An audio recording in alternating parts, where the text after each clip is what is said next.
Good morning, ladies and gentlemen. Can you maybe take, wow. Oh, echo, echo, echo, echo, echo. Good morning. Can you take a seat and we can start the program? Please. Good morning. Giza. All good? Don't sleep today, huh? Don't sleep during the sessions today. Okay. Yeah.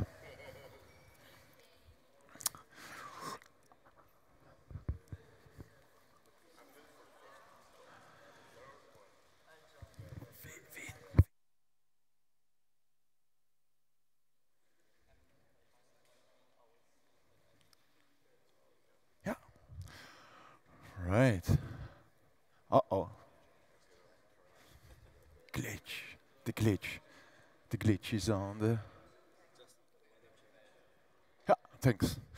Okay, ladies and gentlemen, good morning. Not everybody is here because I saw some people still at 6 a.m. in the basement of the Volkshotel. So I guess they will drop in a little bit later. So welcome in the Zuiderkerk, or the former Southern Church, which was built in 1603, as I just learned from Wikipedia. I couldn't say from the state of the building.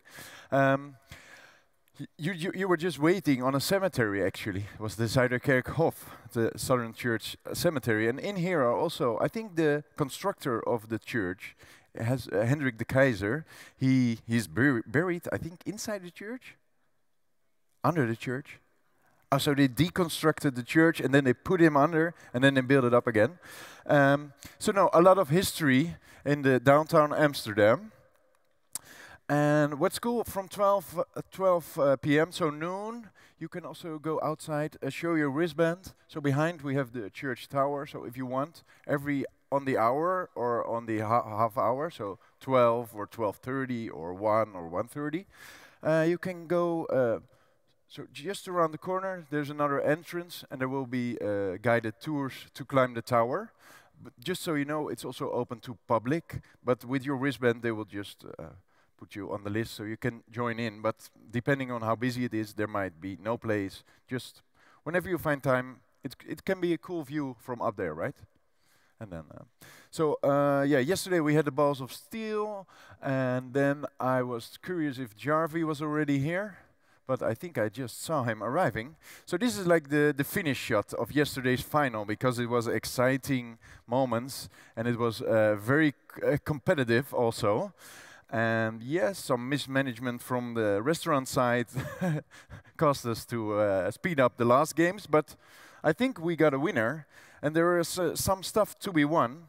So White Rose Coffee offered, for the winners of the Balls of Steel, they offered Brazilian nuts, yes, Brazilian nuts coffee, and we've got these amazing trophies.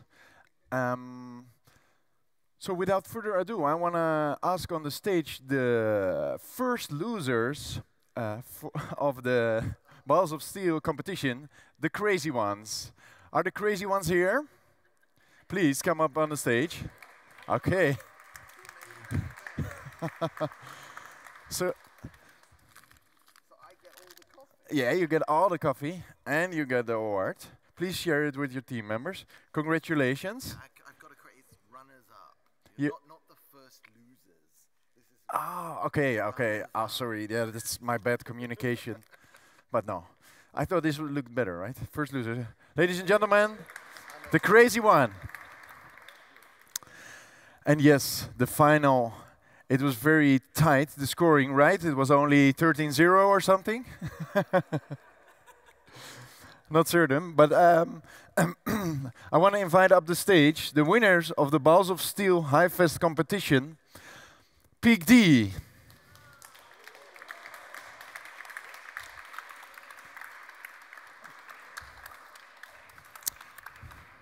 Okay, congrats. Some coffee. There you go. Cheers. Enjoy. And of course, can I give it to you, miss? So, a word? We like to thank all. Come again? Okay. Okay, see you next year. Thanks a lot.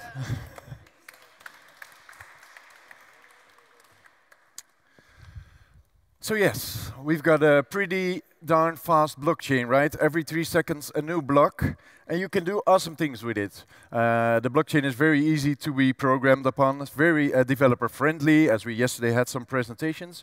So sometimes I'm also a developer, and I used to have office space nearby, and what the church also does, the church tower I just showed you, there is a carillon inside, which is a composition of several bells, and you can play music on it. So there are actually people who play music on this church tower. And what I thought was a cool thing to do was what I always wanted to do one time was to turn the church tower into a jukebox. So you can request songs, and somebody up in the tower would play that song, right? So we're going to do that, and it's called Juke Bells. It will be the last hour in here, and Bas will show it in a voting interface on the screen, and Jeroen from the audio will put a microphone outside so we can hear it inside as well, because actually the church bells are not that, you can't hear them that well inside.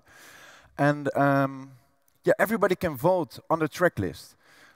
So this is how it looks inside. So several bells inside the bell tower. And Gideon, who will arrive later this afternoon, will be playing the console you see on the left, right? They're directly connected to these bell towers, and you can play, well, any kind of song which he knows to play, obviously, because he needs to find all these wooden sticks with his feet and his hands, right? It's super, well, special. Yeah, he's an expert. And on the right side, you see what happens when you have these regular songs, right? Every hour or every half an hour. It's like a melody box. I don't know what's the name in, you know, the tiny ones. And they program it by hand sometimes. So they have a winter tune or a fall tune, and then they, it's like a crazy amount of work to program them. So I invite you to go to, well, it's also in the app, on the HiveFest app. If you go to the program, and there's a link with to go to HiveFest/jukebells.html. But also the entry for this in the program app has a link to this voting interface. It works with Keychain and Hive Signer. So if you open it in a Keychain-enabled browser, you can check out and vote on the song. And you can check out with Hive Signer, or you can manually vote. So you see the track list, click on a track you want to upvote, because that's what we're going to do, right? We're going to decide how the play queue will be composed. And yeah, it's super simple. The more money you spend, the higher your track will end up. And the cool thing about that is that all the money will flow back into the travel reimbursement fund. Yesterday I forgot to tell you about this. But yes, there is again this travel reimbursement fund. Anyone who wants can apply for a piece of the funds. So already in the past weeks, several people have been donating their posting rewards into this fund. And now you guys, because you're gonna upvote a shit ton on the tracks you wanna be played on the bell towers, which will be heard across all city center, imagine. We'll be putting more money inside this travel reimbursement fund. So yes, please start voting for the tracks you like. I think there are 70 tracks, and we can obviously only play 20 or so in 1 hour. Yeah, and then we have a full...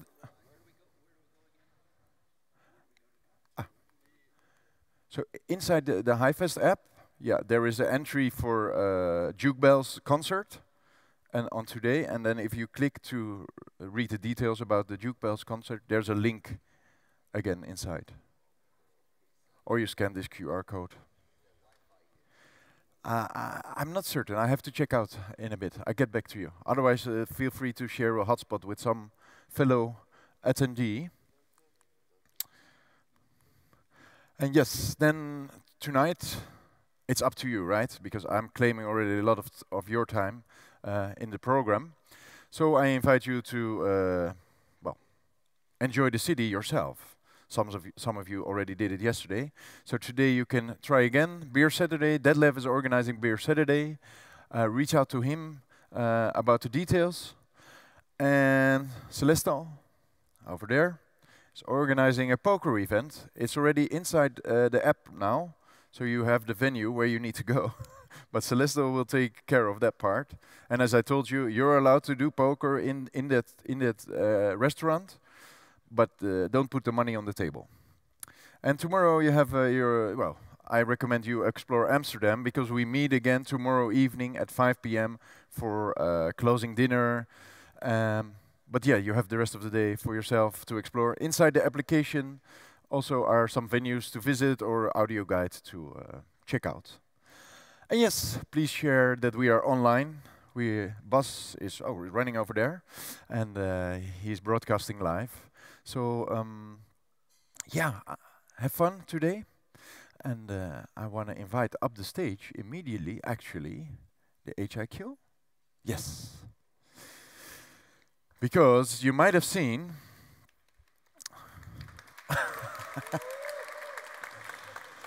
you might have seen this magazine, right? Or no, it was actually the HiveFest program book, but yeah, I rented out some space now. That's what you think. That's what you think. Yeah. So when Schmooms reached out to me a couple of, 2 months ago, I said, yeah, we really want to do a print for HiveFest, and I really want you on the front cover. Do you have some nice pictures? I said, listen, man, I really don't want to be on the front cover of this magazine, because, well, I don't like it. It's okay like this. This is enough spotlight for me now. But my girlfriend was really happy with it, so so I keep 100 copies for her. Yes, and no, but you're going to tell us more about it, right? Because I think you're planning more of these printed issues, but obviously without me on the cover. We'll talk about that. Okay. Yeah, so as you already know, I am Smooms from the HiQ magazine. I guess you've all seen the HiQ magazine until now. Nice. So thanks, Roland, for making it all happen. I mean, there were a few problems with the packages, but he's the man. Standing ovations, maybe?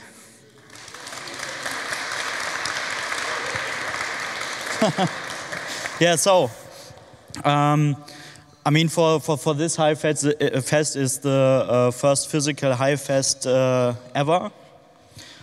We had to do the physical magazine, and yeah, and but we are more than the HiQ, and I want to talk about that in this presentation. But first, a word from our sponsor, Raid Shadow Legends. No, just joking. No, like I said, we are more than the HiQ. But yeah, we're simultaneously not only the HiQ, but what more do we have? Here's our table of contents. So we have, I will talk about the core team, which are sitting right there. Quaker, can you wave? Mary, do woohoo! Then we'll talk about the digital HiQ magazine, what exists for an eternity right now. Then again, the physical HiQ magazine. We'll talk about our witness node, in short. Then we talk about our support token, the HiQs, standing for HiQ shares. Then we'll talk about the HiQ Smartbot, about HiQ vote, and a little bit call to action maybe. And of course the special thanks at the end.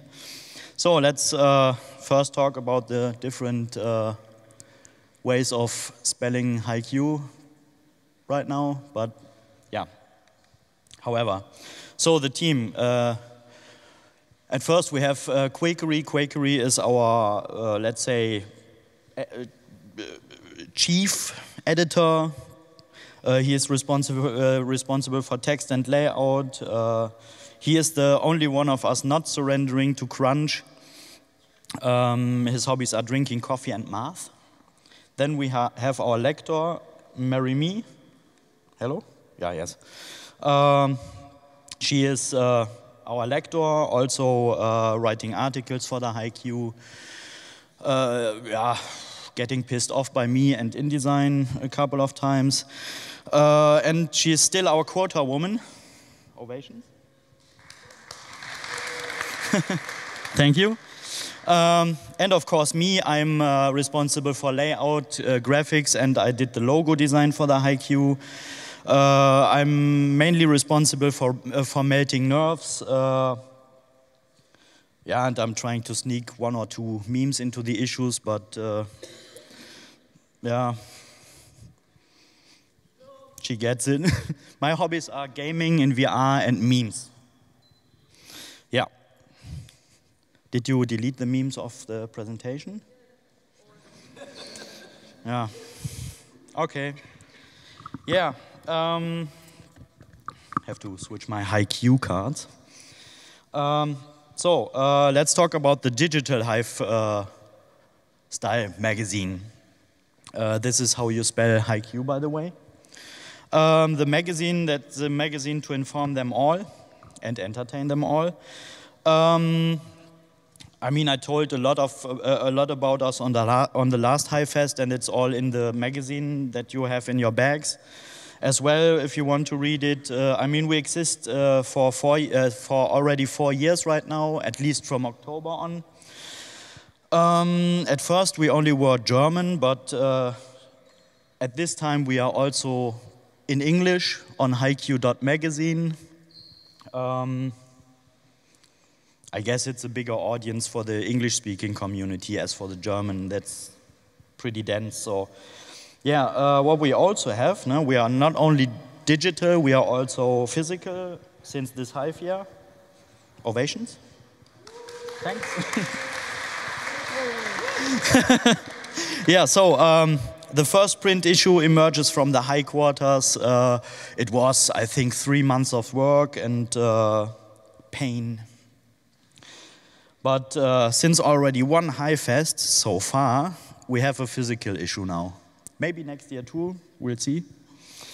So, but what did we need for making this print issue?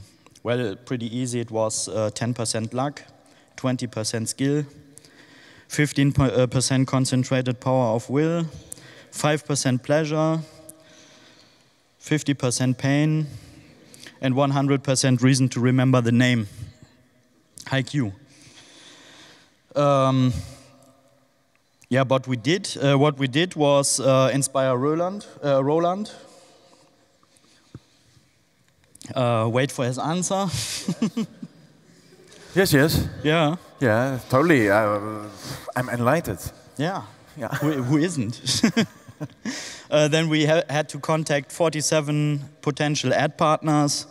Then we received answers from 11 people. We get massively talked into by outsiders. We chose the wrong design program. Then we chose the correct design program. Then we realized that not only Mario Kart destroys friendships.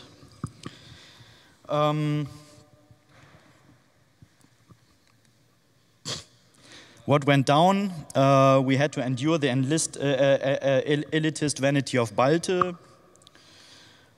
We had to set advertising deadlines. Still received a bunch of post-deadline ads.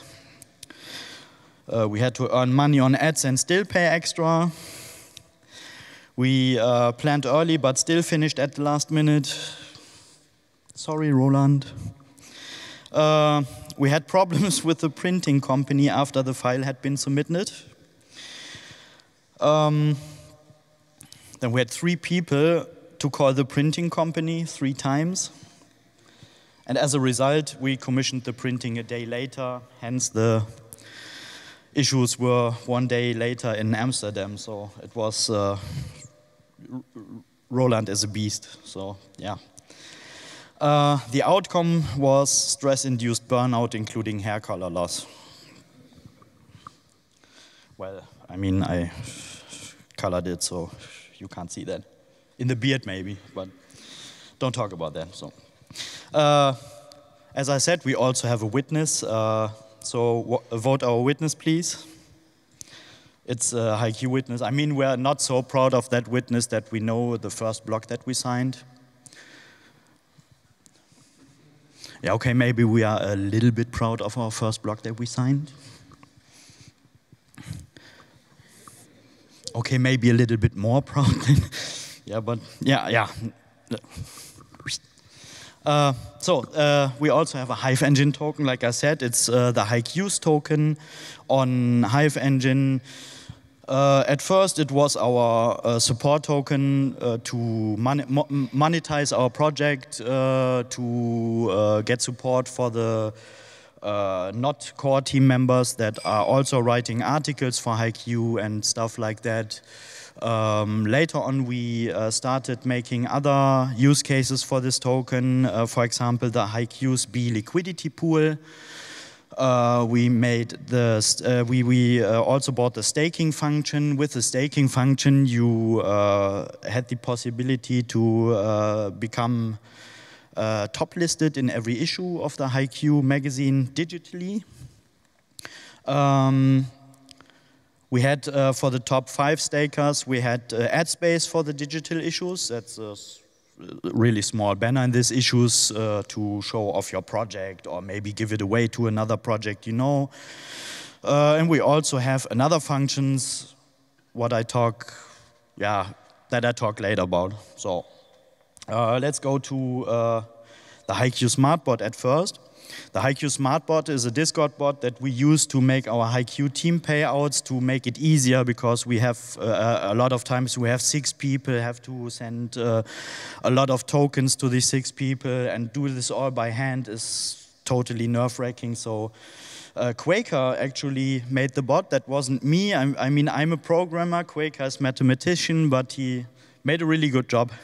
Ovations? Thank you. But now the HiveQ Smartbot has a lot of other functions. For example, you can get pool infos and a mouse cursor.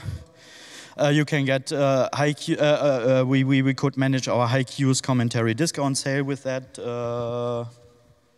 If you have questions about that, I can talk to you in detail later on, maybe this evening. Or then you can get tribe and token stats with the bot.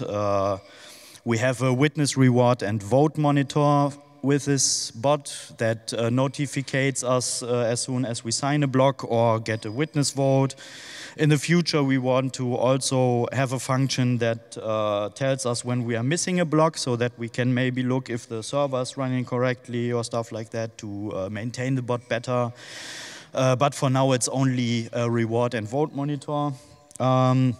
And then we get subs and account notifications for our HiveQ accounts. I mean, we have like 8 or 9, 10, all of them, accounts for HiveQ. So it's pretty nice to have a tool that notificates in one place for all accounts that we have. So yeah. Then we have some fun functions. Caca.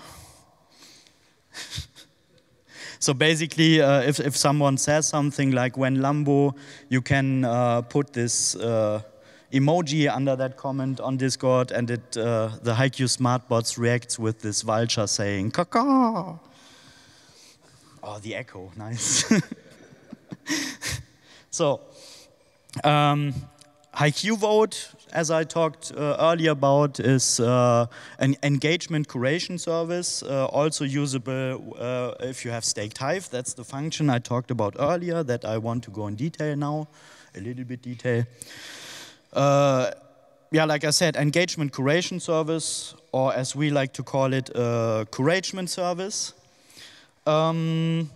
With this curagement service, if you have staked Hive, not Hive, HiveQs, you can put HiveQ vote in the comments of some post, maybe one post you like, and our bot will vote with our accounts this post with, for example, with HBU or HTU, or with B, photo, one up, pimp, fun, whatever.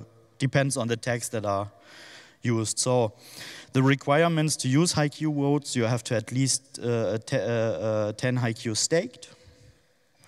You have to have at least one post that you like. You have to comment HiQ vote. Then the user that gets the HiQ vote gets, as I said, HTU upvotes, and depending on the tags, B, pimp, fun, one-up, and photo. Yeah, that's basically it. And a nice comment that's pretty big right now, but I think we will slim that down in the future. Yeah. So then, at last, I want to talk about call to action. No, not last. It's point 7 of 9. So, yeah, call to action. We want you for HiQ's army. We still need authors for German and English. We need proofreaders for the English version. At the moment, only I do it, and I'm not a native English speaker. So, yeah, maybe there are some errors that. No? No errors?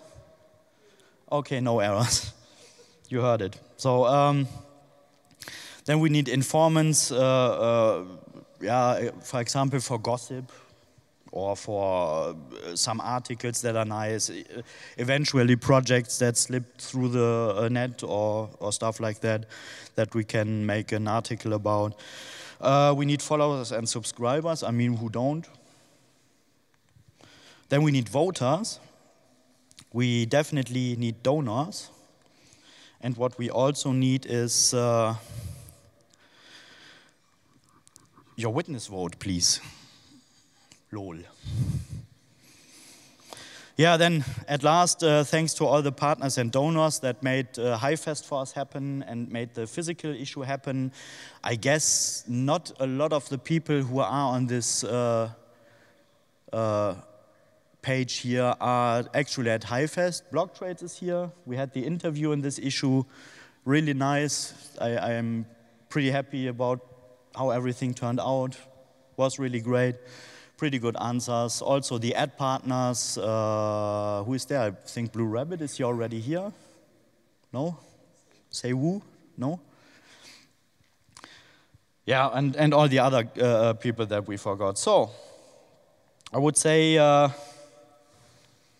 I told you everything I had to say. Thank you for that. What is under applause. Misschien nog één microfoon. So, any questions for the HiQ magazine? Oh yeah. Come again? HiQ magazine. HiQ. Any questions for HiQ magazine? Yes? Are you thinking about launching a Spanish version? I mean, we would need people to translate the articles that we are already doing into Spanish. If we have the manpower, of course, we can also translate it in Spanish. That's also possible, yeah. I mean, requires a lot of work. You have to, yeah. I mean, there's definitely a possibility to make that happen, yeah. No. It's. I mean, you have the magazine in your goodie bag, and you can think about the HiQ, the digital version of the HiQ. You can think about a magazine, but you don't have to switch the sites, or you just have to scroll down and read everything. Okay. It's once a month. So the German issue is released every Wednesday, the last Wednesday of the month, and the English issue one day after. But I think if we have people who can translate into this into Spanish, then we can do English and Spanish at one day, or we make it a 3-day cycle that first German, then English or Spanish, or first Spanish, then English, or something like that. Oh, for the live stream. I guess my question was, like, even the background, how do you translate from German to English? Like, do you have it like a Transifex app? Which okay, yeah. So basically, we take the German text, put it through a translator, then I proofread it, because the translators are sometimes translating, yeah, pretty funny stuff. also because of the way you can't translate German jokes sometimes. It's absolutely not possible. So, yeah, doesn't work. But yeah, other than that, so we translate it with DeepL, and I have a look over it, correct it if needed. She too, her too, sorry.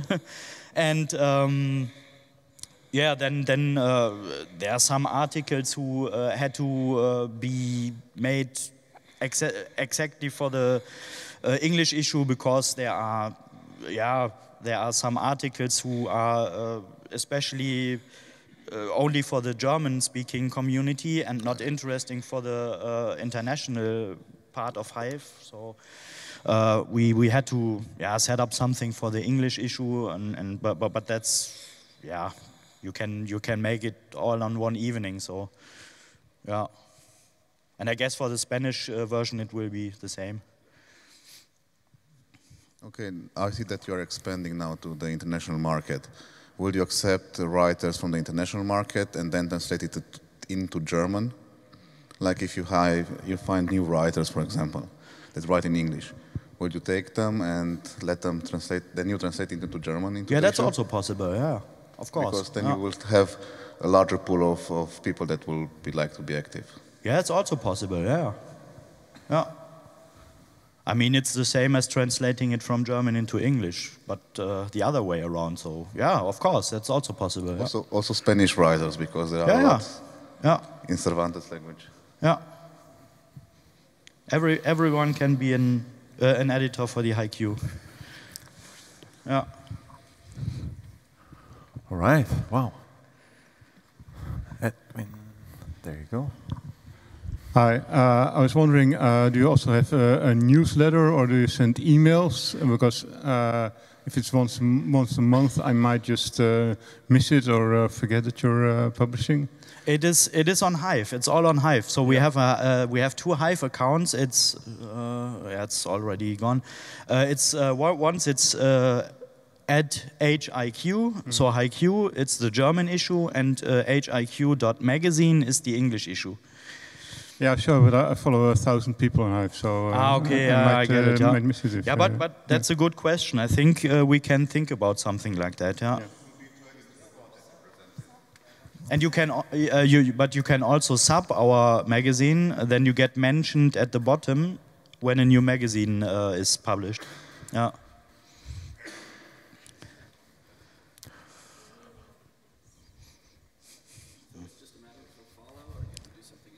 How do you subscribe? We have also the Q Smartbot manages that. We have a function that you can comment under an issue or the editor's posts. You just write +sub, and then the bot recognizes it and puts you in our sub list. Yeah, and then it gets copied into the issue or stuff that is interesting manually by us. Yeah. All right. Okay, plus sub. Sub. Okay. HIQ, no? You said HIQ. He said HIQ. Yes. I said it, yeah. Yeah. Oh, he's spelling it. Oh, I was too. Okay, a round of applause for Schmooms. Woohoo. Thanks a lot. Oh, I have so many microphones. Thank you, Schmooms. Yeah, so one word of logistics. We've got a pretty cramped program.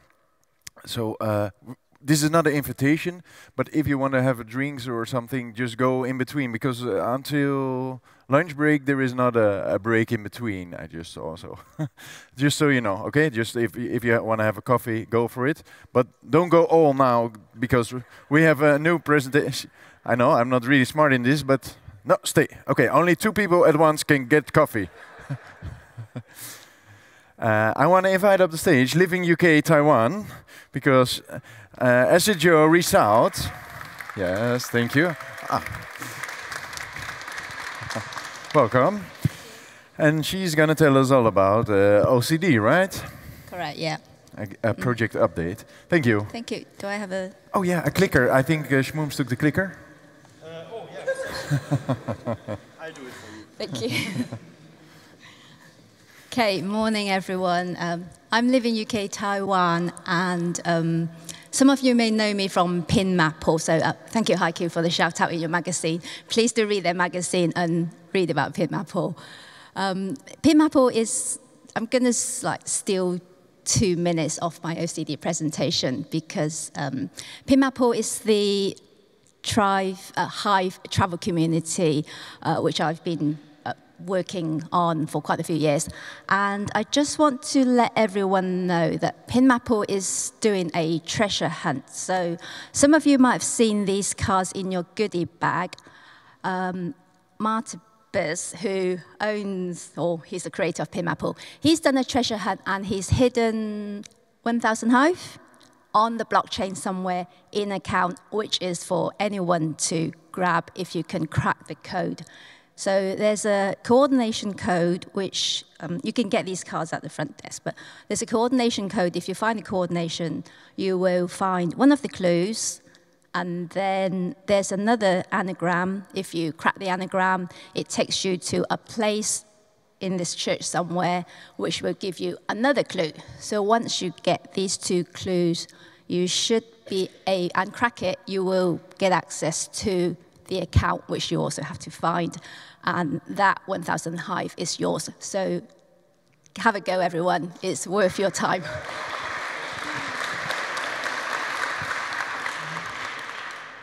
Okay, going back to my OCD presentation today. As you know, OCD is run by this guy. Oh, it doesn't work. It doesn't work. It's supposed to move. Oh, yeah, but the reception for the clicker is near. Oh. But you don't have to walk all the way to this place, but you should click. It's clicking, no? Is it? No, should work. What? This was a PDF? You know? Good point. Sorry, my bad. Okay, yeah. So, as you know, OCD is run by Acid. He's out in the metaverse somewhere. He can't be here, so I'm presenting on his behalf. What I want to do today is to take you through, tell you what OCD are, who OCD are, what we do, how we approach the whole curation thing on Hive, and some other bits and pieces that we're doing. So, first of all, OCD stands for Original Content Decentralized. The B on the end of OCD-B is bot, which is something we had back in the old days, which is something we don't talk about now, we don't really want to talk about anymore. So quite often, that's why you see people talk about OCD, and OCD-B is sort of used interchangeably. We started back in 2017, and we are now one of the largest curation guild on Hive. We've got about 9.6 million worth of delegation, so thanks to everyone who's supporting OCD. We reward the delegators with liquid Hive. What delegators don't get, and this is what quite a few users think, they think by delegating to OCD, you will get preferential treatment for curation. So sorry, that doesn't happen. Because we actually focus our attention to curate under rewarded authors. And I'll be talking a bit more about that in a minute. So the way we approach the curation on Hive, I've called it a cradle-to-grave approach because I couldn't find another better term for it.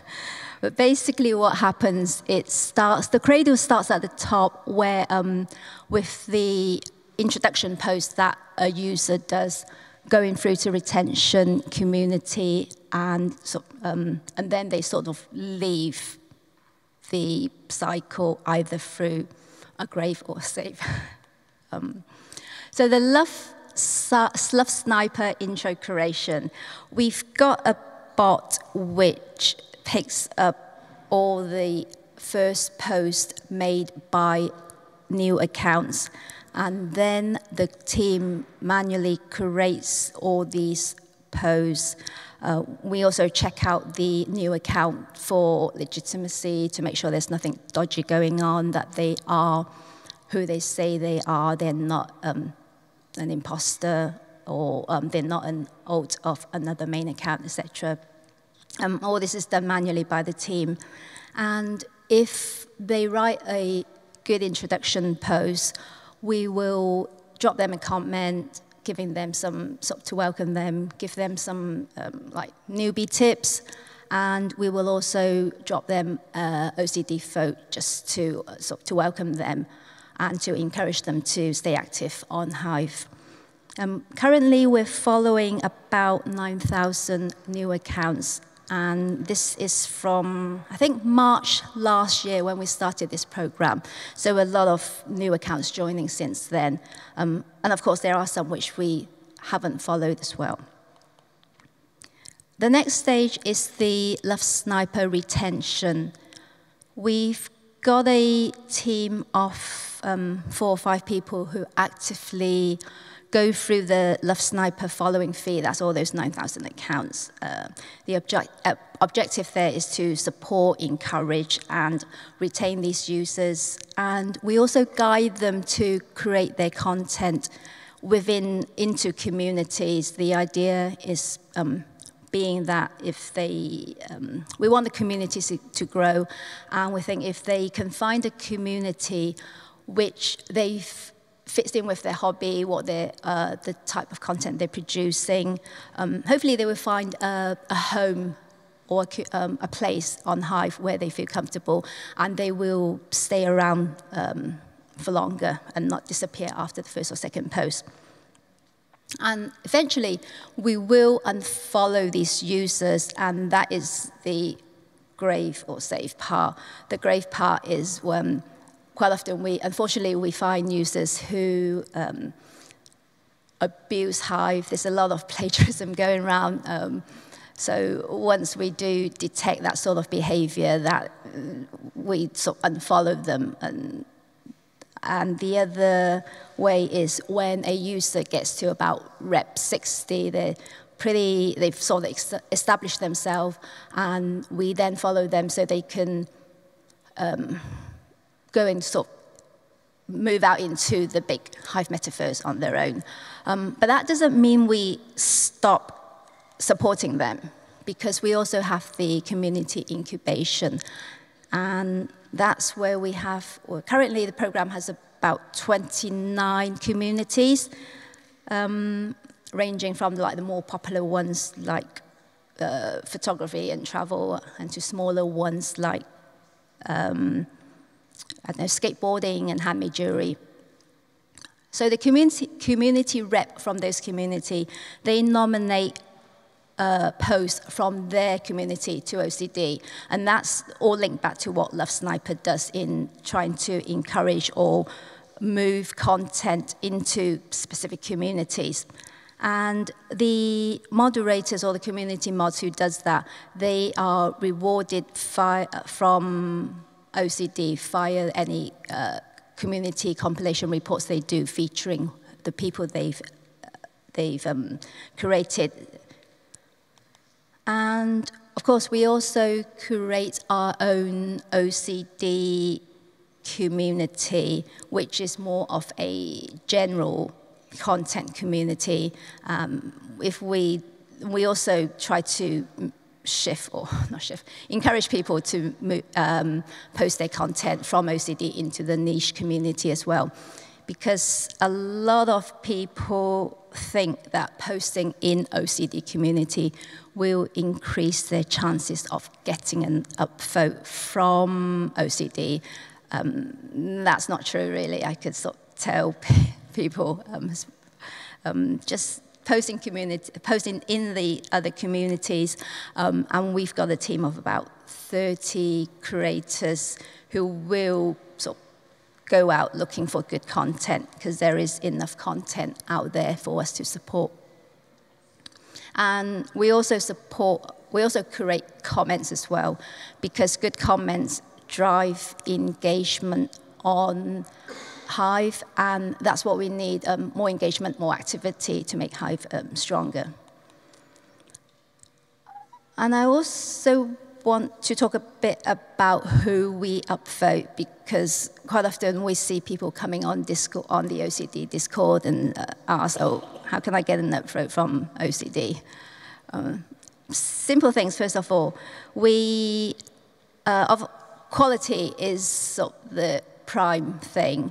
The other thing is OCD's objective is to support under-rewarded authors. That is like new users who are sort of probably with lower reputation, who need more support, and they're not getting the, people aren't aware of these accounts, but they are creating good quality. So under-rewarded accounts is our focus of what we do on OCD. And just to give you a bit of example, in August last month, we actually OCD made cast 5,000, I think it's actually 5,003 upvotes on Hive, which is actually a lot. I actually snooped around some other creation projects, and they did about like 3,000 something upvotes compared to us. So we do sort of like go around quite a lot looking for good content, and we dropped 5,000 upvotes to about 1,900 unique accounts on Hive. So there is a lot of good content out there, a lot of people who maybe aren't getting the support they deserve, and we try to spread our support around as much as possible with the sort of delegation we have. And out of those 1,900 accounts, 2/3 of them are actually to young accounts, which are accounts less than 2 years old. And just to break it down, because I like numbers, so you see on the left-hand side, out of the 1,900 accounts, 629, this is 1/3 of them, are older accounts older than 2 years old. And then on the right-hand side, the 661 are accounts which are younger than less than 2 years old, and with a lower reputation of under 60. And likewise for this, the votes that we've done, 1/3 of them go to older accounts, older than 2 years. And then the 2/3 go to accounts which are less than 2 years old. But you will see in the middle stack that the accounts with a higher rep of 60, they do get a bit more upvotes. That's probably because new accounts which are under 60 rep, they've just come on Hive. They're still trying to adapt to sort of the quality we're looking for. Maybe they've come from Facebook, etc., where they used to sort of shorter content. So it maybe takes time for them to ramp up or change their style of writing or improve their quality. So moving on to some other stuff that we do, we also have an onboarded team. So Hive needs a bigger user base to be stronger. And that's why we have a team of about 20 active onboarders who go out into their own social circles to onboard people. Doing it that way is, we think is a bit more effective because they actually recruit or onboard people they know, so that takes away a bit of the abuse that may come through from sort of random people or people who sort of just create thousands of accounts just to do whatever they want to do on Hive. So these onboarders, they actually recruit people, and then we expect them to guide and mentor them and to sort of grow on Hive and sort of don't go off track and do what they're not supposed to do on Hive. And in return, we offer a delegation of 100 HP per onboardee they bring onto Hive, assuming that that onboardee is still sort of active. So it's a good way of getting people to bring new people on Hive and bring more value onto Hive, and also sort of encouraging them so they can go and sort of support them, and they get a bit of reward through the delegation. And also, what we've seen is with some of the onboardees that have come onto Hive, they have actually grown and become onboarders themselves. So that's like paying it forward. And that's what we sort of want to see on Hive as well. The other project which you may have seen as they're talking a lot about is this POSH, proof of sharing. The objective of this is to bring more traffic onto Hive. It's a program where you can tweet your Hive content on Web2 social media, mainly Twitter and Reddit at the moment. And you can retweet your own content, or you can retweet somebody else's content, and you get rewarded with POSH tokens. Every day we distribute about 400 POSH tokens to about 150 people who retweet their own content. The amount of POSH token they get depends on how well their tweet does on Twitter. So we've got a team who sort of monitors all that. And we also distribute about 100 POSH tokens to about 80 people who have delegated to the POSH token account. The whole POSH program is great for you to create under-rewarded content as well. So if you see a great post that is not getting a lot of support on Hive, you can retweet that on Twitter, and then we've got a team who sort of looks at all the retweets as well, and we could potentially upvote the post that you've retweeted on Twitter. I'll quickly go through some of the bits and pieces that we are doing. This is stuff that I've actually picked up from Ads's post in the past few months. So I'm not quite sure what's going on there, but we've got like NFT pets. We are improving the POSH on Web2 platform. I think it's probably Facebook there. We're looking to improve the POSH token landing page. We also want more utilities for POSH. That's something that Acid, I know, is working on. And he's also looking at a creation-focused token for OCD. I think that's quite new. And just to summarize, everything that I've just talked about and what we're doing, the objective is to bring value on Hive, and I think that's what we all want to do. I guess that's why we're here as well. The onboarders bringing users onto, more quality users onto Hive. And then we've got the Love Sniper retention team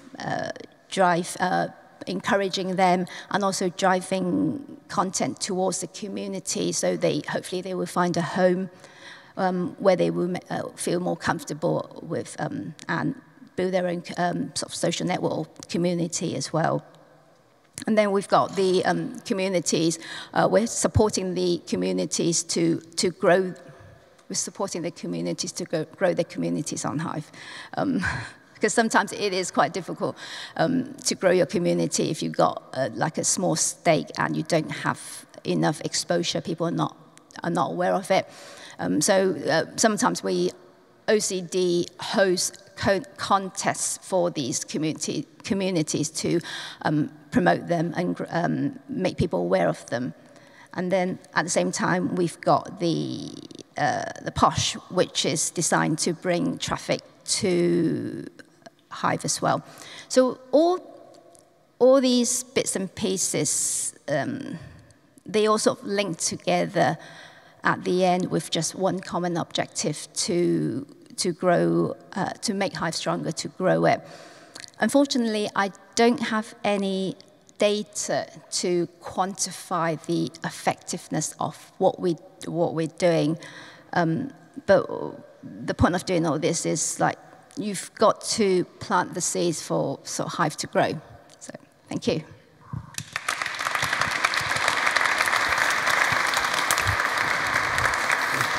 Thank you so much. Yes, a question from Alex. Hi, how do you have a guideline for quality? Because quality is always in the eyes of the beholder. Like a photograph can post a picture and it can be like a setup for the picture can take hours. Also for the light, seeing the winkles, putting everything in the setup. And the photo is like a high quality photo posted. And somebody that's writing a text of 700 words might be, for me, a lower quality post than this photo. Do you have a guideline for the quality or something like that, or it's just how do you feel it? Yeah, that is really subjective. It's a tough. It is. Quality is always a subjective thing, which is, I think, there are no sort of strict guidelines. We don't have like a word limit or image limit on when we create, which is why we have the community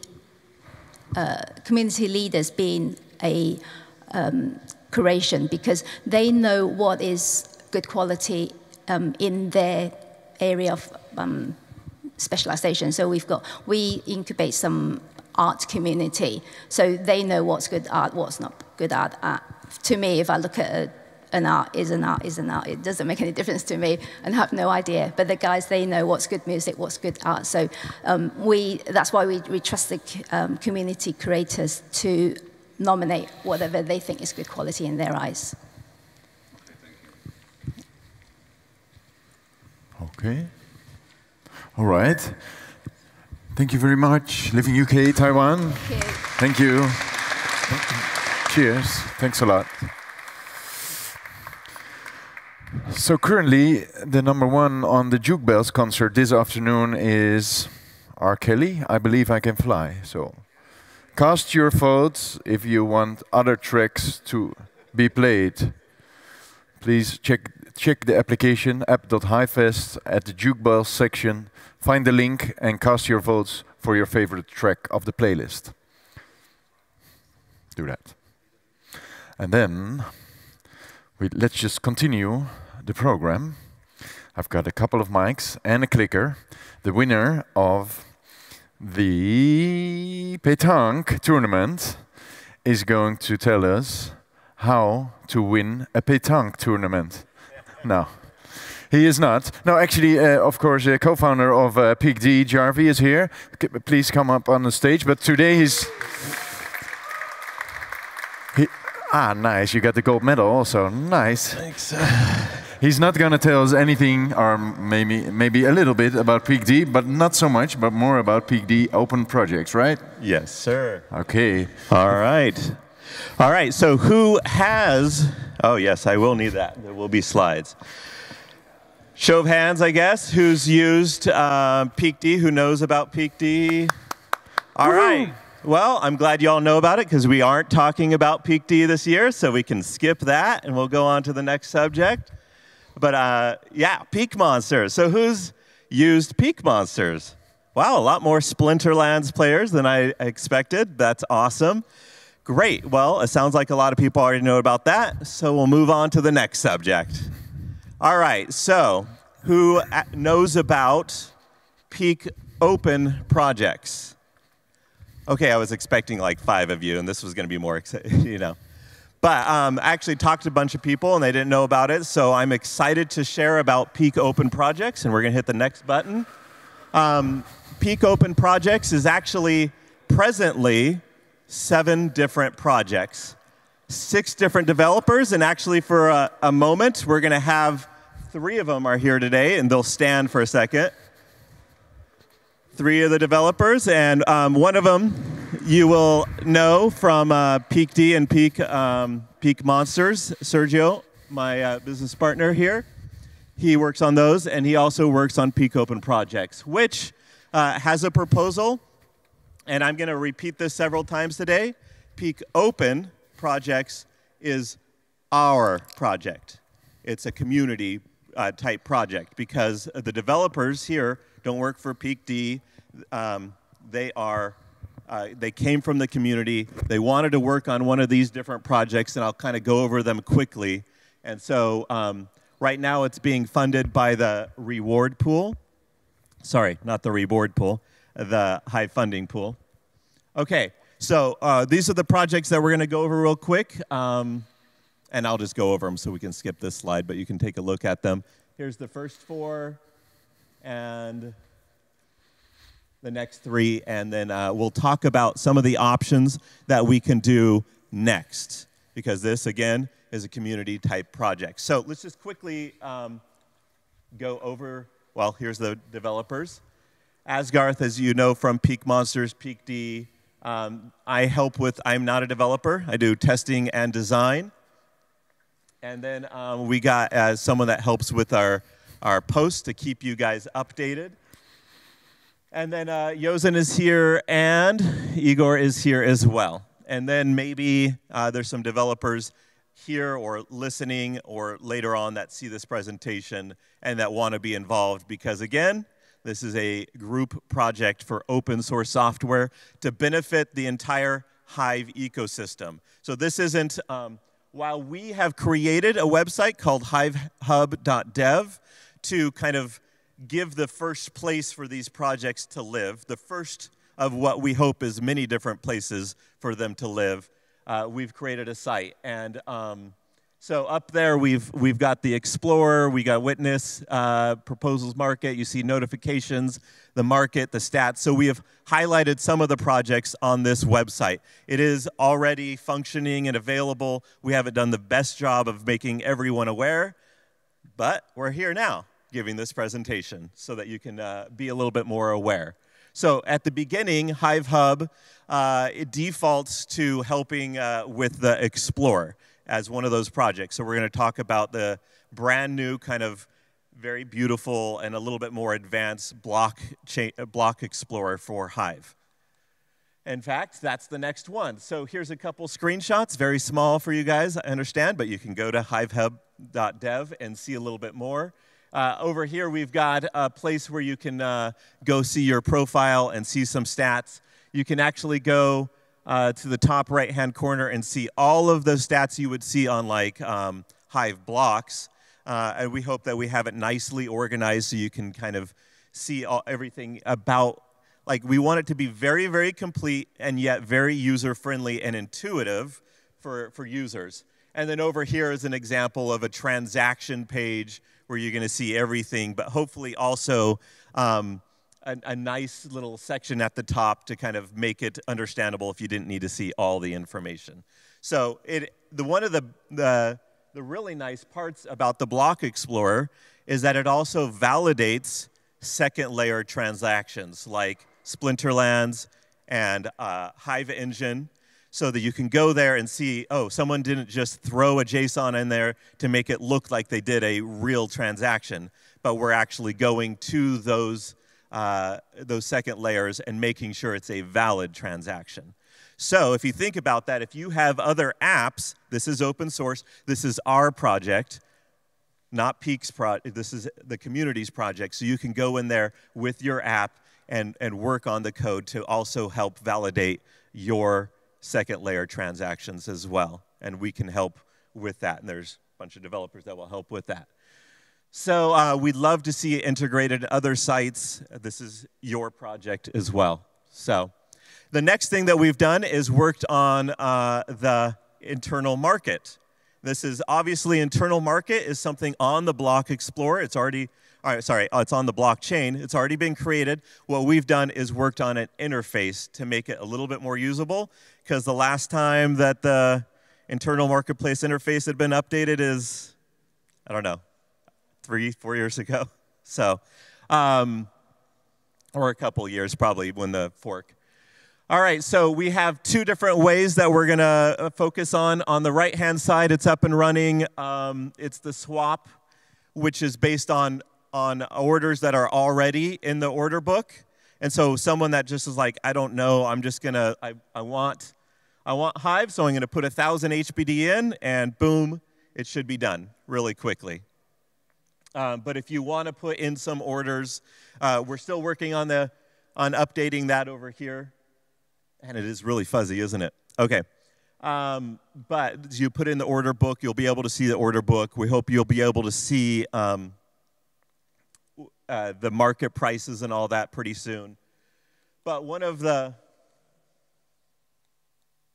really cool things is down here on the bottom right-hand corner is you'll be able to choose a pricing source. So if you want to choose Hive, the value of Hive from CoinGecko, or from the witness feed, or put in manually your own price, we will use the ratios from the market to help you understand what is the Hive dollar related value to that. And so when you're putting in something, you'll be able to see so if you want Hive, you'll be able to see the value of HBD. And it's been really cool each time I go and visit, and when I'm using a source like CoinGecko, the Hive dollar is almost always at $1. Even though you go to other exchanges and it may say, oh, Hive dollar's at 94 cents, 95 cents. But when you're using the value of Hive itself, it seems like Hive dollar is always at about $1. So good job to us for creating a pretty stable US-backed dollar, or Hive-backed dollar, obviously. All right, so that's the second of project that we've been working on. Another project that we're working on is Hive Stats. So the way I like to explain this is as kind of like a repository where people can come in and get stats to use wherever they would like. We don't want you to have to come here. And there's been a lot of different people doing posts like daily or weekly or monthly, saying this is how much has been going to exchanges or coming from exchanges. This is how many comments that have been made on the Hive blockchain. So we're going through, this one right now is on, I believe, posts, daily posts. It's already been upgraded on the view on this. If you go to Hive Hub, is it on beta or is it on the regular? I think it's, so here's a tip. If you want to see the live action, it's on beta.hivehub.dev. And you'll be able to see a bunch of these things. And we'll categorize the stats. Right now, we've got about 8 or 9, but we envision there being dozens of different stats, starting with primarily stats about Hive, and then hopefully we can also go into stats about accounts and stuff like that in the future, and communities and what? And layer 2s and stuff like that. So come join that and help add in stats. It is an open source project for all of us. So, and then we hope to see this not just live on Hive Hub, which is just a place to help give the first view of what these projects could look like. And I may have skipped a slide, probably wasn't important, so we'll just stay here. Notification. So we're going to do a different notification system. We are already doing, it's already being created, it already kind of works, so. But here's the interface example for being able to choose. So we have a notification system right now, but it's not customizable. So we wanted something that was very customizable. If you look up there, we've got core actions, core transactions, but then also second layer as well. So we're starting off with Splinterland, so you can be notified if something's happening, if there's a cooldown on your cards, or if, if someone takes, not cooldown, but like they, are trying to unlock them, you would want to be notified about that sort of thing happening. So our notifications, we'll keep expanding which types of notifications, and you can be able to choose. And maybe even be able to do some things granularly, like how big is the vote you want to be notified on? Or who do you want a comment notification from? Like, oh, I don't really want a comment notification from that bot. Thanks, but I don't mind them commenting. Oh, okay. Let me get a little closer. Oh, there we go. We're in the right place. All right. So you can see some of the things that we've got going, some stats running. We've got some stats. Oh, this is way back on stats. I guess we're here now. We're on messaging. So we're going to do a messaging protocol that we hope lots of different people integrate and create their own interface for it. So the developer that's working on this out of Malta, he is been part of Hive for a while now, and he really wanted a messaging system, so he jumped in it with both his feet, and he's creating his own interface right now that he's working on, and then we envision that PeakD will also create an interface and make it look, the PeakD style, maybe Peak Monsters as well, and then we hope lots of different people. But as a protocol, that every site will be able to use that. And we also, on PeakD side, we had started to use a third-party protocol, but it had stopped being developed. And one of the biggest things, it wasn't encrypted from the beginning, and they didn't really have too many plans to do an encrypted version of it. So we wanted an encrypted system,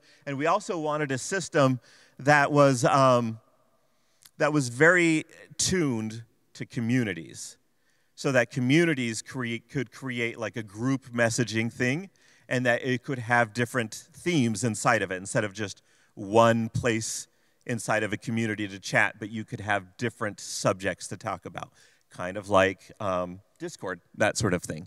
So that's kind of going already, and it's not live on the site right now, but we're in testing in it, and I'm sure the developer would be more than excited to have people coming in, testing it with him, and that's also what I help with. I'd be excited if you helped me with my job as well.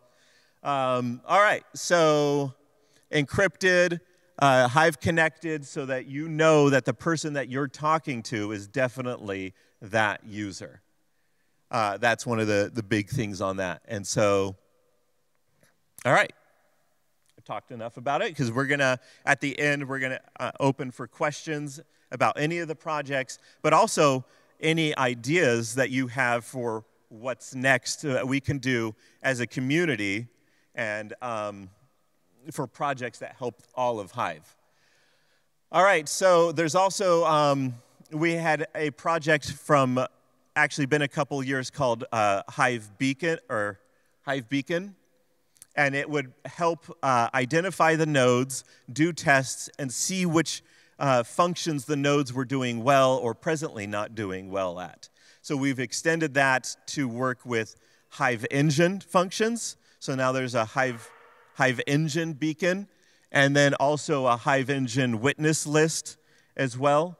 Since we had created the witness list open source for everyone for Hive, we also extended that to Hive Engine. So, all right, did I go through any of them? Sergi, did I miss any when I was clicking the button too much? There are 7, so if I missed any, that's great. So we do focus primarily on like user interface type things, but we've got blockchain developers like Block Trades and Howo and Gandalf doing amazing different things. We're a little bit more UI based. So we would love to see something like a new wallet software. That is one of our things that we would love, because we have Keychain as a wallet software that interacts with apps. But we only have Keychain, and so we want to be a little bit more, we would love to see us be a little bit more decentralized as a community, and also kind of push each other and have like other cool features maybe that the community would love to see. Some more economic tools would be awesome, in my opinion. Some RC delegation tools, now kind of more perhaps for apps to be able to use, so we can create an open source application that other applications could quickly implement after the hard fork. So that will probably be a relatively short, small project after the hard fork. Maybe some onboarding type, education type tools that would that lots of apps could be able to use and adapt to what they would need. Those are some of the ideas. Some half-related apps as well. Some of the ideas. When we open it up, I'd love to, like hear any cool ideas or any. Here's the next slide. Here's the concept. When we bring in developers, we contact, and that's perhaps where me and Sergio come in, is helping to create a team that will be successful.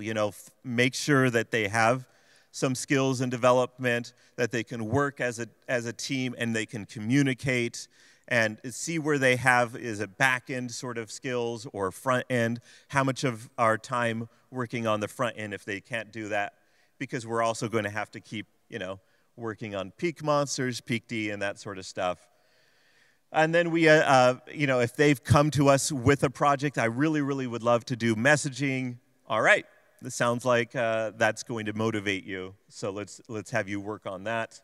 And then we set them up and get them on Discord interacting with the other developers. So you have, that's one of the benefits. You're not working in a silo all by yourself on a project, but you've got 7 other developers that are also working on it. They're also working on the GitLab, and they can help you do puts and pushes and all those developer words.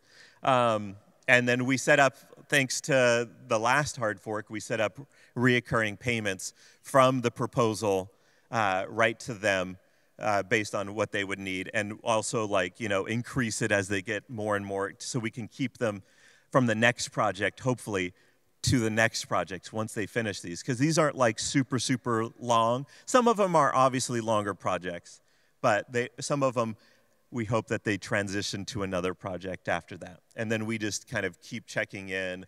And then we have Sergio over here, who's known as Asgarth online, to help kind of check the code as well, or we hope that others check yourself. And they are open source, and they are online, and we invite you guys to go in there and check and add things to it. I mean, here's a great example for Archange is we would love to see Hive Auth as a login method. So if he wants to jump in there and putting him on the spot, but we'd love to see that as an option. So there you go. There's a little an overview.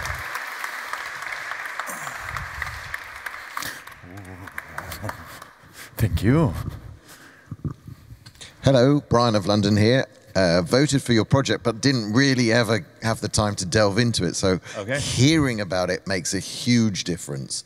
I have to put PodPing into this. Okay. You'll hear about PodPing later, so we will talk about that, because layer 2, I need an explorer for layer 2, and I can't do front ends. I'm terrible, but I can do it, so that's fantastic. It's not really a question, but it's just to say thank you for this. And Lightning. Oh, and Lightning, the whole thing I'm doing with Lightning as well, again, front ends, reproducible user units can be on this with the code that people can just fork and take. So yeah, people can tip in Lightning yeah. as well as Hive and back and forth and all just seamless. Okay, yeah. And okay, for a small moment, and who else has a question? We get the microphone to them. Go over here in the front. I would say, like, we'd love to see that last part about developers. We'd love to see we can help. Hopefully, it just goes in there really quickly and easily into what we have on the Block Explorer. But we'd love to bring in other people, and I think this is a big part. Right now, it's at we've got 5 developers. 6. And the budget is 600, and we're doing fine. But if we add in some more projects at the community, it's not just like, oh, we want more money to do things that we want. But if the community would like to see more, and we find the developers, because sometimes you have lots of wants, not a lot of developers, that we are fine adding if the community is fine, adding a addendum proposal if there's more developers that want to keep working on different projects. That's exactly what I'm thinking, is that PodPing was funded for a small amount, but I could definitely do a very small, like a $50 a day type thing to find someone to put into to sort of cross-subsidize and make a PodPing specific. Yeah, we can do another proposal that's a bunch more, and then one of the things that we tend to do is have a little slush at the end to make sure that we can have a developer for X amount of time instead of like, oh, whoops, we don't have any more. I just went to the website, the .dev. Yes. And if I want to sign in, I'm prompted with signing with my active key. Why is that? Answer behind you here. Is there active key? Because actually the only reason to log in is because you want to use the market. And then we want to be sure that you have configured the account. Because if you just want to use the Block Explorer, don't bother with the login right now. What about notifications, though? Yeah, that will be needed, and at that point, we can allow posting key. Okay, yeah, and notifications just on beta right now anyways, so it's not on there. All right. Any more questions for the Jarvister? All right, any other question? Because if not, then you can come to me, Sergio, Yosin, Igor, and give suggestions or indicate that you would love to work on a side project. Thanks, Roland. Thank you, Jarv. Thank you. Oh, yeah. And congrats, because I didn't congratulate you with your win. It's great work. Cheers. And yes, the following guest is Le Charles. He texted me, I think, 2 weeks ago, because then all of a sudden people started to realize that this super epic event was going to happen in Amsterdam, and he thought, hey, is there maybe a spot left in the program? I said, no, there is not, but let's just try and cram you in. And so he's actually the reason there is no break this morning. So if you have any complaints, walk to him after his presentation maybe, and throw some coffee at him. Oh no, shouldn't say that, no. Bad behavior. No, please don't. Obviously, don't do this at home. But please come up the stage, Charles. You were at Binance Blockchain Week as well, right? So, Binance Blockchain Week, HiveFest. Where will you go next year? I don't know. Okay, that's okay. So, Binance Paris, yes, okay. HiveFest Amsterdam, yes. Where would you go next year? I don't know where will be the HiveFest next year. Okay. All right. Well, you're going to present a little bit about your new project, Carbons. Please, the floor is yours. Thank you very much. As a background, I was the business developer of Clean Planet, if you guys have heard it on the Hive blockchain. Clean Planet was and is still to reward people who are picking up trash in the streets. So we wanted to do on an environmental basis, and I've stayed into the environment and the blockchain technology for the past 5 years, where I created a token for the biggest e-commerce platform in France, which is Cdiscount, to know their emission, the CO2 emissions of a product from the production point to the consumer point. So what we wanted to do in Carbons, the idea came 4 months ago, and we wanted to have a whole ecosystem to be able to actually have an impact on environmental topics and projects, where we could fund projects on an environmental basis, but also to create an environmentally friendly ecosystem, bridging traditional and crypto markets to support projects and smart behaviors and green values. So there's a couple of problems that we can see nowadays. First of all, carbon audits are quite expensive for companies to do. It ranges between 5K to 15K, even more for bigger companies. But it's a budget that most companies do not have. And we can see nowadays with the importance of the environment issues and the climate crisis that we need companies to actually go through carbon audits to actually know their emissions and see where we can help them reduce their emissions at all costs, whether it's on the value chain, on carbon insetting or carbon offsetting. Secondly, we can see that there's, on the carbon compensation, we know that there's a lot of work to be done, especially for SMEs, where there's no trading platform as of right now that has actually a whole ecosystem that helps the companies to know what type of carbon credits they need, or whether to add value to their carbon audits.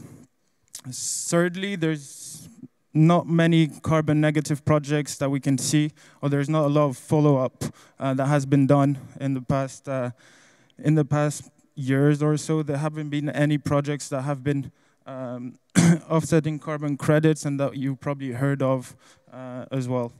And mostly, and lastly, there's the bigger problem of greenwashing, where companies actually do say that they have done some good for the environment when we know that their carbon emissions are actually negative.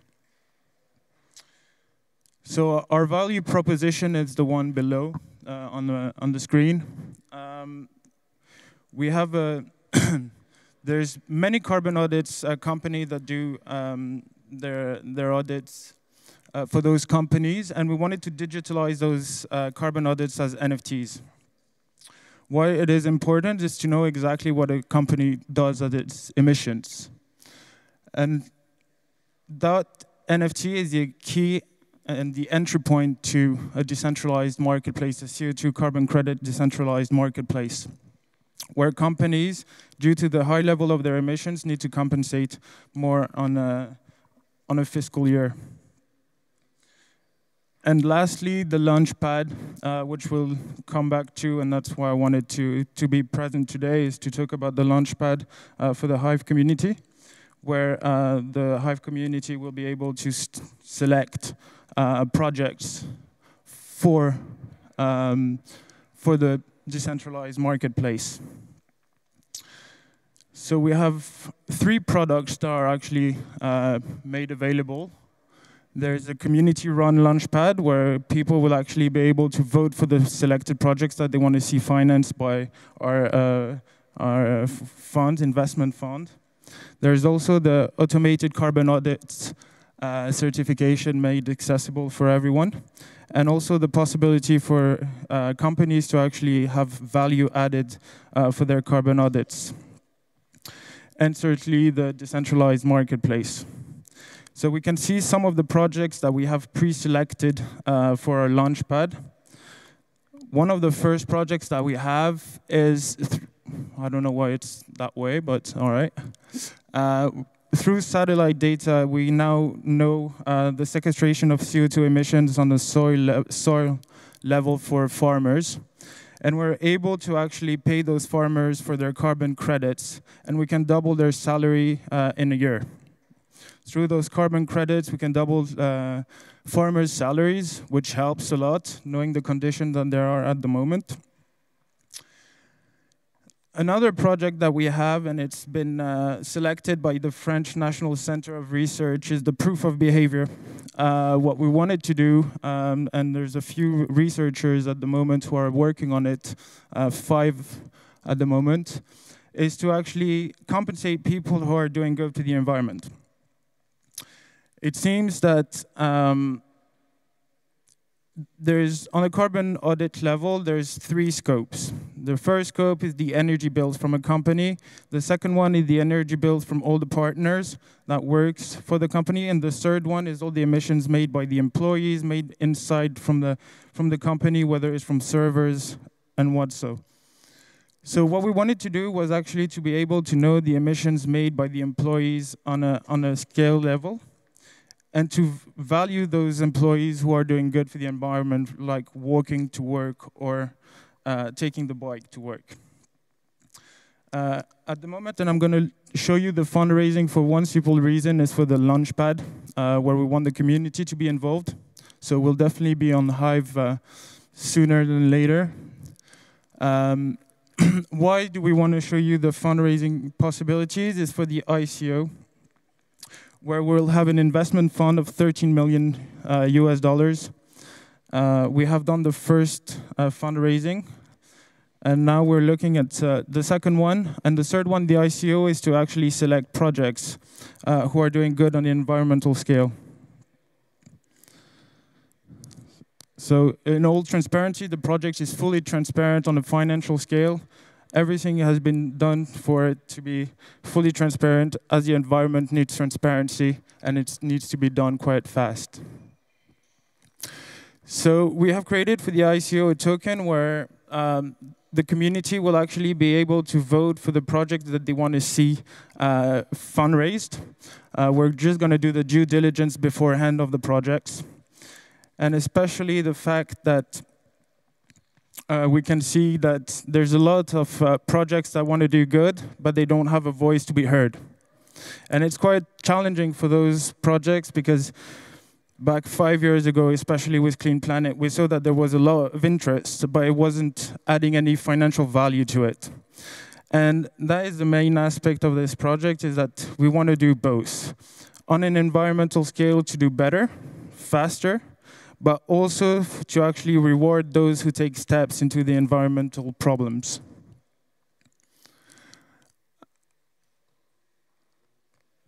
So, once again, we're not on the Hive blockchain, we're on Ethereum.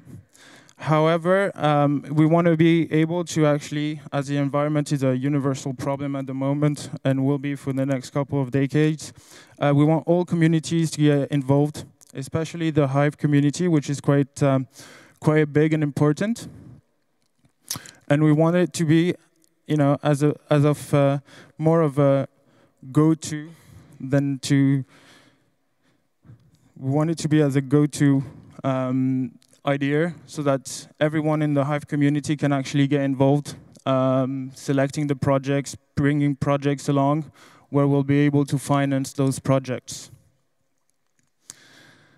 We're going to look at the token economy, because it's important on environmental scales to know that it's fully transparent, once again. Seems weird, but all right. So we had a discussion yesterday about the team percentage, but however, those are the tokenomics, and we want it to be as transparent as possible once again, and to know that the public sale will allow the user to actually get rewarded for investing. So the token release, which is pretty much what we have created, and we have been in partner with researchers on that topic, is to know that the community will be the main focus for this project, and that the team doesn't get any token for the first 24 months, because we want it to be we want to have trust from the audience and from the communities, whether it's from Ethereum, whether it's from Hive, and all other communities that will bring Celo as well, that will bring us to the point where we can have a common goal of actually impacting the environment on a positive scale. So our roadmap is quite challenging, but also we have a team. We've been here for 4 months. We've started the project for 4 months. We're already 20 in the company.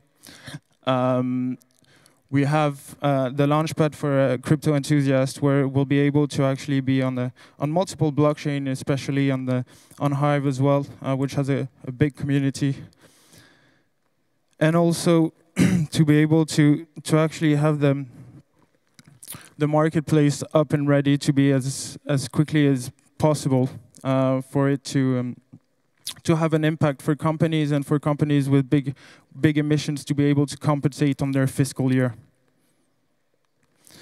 So there's behind the projects, there's 2 companies, French companies, which is 471, which is an accounting firm that created API connectors to, first of all, for the balance sheet at the end of the year for a company, but also to know the emissions from a company through API connectors, with connecting it to QuickBooks, Intuit, or many other softwares, accounting softwares. And those people are part of the team. It's been only 4 months, and they're all quite involved, and we're backed by the French government with a French Plan France Relance, which is the possibility by the government to actually fundraise and to help the public side and the private sector to collaborate on such topics.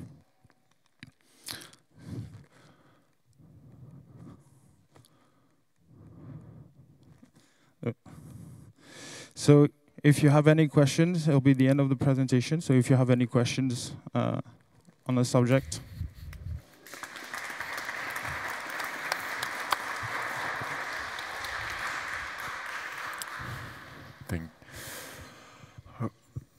Okay, yes. Oh. I go to Alex and then over to you.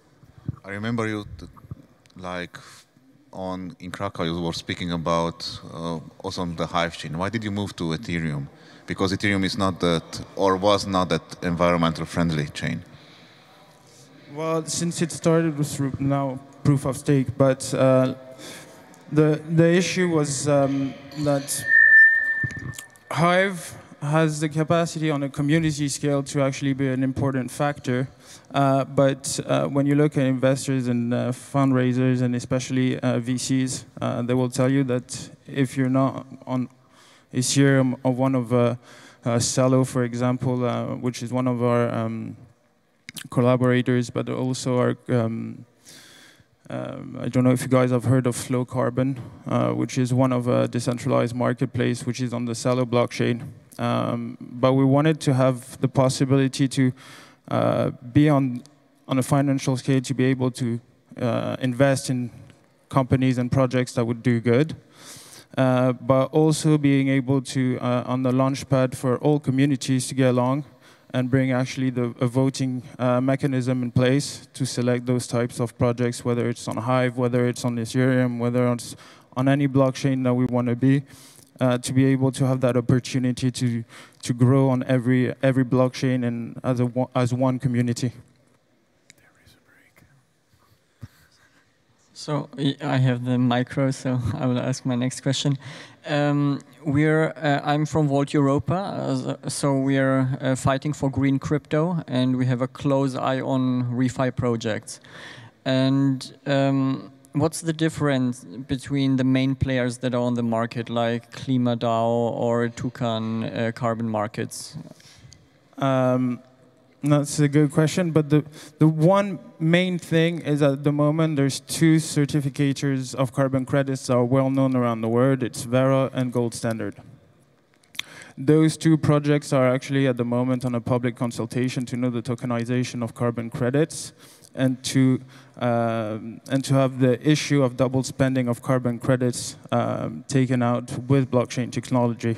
At the moment, KlimaDAO and Toucan, for example, have the basis of bringing carbon credits on chain, but they do not have the possibility to verify double spending from a project or carbon offsetting project. So those are the kind of issues that we're facing. We have the possibility to do so. We brought up a mechanism during the public consultation of Vera and Gold Standard to actually have not double spending carbon credits. And if you have looked at the recent news, KlimaDAO actually took off 25 types of carbon credits from their markets due to that double spending issue. So regarding KlimaDAO, do you have any also similarities like burning or something, burning mechanisms? We have burning mechanisms, but it's only for our launchpad. We're burning if a person comes, because there's not only on our token. The person can invest in different other cryptocurrencies. And due to the fact that we want to be as neutral as possible, there's a type of token burn which is done to compensate the carbon emissions of the transactions. Yeah. This is a little bit of topic question, but I have a friend that he deals a lot with livestock, and he was interested in these carbon credits as a whole, but one of the biggest questions as we just talk about it, like how do you measure, in the case of like cattle, like the footprint of methane and other sorts, like the intake of water, how much they consume and all that. Do you know any It's probably process? One of the main subjects that is being researched about. It's probably one that is the most on point at the moment, especially for cattle farming.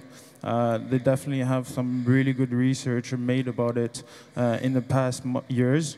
Especially this year, where climate and the impact has been more mainstream. But especially on that point, it's that we know exactly the methane that is brought in the air. Definitely, that's some research that has been done by the US and by the European Union about it. So we know those factors. But we also know that if a farmer takes care of his land, he'll be a lot more, there's a lot more carbon credits to be handed over, and he can actually do better by having a better salary. He can actually take care a bit more of the environment, whereas of now, it's a bit more of, you know, there's a lot of demand, but he can't take care of his farm or his soil or his animals, his cattle. Okay. Any more questions? No? Okay. Well, thank you a lot. Thanks a lot, Charles. Thank you. Merci. Merci, merci. Okay. So, surprise. There is a break. Sorry, Charles. There was a break, so there was nothing. Nothing happened. All good, okay? There is a break right now until 10 past 11. 10 past 11. And don't forget to cast your votes. We'll put the voting instruction up here. And yeah, I'm going to answer this phone call. See you in 15 minutes. 15 minutes.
dark, her lips come down, riots break out all over town. I'm gonna find myself in the IKEA store with enough tea lights to last the Third World War. Wanna live in IKEA. With thousands of pencils to write down my thoughts, a plethora of coffee tables and forks, more meatballs than you can consume, and a stack of cushions that will reach the moon. Wanna live in IKEA. Wanna live in IKEA. Wanna live in IKEA. Wanna live in IKEA. Thank you. That was a request from Mr. Jocks of Rising Star. I want to thank my two biggest fans who are up here.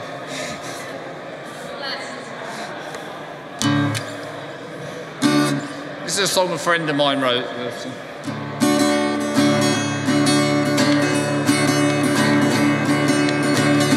You are the brightest star in the darkest night. No matter where you are, I know you're burning bright. That's it. I don't want to clip your wings. I don't want to tie you down. I just want to make the most of you whenever you're around. You're always on my mind, wherever I might be.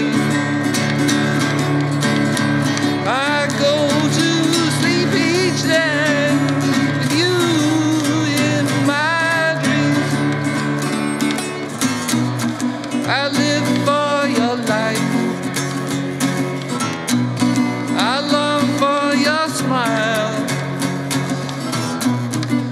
Never be a photograph to replace what's in my mind.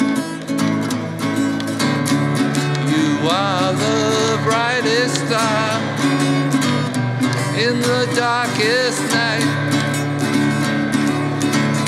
No matter where you are, know you're burning bright.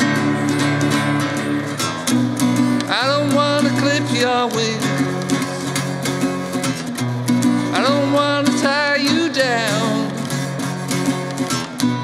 I just want to make the most of you whenever you're around.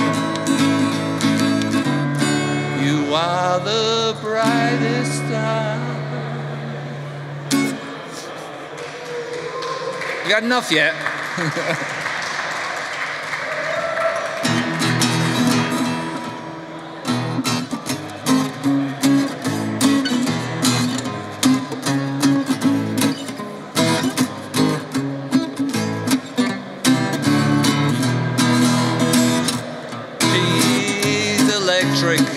From a family full of eccentrics, done things I never expected, and I need more time. She's got a sister, God only knows how I missed her. On the palm of her hand there's a blister, and I need more time. And I know what I want, got my mind made up now. I need more time, and I know what to say, you know what I'm saying, 'cause I need more, 'cause I'll be you and you'll be me, lots and lots for us to see, lots and lots for us to do. She's electric and I'll be electric too.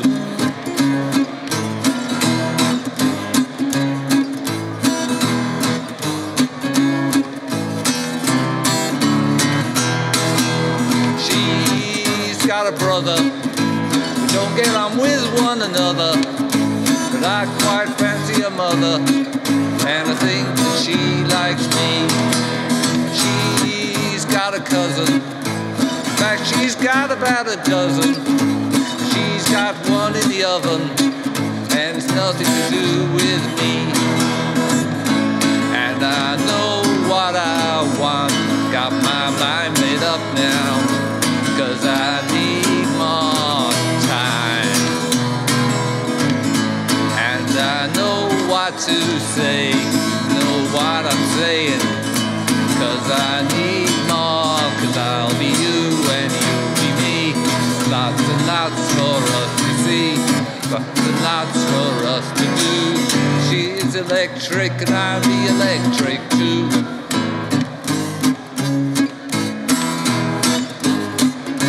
And I'll be electric too.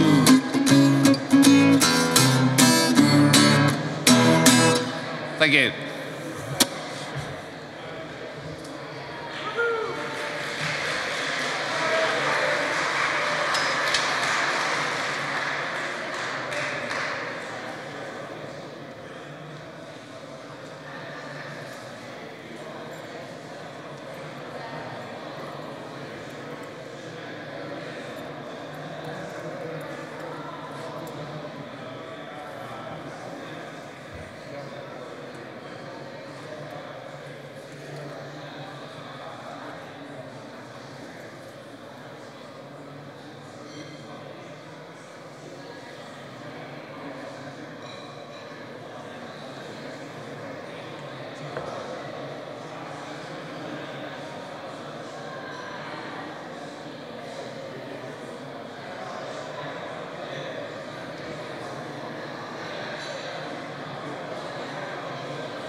Hey, put the sheath back.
Podium. Ladies and gentlemen, we want to continue the program in 1 minute, so you only have 1 minute to grab a chair. Oh, ladies and gentlemen, we're going to continue the program. Ladies and gentlemen, we're going to continue the program. Please take your seats if you want to sit, or else be silent. Forever? No.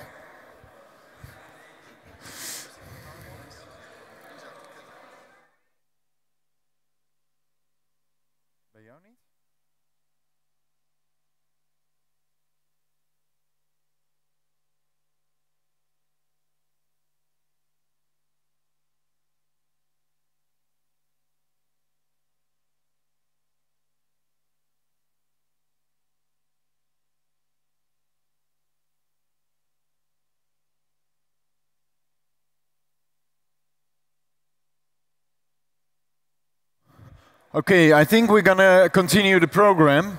Ladies and gentlemen, please take your seats because the next presentation is actually a pretty darn interesting one. But it needs your full attention because it's a personal research project on who is Satoshi Nakamoto. So please take your seats, you won't want to miss this one. Because Stefan, please come up on the stage. I saw you for the last time in Lisbon or on.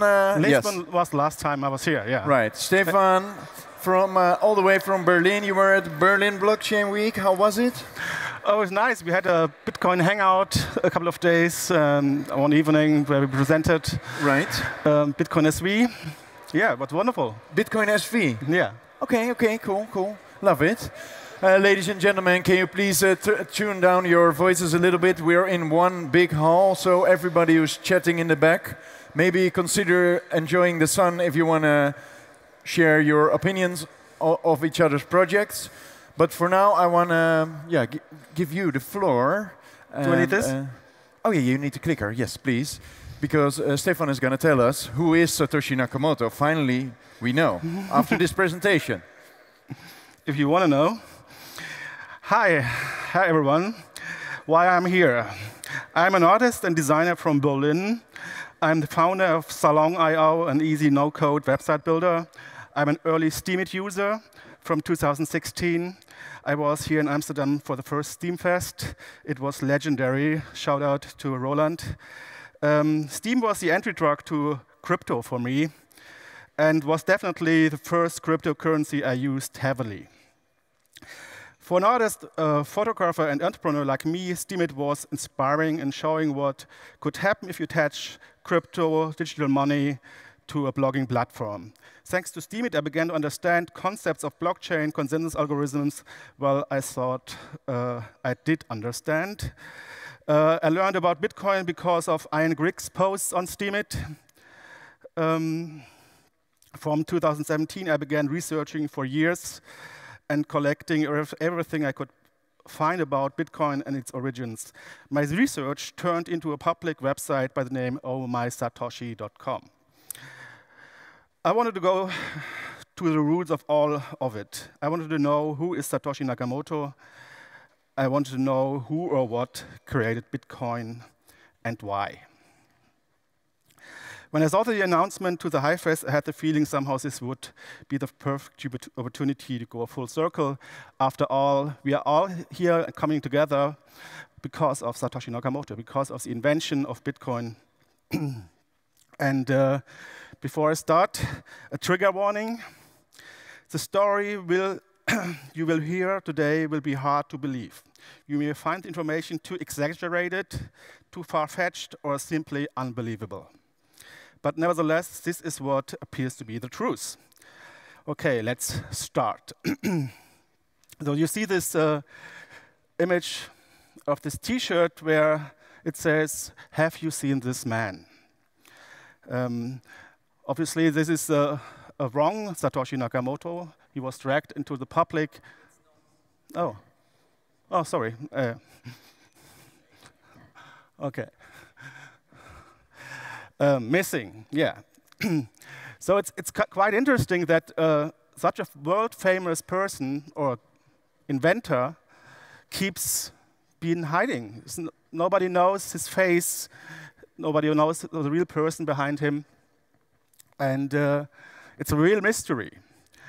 And people have to cope with it. And what they did, they made an image of himself, of Satoshi Nakamoto. This is a Satoshi statue set up in Hungary, I think 2 years ago. And this is the image most people have of Satoshi Nakamoto, a faceless, hoodie-wearing anon developer, a hero. What I experienced,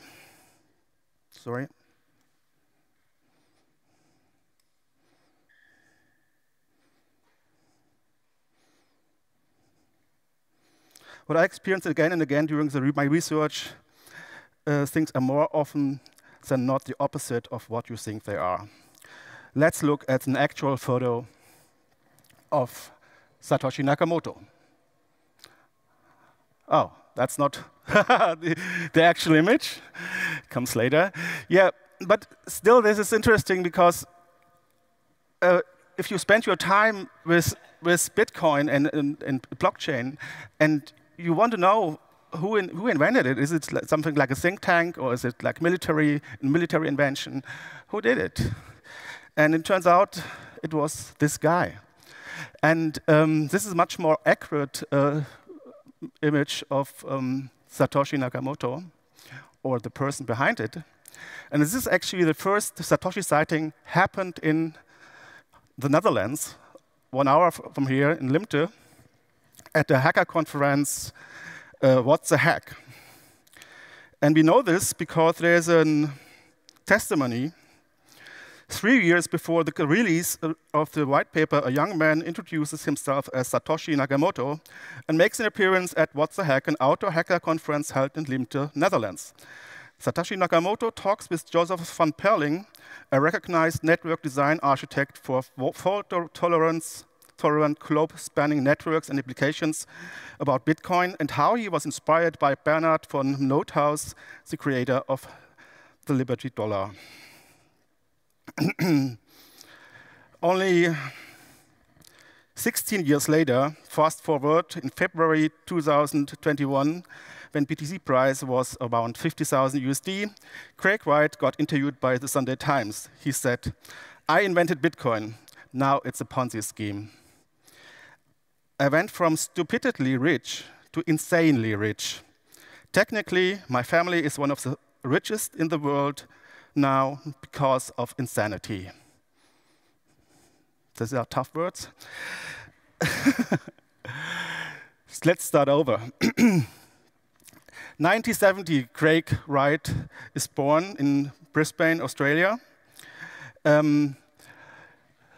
This picture shows his 2 sisters, Danny and Lisa. And interestingly, Danny, the youngest one, she wrote a blog post after Craig got doxxed, or Satoshi got doxxed. And she writes a little bit longer post, but it's very interesting.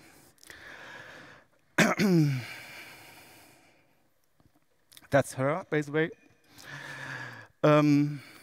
Is he Satoshi or is he my brother? That's the title of the post. Let me tell you a little bit about my brother. He's actually a pretty amazing guy, but I'd never tell him that. He's just another stinky, annoying older brother, or is he? From the time Craig Wright was young, he was blatantly different to the other kids. A deep thinker from an extremely young age with ideas that a crazy man would be thought in his element preaching. There was Craig, then Lisa, and then me, all born 18 months after one another, almost to the day. Mom was really young, and if I was to be honest, not ready for motherhood. We had a tumultuous childhood, to say at least. As kids, we saw and lived through things that no child should ever see or never or even know about, but we stayed a close family.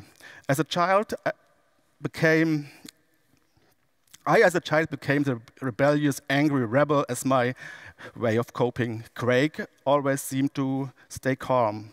He was almost hermit-like at times and would lock himself away in his room for hours on end. In there, he would be studying, reading, thinking, creating, discovering. We spent a lot of time as kids at our Nana and Pop's house. We would go there most afternoons after school. When my mom was going out, I wouldn't really see Craig that much here either. Here also, he would disappear for hours with Pop, thinking, creating, discovering. The males in my family were like crazy professors. I didn't get it. I didn't get them or understood them, but had great respect. At school, Craig found some close friends, but could also be subject of bullying at times. Have you ever known a kid who, from as young as I can remember, has said they would one day create something that would change the world? I'm serious. What kind of kid says that? Well, if you know Craig, right, and what he has achieved now, you would totally get it. My question sometimes is, was he ever a kid? He knew from being a child that he had a path that would create something that could essentially change the world and life as we know it. I have no idea now how. I would often think that Craig and Pop were aliens or time travelers who knew things. My amazing Pop was the first person in Brisbane to build a color television. Somehow his electronic brain created it. Craig kept to his crusade of wanting to learn and know everything. There was a stage as a teenager where he was going to be a builder, wallpaperer, go to uni, be a chef, be a computer scientist. Well, the truth to behold, he learned it all. He wanted to know everything. He had the knack to get on people's nerves at times too, to let them know that he knows everything. Would you mess with Craig though? No way. Craig has a temper, nobody walks over him. Craig also is a big softie too, but won't let it onto that too often. To say Craig was eccentric was to say the least. As I say above, is he Satoshi or is he my brother? I remember on occasion when I was 16 years old and going down to the local park with my friends to hang out. When we got there, there was a crazy guy in head-to-toe black ninja gear with his sword practicing martial arts. We did what any 16-year-old girls would do. We turned around, ran back home as fast as we could, and ran through the house screaming to tell anybody who would listen about this crazy guy at the park. Once all of the excitement wore down and we were relaxed, we heard the door. Who would walk in? But the crazy ninja. What does every 16-year-old group of girls do? We all started screaming again. Craig took off his wrap, cover over his face, and looked perplexed as why we were making so much commotion. To this day, I still see the events clearly when I heard the name Satoshi. I knew. So this is Craig in his early 20s as a chef. And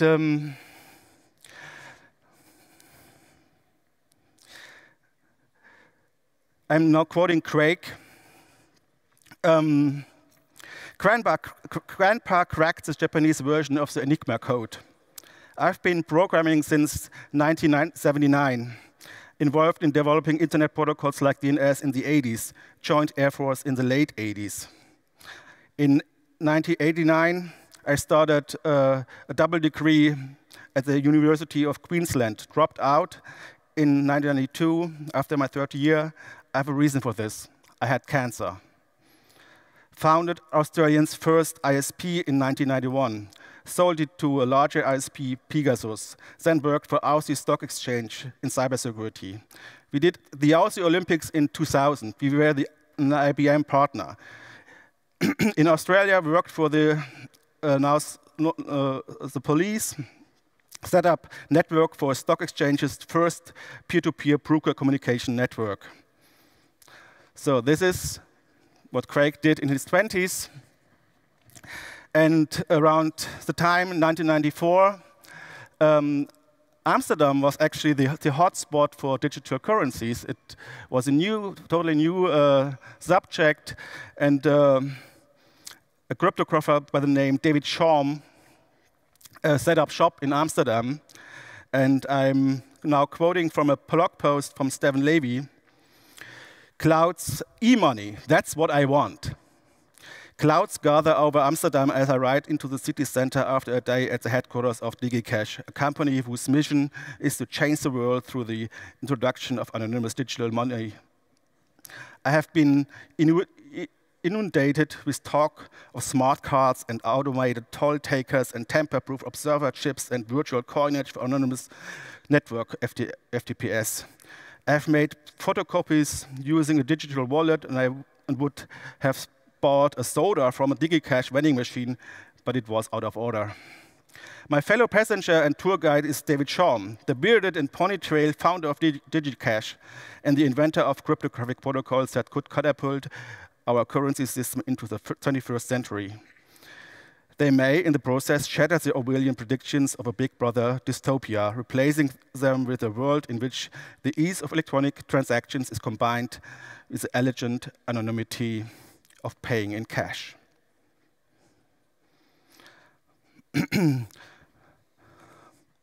So this is the DigiCash team. 5 minutes?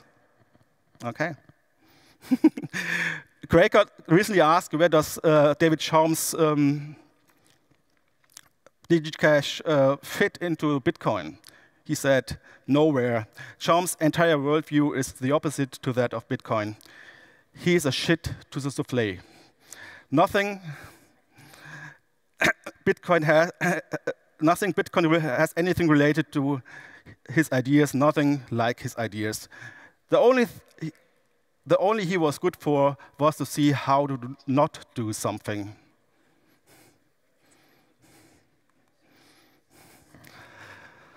BlackNet, 1997. Inspired by this new technology of cryptocurrencies, there was a researcher by the name Timothy May, who came up with the idea of a peer-to-peer network where you could sell information and deal information with using a cryptocurrency. Craig Wright was in conversation, in discussion with Timothy May, and was intrigued by this idea.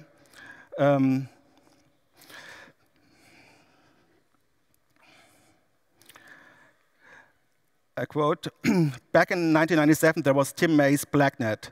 May was a crypto anarchist who had been operating and agitating in the cyberpunk community since the mid-1980s. Computer technology is on the verge of providing the ability for individuals and groups to communicate and interact with each other in a totally anonymous manner, he wrote in the Crypto Anarchist Manifesto in 1988. BlackNet operated like a precursor to WikiLeaks, soliciting secret information with payments made by untraceable digital money.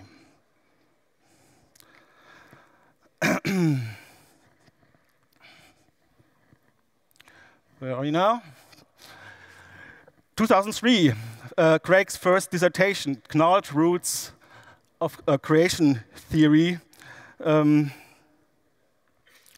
2004, he worked for BDO. He founded other companies like Information Defense. De Morgan. Here he filed BlackNet. He took basically the idea, as I said, from Timothy May, removed the anonymity part, and made it something which Bitcoin could do. So I have to jump really. That's where he filed the research project BlackNet to the Australian Tax Office. He said, it's the dumbest thing I ever did.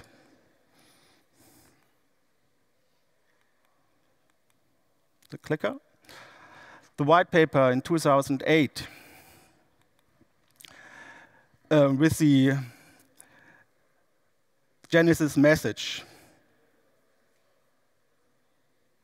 The Times on 3rd of January 2009, Chancellor on brink of second bailout for banks. He says, it's an anchor point showing no pre-mine, but the block itself can't have existed before January 3rd. It's a public attestation that there wasn't a secret chain or coins made before that date.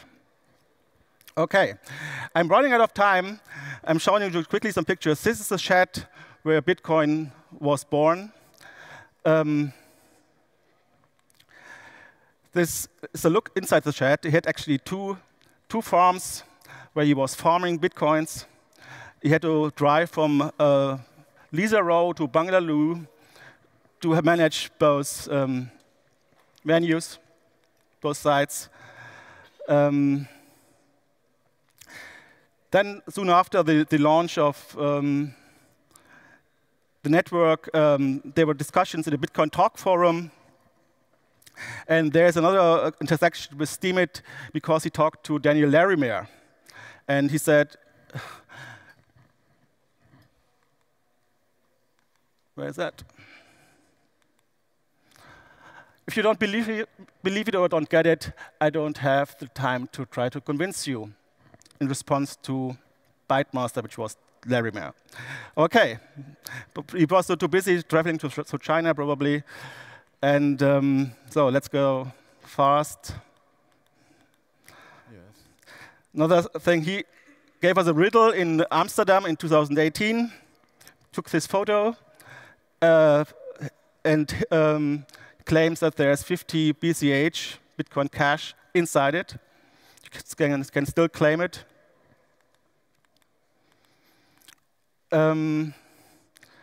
Blacknet again. OK. Just I want to show the last video. That's actually the situation in the BSB community, also in the whole crypto. Everybody wants Craig to sign. He doesn't. He wants to make a proof of point. Currently, he's on court. Last week, he was in court in Oslo, fighting against defamation. And one last thing. Hey, put the sheet back on, please. Yeah, Craig. Don't let that kid go. Jesus Christ, Craig. Wow. No, incredible. Hey, can you do it one more time, Craig? No. Give him the pumpkin. Yeah. Wow. Hey, put the sheet back on, please. Yeah, Craig. Don't let that kid go. OK, thank you. Wow. Thanks a lot, Stefan. Thank you. So please, Stefan, do make a big post about this. Yeah. On where? Hive. Maybe? Oh, on Hive. Yes, good idea. Please do, because it was a little bit too much to how did you say? Unpack? To unpack during 20 minutes. Yeah. So please write a post. I do. Okay, thank you. Or maybe just post your notes, right? You can just post your notes and then. Yeah. Thanks. Questions? Okay, one question, yes? Who was Satoshi Nakamoto? That was the question, no? No. Say your question. I just wanted to say that, I mean, I only saw part of that up, but I already thought that probably was him. As a fellow crazy Australian doing crazy things, some Australians are like that, and he is one of them. Australians have changed the world in an unsung way before. The Australian general that invented combined arms warfare and won World War I for the Allies, John Monash, was also completely unsung because he was Australian, and no one can believe that nuts Australians can do things that really change the world, but we can, and I'm hoping to also. Okay. Go Australia. Thanks. We just continue with Archange, who just said he was feeling really at home being an Archange in a church, or a former church, right? And he just told me that he forgot his, what's it called, a priest suit today, but without further ado, and he has a special installation which requires a table. I don't know, is this okay? I'll put it on the side, maybe. Put it on the side. Yeah. It was on the side. The other side. Okay. So I'm close to the screen there. So demanding, these Archanges. Thank you. Oh, there's a timer over there. Can you see it? Yeah, can you reset it because I already overflowed? I will do it. Thank you. Okay, it's a Archange in the church. No clicker needed. No. Thank you. Here I am again. I will ask you to stand up quietly, please. And as we are in a church, we will pray. We will pray for all those that have their account hacked, compromised, that lose their keys, lose their Hive, lose their HBD. Thank you.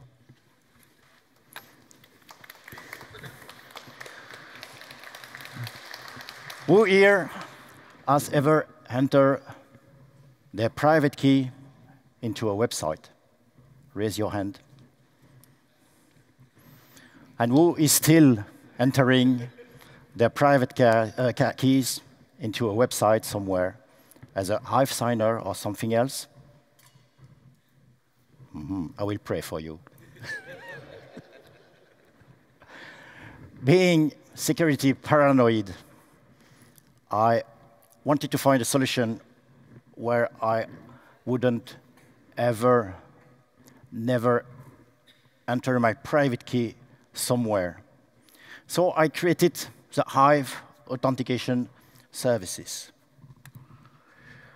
What are Hive authentication services? It enables users to easily log in, meaning authenticate, on any device, as a mobile, a tablet, a desktop, on any operating system, Android, iOS, Windows, macOS, Linux, and on any application, whether it's a web application, a desktop application, or a mobile application. And all this without providing any password or any private key.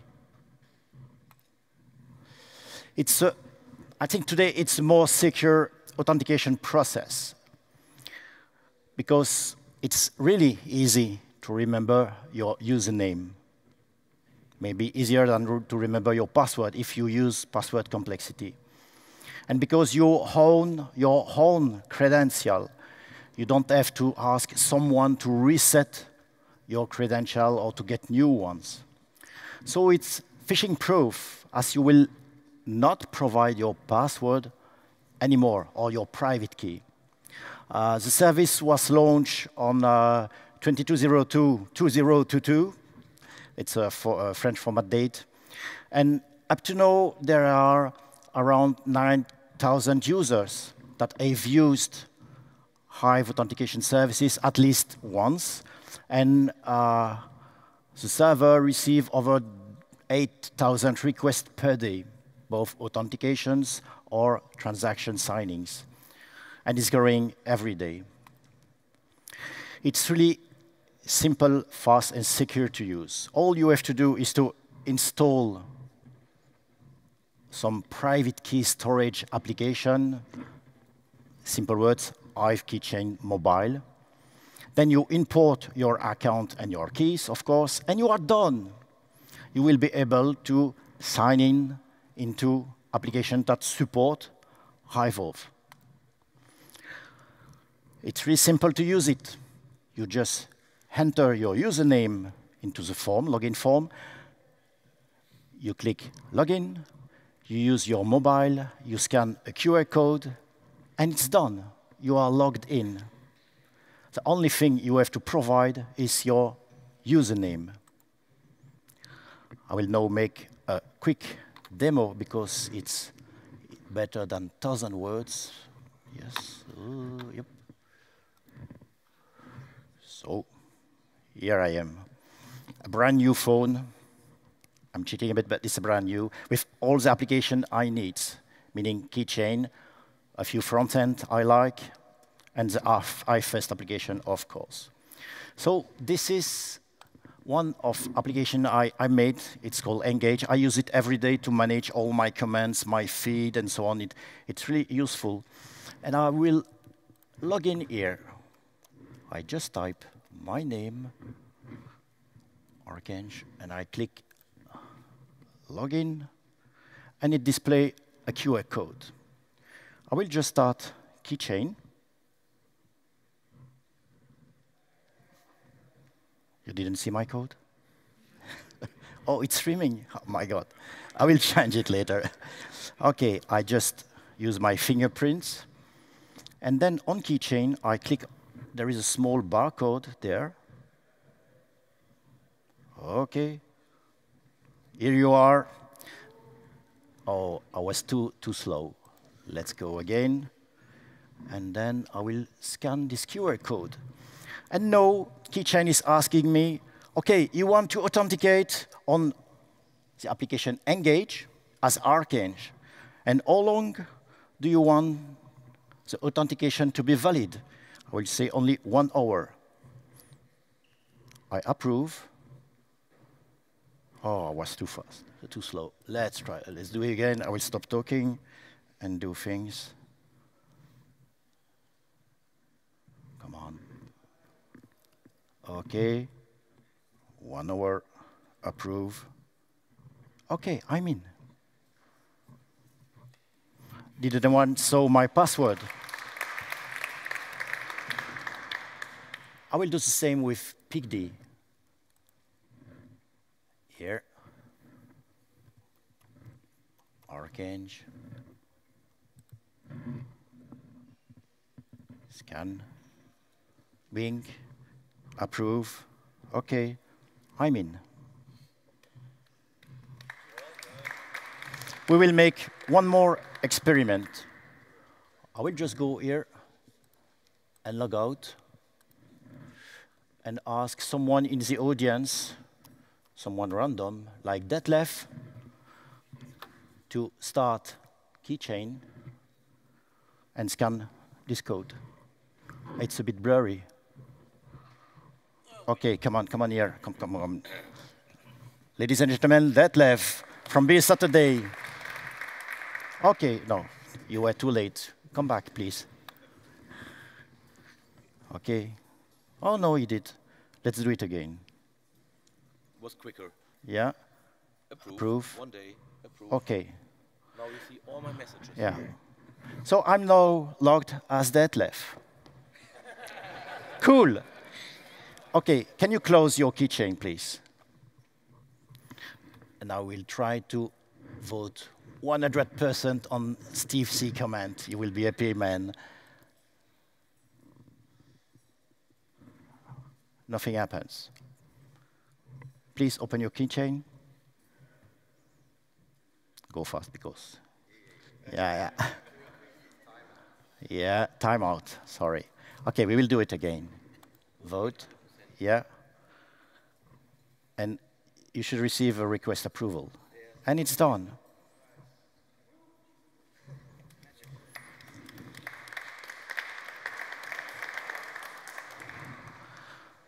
So,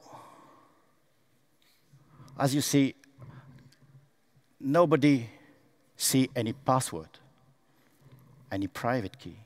I was able to log here. It's a public computer.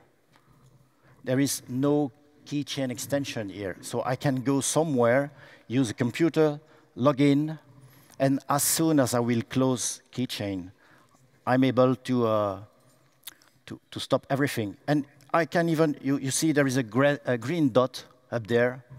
If I make a long push, it's finished. All the token that allows me to identify on any application, any device is gone. So I will have to redo the authentication process to log in. I hope you enjoyed this demo.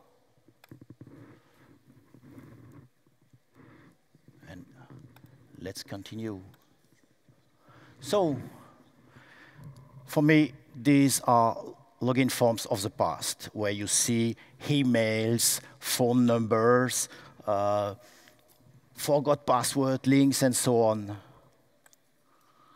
The future is now thanks to the Hive blockchain. Your Hive account name will be your key to log in everywhere. If you are a Hive user, please secure your account, secure your assets. Stop entering your private keys. Signing using HiveVault. If you are an application developer, please add HiveVault support to your app. It's approximately 1 hour of work. Really, I had several applications like Dbus, we will see Crypto Cybershot. I think PICD did it. It's quite easy to do.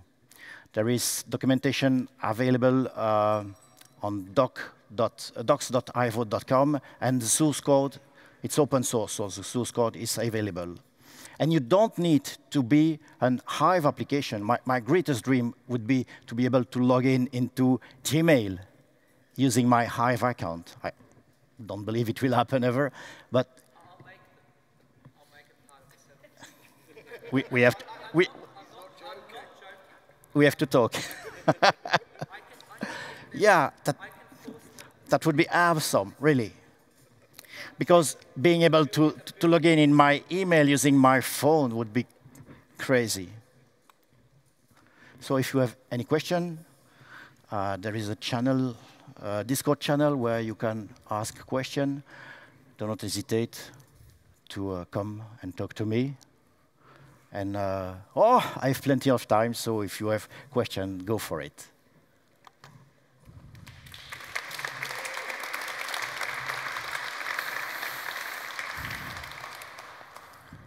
Any questions? Yes. Okay. In between, while I walk over there, public service announcement. I was not. It was really late yesterday evening for me, so I was not aware of R. Kelly's recent conviction. Obviously, so he has been downvoted out of the playlist completely. Just so you know. Okay. Sorry, guys. It's Brian of London again. I feel like I'm talking too much. Are there any other wallets on the way? Because at the moment, I've used it. I love it. Yeah. I want to implement it in my app. I haven't had the... It looked like it would take more than an hour for me, but I'm not so clever. Any other wallets on the way? I heard not a long time ago that there were people wanting to create a new wallet to decentralize things. I'm pretty sure either they will integrate Hive, or maybe I will go and help them to do so. Yeah. So my question is that do you have, what storage are you using in the phone for this? Are you using the secure built-in storage in Android phones and things like that? There is no storage. It's all in memory. So there is a gateway in between your phone and the application. Everything is in memory. And there is no storage. I don't even track currently. I don't even track anything. I just see an IP address, a username, and some encrypted payload, and I don't know what's happening. Okay, so on the phone, the keys are not stored on the phone either? Yes, your keys are stored on your phone. That's the only place where your keys are. You install Keychain. Hive Keychain is actually Hive Keychain doing on your mobile. Those questions are all for Stud Kev and the Hive Keychain team. Yeah, so you install Keychain on your mobile, you input your private key into Keychain mobile. They are encrypted twice, once with the PIN code, and the second time with your fingerprints. Yeah. And that's the only place where your keys are. Only place, one place. Then let's speak about security a bit. The only things you need to trust is your private key storage application, Keychain. I trust Keychain Mobile because I know Stuttgart, the lead developer. We have worked together and I trust him. But you are right, it's something you need to know. And having an additional wallet, open source, that you can compile and install yourself into your mobile would be better in terms of security. But if you trust Hive Keychain Mobile enough, then you are good to go. Thanks. This is great, by the way. So 2 questions. One was I was recently talking with a friend about this topic, and I don't remember exactly the name of the technology, but I think both Apple and Google, they were trying to come up with this solution where you just like have your phone next to your laptop and it will automatically handshake and allows you to get into whatever you need. Yeah. I want to know your opinion about it, if you ever check it out, or do you think that's something that could benefit, or you have your things? And the other question is this just a mobile solution in the sense like, what if I'm just with a laptop with no phone? I mean, it doesn't really make sense, right? It would just be for mobile, I guess. Okay, I will answer the last question first because it's the easiest one. If you are on laptop, you use a browser, you install Keychain extension for your browser. That's all I do because it's easier than every time pick up your phone and so on. And that's another thing. I mean, what if I use a different browser like Opera or I something? don't care. Well, my point is you rely on an extension. No. No, that's the point. Here, I could. I use Brave, but I could open Chrome or Edge. I just log it into my application, and that's the application that displays a QR code. I'll give you an example. Even on a desktop, at my mother's desktop place, application, it would work. Please don't answer my questions, because we will lack time. Yeah, thank you. So the second question about the initiative from Microsoft, Apple, and so on. They recently said we will do something like this. I think we are ahead of them. Why? Because we are decentralized, and we own our credentials, and we know everything is encrypted, and it's encrypted using our own credentials. And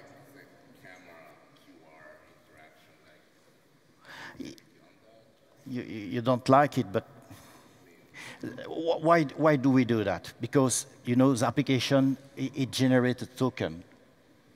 And then the application know that you are you. And that's this technology that enables both parts, the application and you, to exchange things in a secure way. For example, is there any other way to interact between the devices? Yes. Say the MAC address or something. Maybe take a mic because people don't hear you. Oh. Just the way like, to communicate, right? Is there a way to communicate that doesn't require a camera and a screen, like, you know, the MAC address, something that is like, for example, back in the days when Bitcoin was it, there was like I won't use the MAC address. You know why? Because one day I lost my phone, crashed. Right. I go to a shop, I buy a new phone, I install keychain, I import my key, and I'm done. Okay. It was faster than doing it for my bank account, because I need something where you put your card and you type a code and so on and call in the bank. In let's say 5 minutes, I was ready to do my Hive stuff. Mm-hmm. Okay. Archange, could we just put the mic on? Yeah, is it on? we hear you. Hello. Congratulations on this. It's really amazing, amazing technology. I kind of wanted to be there the day that you realized that you could do this. You're like, oh.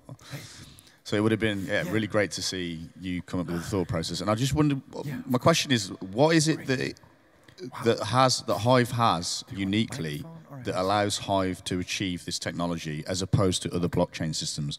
And are there other blockchain systems out there that you think can integrate this type of technology? Or is it specific to Hive, and what is it about Hive that allows this to be possible? We could use it on another blockchain, because the only thing we want to know, I'm speaking about authentication. The only thing we want to know is, are you really you? And how can I prove that I'm me? I just need to prove that I have the private key to sign something. So another blockchain could ask, are you Archange? And make a match with the address. They will do the authentication process with the Hive blockchain, or at least with someone that holds a Hive account. And then I can prove to that other blockchain that I'm me. That's what we want to know. Are you really you? But why is it that Hive can do this specifically? What is it about Hive? What features is it that Hive has that allows you to do this? Because it's let's say, free to have an account, because we have several keys. We can do encryption with those keys, and it's so easy to do and to implement. Well, we're definitely looking to put it onto 3Speak. It's a little bit more of a convoluted process for us because we have a slightly different login process to other people because of the encoding delay on the videos, but very interested, and thank you very much. Thank you. Hey, I'm gonna last one. Quick, pretty much the same question. So let's say if I want to use only my phone, I don't want to use another device. Sorry? If I want to use just my phone. Yeah. So is there gonna be an option so I can log into the same phone? Because, for example, in my reality, I want to live only with one device. I don't want to I don't want to live with second device, let's say. So are we going to be able to use the app to the same device? Yes. Oh, I didn't make that off. Do I have time? A quick demo? Yeah, yeah. Sure. I will show you. Okay. That's important. Here, I'm on my mobile. Okay. I want to log in. Ask Archange. Go.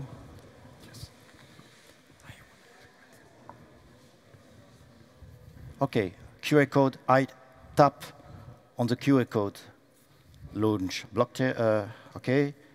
Approve. Okay. Back. I'm logged in.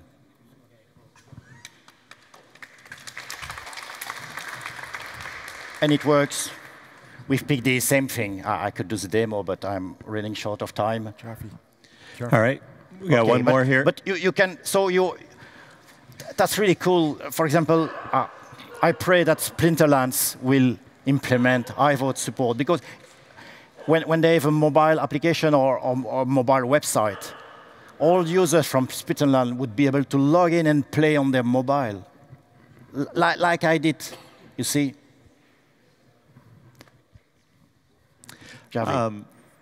Any other developments that you're presently working on with it? And if not, if you're like done with the working on the code, and then what's next for HiveAuth? What's next? Yeah, are you still working on other features with it, and if not, then what's next? I'm working on. Just come through. Currently, there's a gateway in the middle, in between the app and the mobiles. I would like to decentralize this gateway. So I'm working on a protocol where we could run Hive gateway like we run Hive-D nodes, and everything would be decentralized. That's the next step. All right. Okay. Thank you. Thank you all. If you have questions, I'm there. Cheers. Okay, now let's do the stage remodeling. Right. It takes a glance. It takes so many times. Oh wow, what's this? What is it? Oh. Did you already cast a vote? The track list is now really okay to vote. Everything is safe for work. Please cast your votes. Just send 1 Hive or 2 Hive, 3 Hive, or maybe 100 Hive, or maybe 1,000 HBD, and your song will be played first by the church tower from 4 p.m. onwards. And everybody in the city center will hear the track you chose or help float onto the top of the playlist queue. Yes, juke bells. And actually also people at home. Hello, people at home. Oh, maybe can you all turn around and say hi to the live stream, because we are live on the internet. Hello, internet. How are you doing?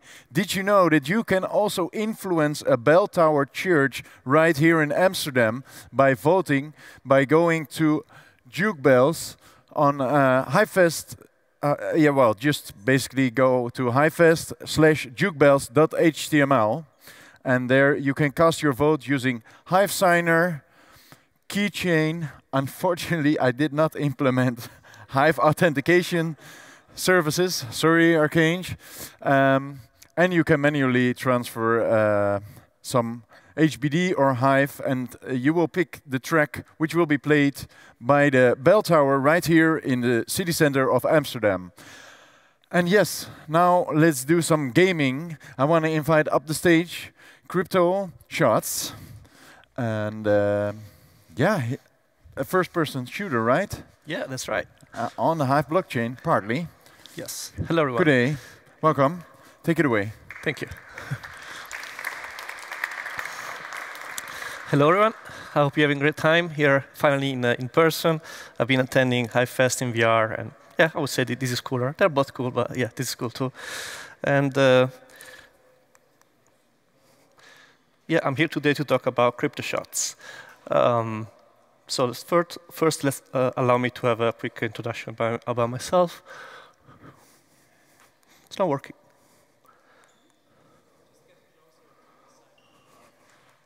Okay, So who am I? I'm a software engineer. I'm the founder of CryptoShots.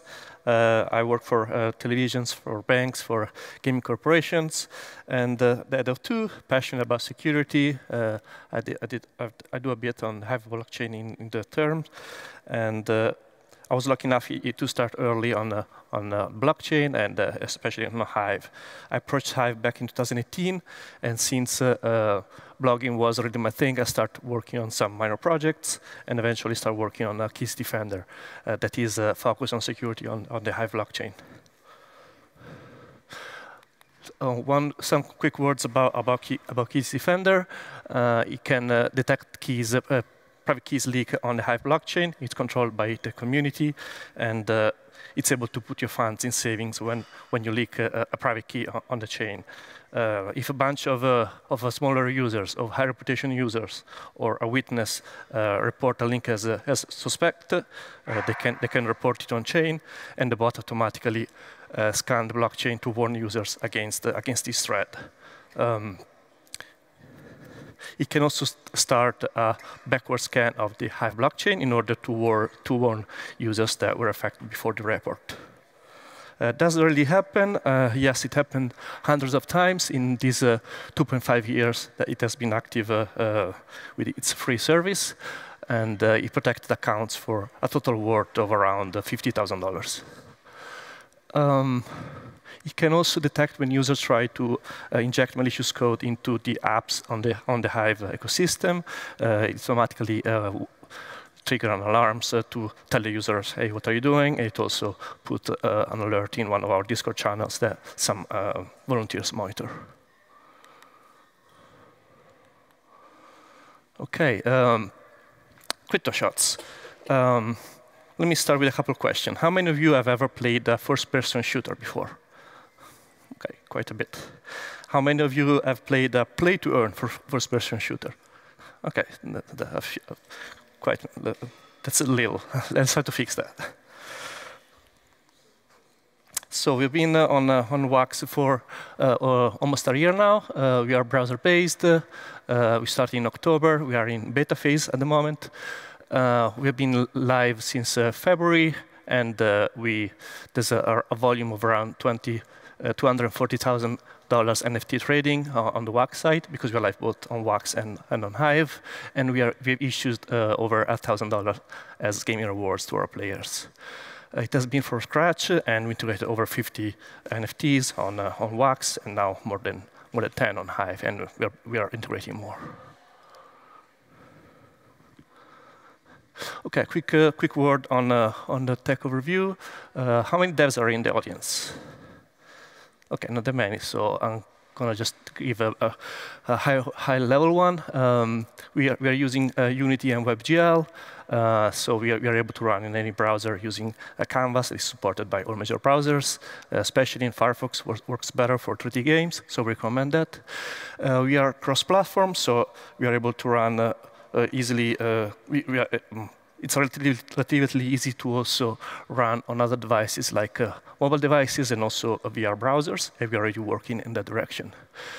We support the controllers already and also inverted mouse for FPS professional players. Another advantage of being browser-based is that you don't have to download multi-gigabytes executable on your machine. So that's important also for a security side. For example, some popular YouTubers have recently been hacked downloading a game, and yeah, that's something that is not going to happen with the browser game. This is how the game looks like. These are actual screenshots from the game, and Level 0 has been released in May, the warehouse, sorry, in February. At the end of May, released the cargo ship, Level 1, and we're currently working on Level 2 that takes place on Mars. This is the game in action, so you can see the gameplay.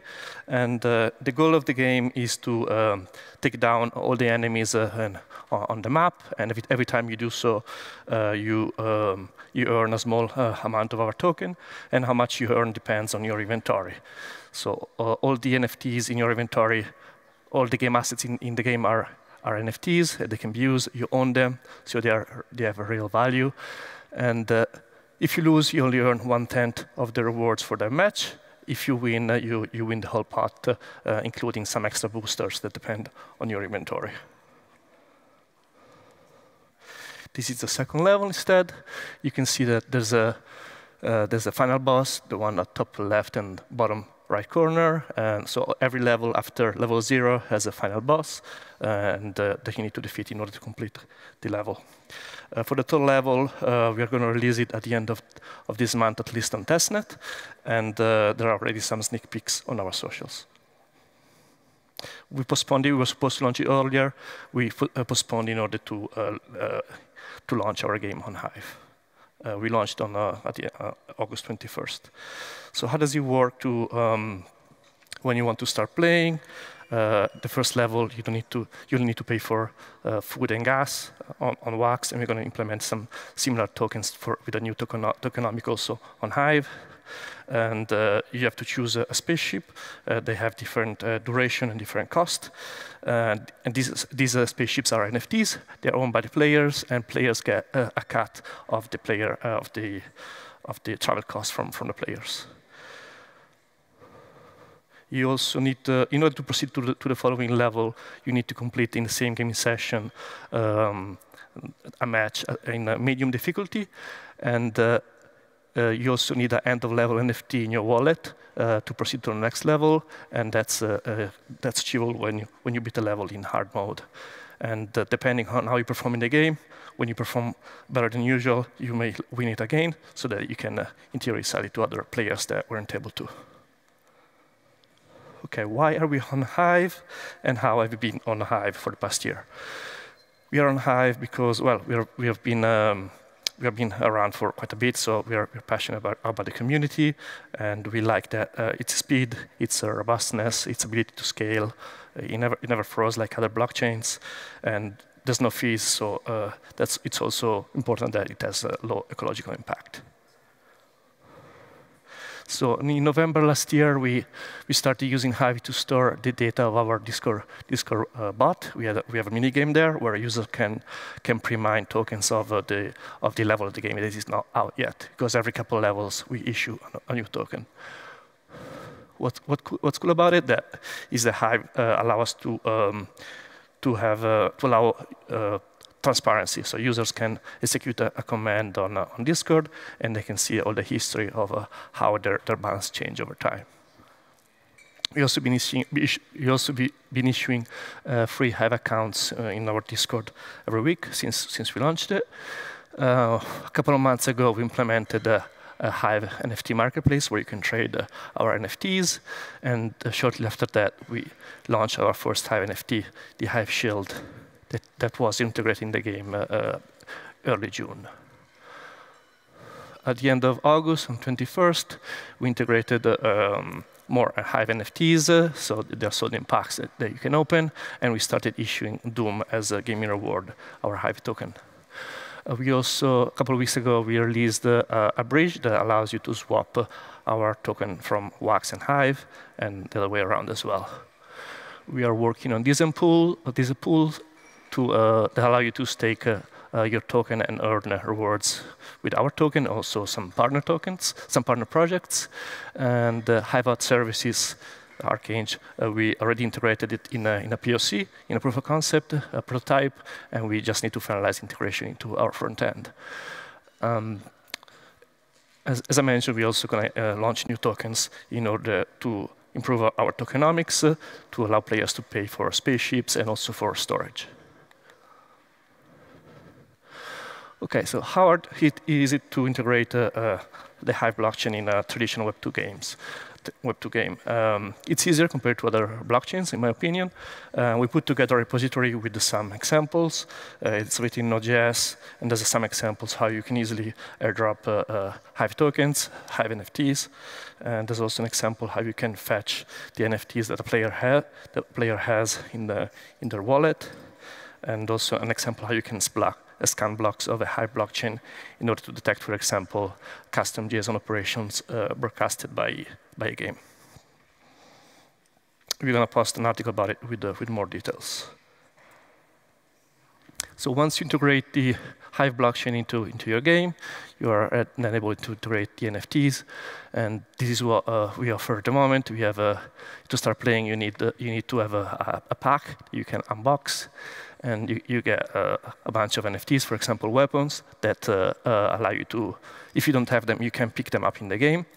And also, the more you have, the more rewards you have, up to the maximum. The players give you playtime in the game, and the ammo are a scarce resource that allow you to use the weapons. We also have we have an inventory section in our web UI, then we have a token session where you can stake and swap tokens.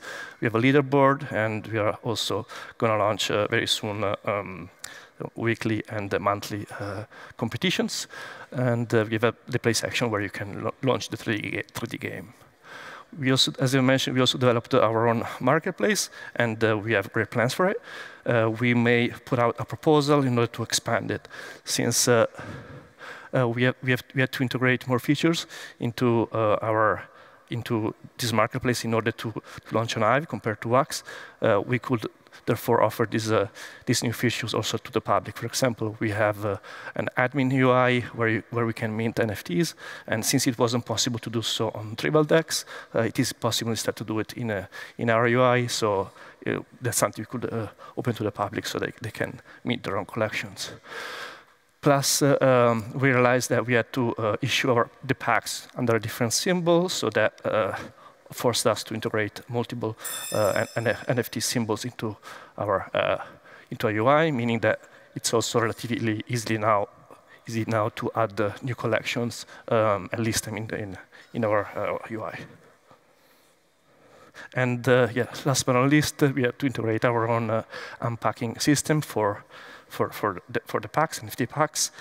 And unlike other games on Hive, we offer sequential mint numbers that are more meaningful, so they're not all mixed together when they open the packs. That's something we could offer as well to the public. That may depend on a proposal. So this project, the evolution will be called Hive Tonic. And until we receive some extra funding, we keep working on ourselves, and we have some sales up now. Our Hive token, Doom, .omega symbol, ticker Doom, is sold out on Hive Engine, but we still have some NFT sale up for grabs. Then our next events are the launch at Tor level at the end of the month. It's going to be on testnet, and the sale is going to be on October 11th, same day as the hard fork on Hive, the tentative date for the hard fork. In November, we are also going to start selling some lands on Hive, like we did on Wax. So we're going to put up as an auction the spaceships that players can use in order to receive a portion of the fees that players pay in order to advance levels in the game, and also map parts that give you passive income based on how players perform in the map that you picked. What if you don't want to invest in the current market in NFTs, or what if you don't have time to play? We also offer scholarships, both on Wax and Hive. That means you can borrow and lend NFTs to other players, and the rewards are automatically split since the parties of the agreement are broadcasted to the chain. What can you do with our token once you earn it gaming? We have a bunch of use cases, and we keep adding more. For example, you can use it to buy our NFTs. If you don't claim it, it receives an interest monthly. You're also forced to leave some of it staked in order to be able to earn new rewards. There's a stake to claim rule. Clearly, you can trade it in Hive Engine, and soon we'll also have the diesel pool. You will be able to use it to travel to other levels, and also when you run out of ammo time, you will be able to extend your session using the Doom token. At the moment, scholarships can be paid only in Hive by the teacher. It's free for scholars that don't want to start play for free, and we're gonna offer payments in Doom as well, plus some merchandise on our website. And you can also take advantage of the swap into our token and other chains to take advantage of the use cases that we have there. we are in the process of publishing a new version of our white paper. You can check out on our website. What's coming next? In Q4, we're going to resume working on mobile. We already started, and we're going to continue. It was deprioritized. And we're also going to resume working on PvP. We already did some experiments that were working well. We plan also on adding survival modes to our game. So the session is going to be longer. It's going to be a bit harder. And what's cool about it is that the earnings are going to be randomized, but it's not going to be gambling. So we have a cool idea in place. We're going to use more Hive custom JSON. They're going to be broadcasted to the chain, so we try and become more lean towards becoming adapted, because at the moment we rely more on or too much, in our opinion, on cloud services. That means we are not as decentralized as we would like to be. So with the help of the community, we can hopefully lean towards being more decentralized faster. We have that's our plan. Then priorities may shift. We try to keep track of manage the project as best as we can, and I think we can achieve so. And thanks to our maturity in the DevOps space, we are trying to be agile and adapt to change. That helps us to achieve that.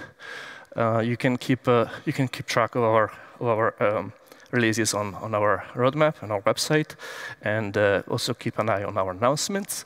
The best way to do so is in our community.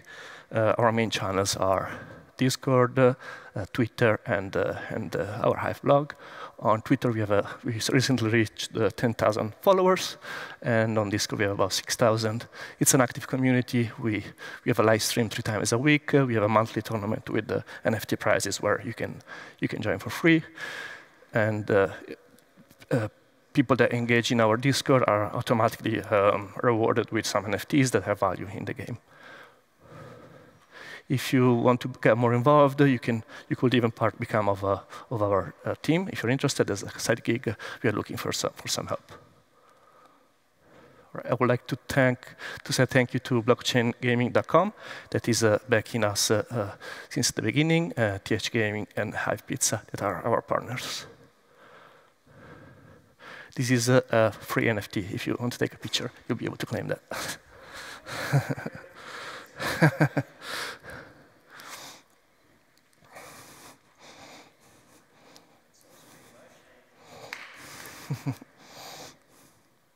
Any questions?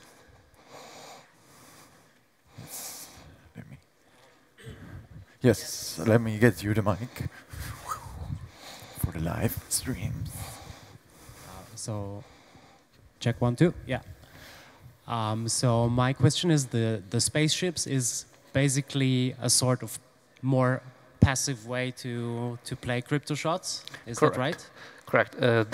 They are split into parts. So if you own spaceship parts, every month you receive a split of the payments that users make to use the spaceship. They can choose the different ones. They have different duration and different costs. Based on which part you have, you may earn based on these factors. Fantastic, thank you. And what do you think is going to be the price in, let's take HBD because that is stable, for a land on the auction and for the spaceships in the auctions? Where do you think it goes? We haven't decided price yet. On Wax, the highest price was, there was an auction and they paid $1,000 for one of the spaceship, but it was a full spaceship. The other parts were sold for less. But yeah, we don't have a price yet. Okay. We've been asked soon. Thank you. Thank you. All right. Yeah. Thank you, everyone. Oh, yes, thank you. Thank you very much. Did somebody lose a phone with a new... Oh, it's a lady's phone. Oh, this phone was found in a lady toilet. Ladies and gentlemen, or ladies, we found your phone, okay? If you see somebody later on who misses her phone, here is a phone. E.T.? E.T.? No. Oh, yes, it's another authenticator. Thank you very much. Very kind of you. All right. So Last speaker before we have lunch is definitely worth attending because it is a concept. It will be a conceptual presentation about the way how we could, well, maybe change part of our blockchain, which is currently delegated proof of stake blockchain. And this sir just came back from, oh, I got a fly in my. I just came back from Portugal, right? From the Monero conference. You went all the way by car, right? Yeah, that was my summer travel. Right. How many days did it take you to get to Portugal? Yeah, 3 days, just for fun, yeah. Oh, I thought you were 2 weeks on the road. Yeah, 3 weeks on the road in total, yeah. Nice. Yeah. Hit the road, Jack. Or please hit the mic and the clicker. Okay. Edwin de Boer, EDB. Yeah. Hi there. Yeah, this is a kind of special talk because first I want to start with reminding you of something else. I want to thank Roland for also mentioning this in his opening remarks. We're in Amsterdam here, and 38 days ago, a software developer, Alex Pertsev, was arrested here. And he still hasn't been charged with a crime. He was arrested for contributing to the Tornado Cash privacy app on Ethereum. So yeah, that's something we would like to keep in the public eye and keep the pressure on the authorities to yeah, to make sure that they stop arresting people for simply developing software, which is just a violation of human rights and would also be terrible for the software ecosystem in the Netherlands. So I forgot to mention the website, but if you want to know more, please visit setlx3.nl. And there's also a petition you can sign there. If you would like to go there. So setlx3.nl. I would like to keep him in view. Well, starting with my talk, yeah, starting with another person which we don't like. That's Sybil. It's actually Sally Fields from the movie called Sybil, about a person with multiple personality disorder. Later it turned out that she was faking it, but cryptographers used her as to name the Sybil attack. I want to talk about Sybil resistance mechanisms, which is what Bitcoin and crypto is all based on, which is what makes it possible to have a decentralized consensus mechanism. People often talk about consensus as if proof of work and proof of stake is about consensus. The point is, the consensus is actually the easy part. The easy part is getting a group of decision makers who can agree according to the consensus rules. So please check out my Twitter account, because we had some good discussions this week about Ethereum moving to proof of stake. And I try to tell everybody that decentralized proof of stake as we have on Hive is actually a better, more secure system. So, and the thing, the reason I want to talk about this, it's not really that I want to change how Hive works. I'm worried about centralization in general. And actually, I was very impressed with all the projects yesterday from people who are starting their own apps and so on. And I have ideas for things I want to do on Hive, but I want to promise I'm not going to implement this thing. It's more a thought experiment, but a very important one.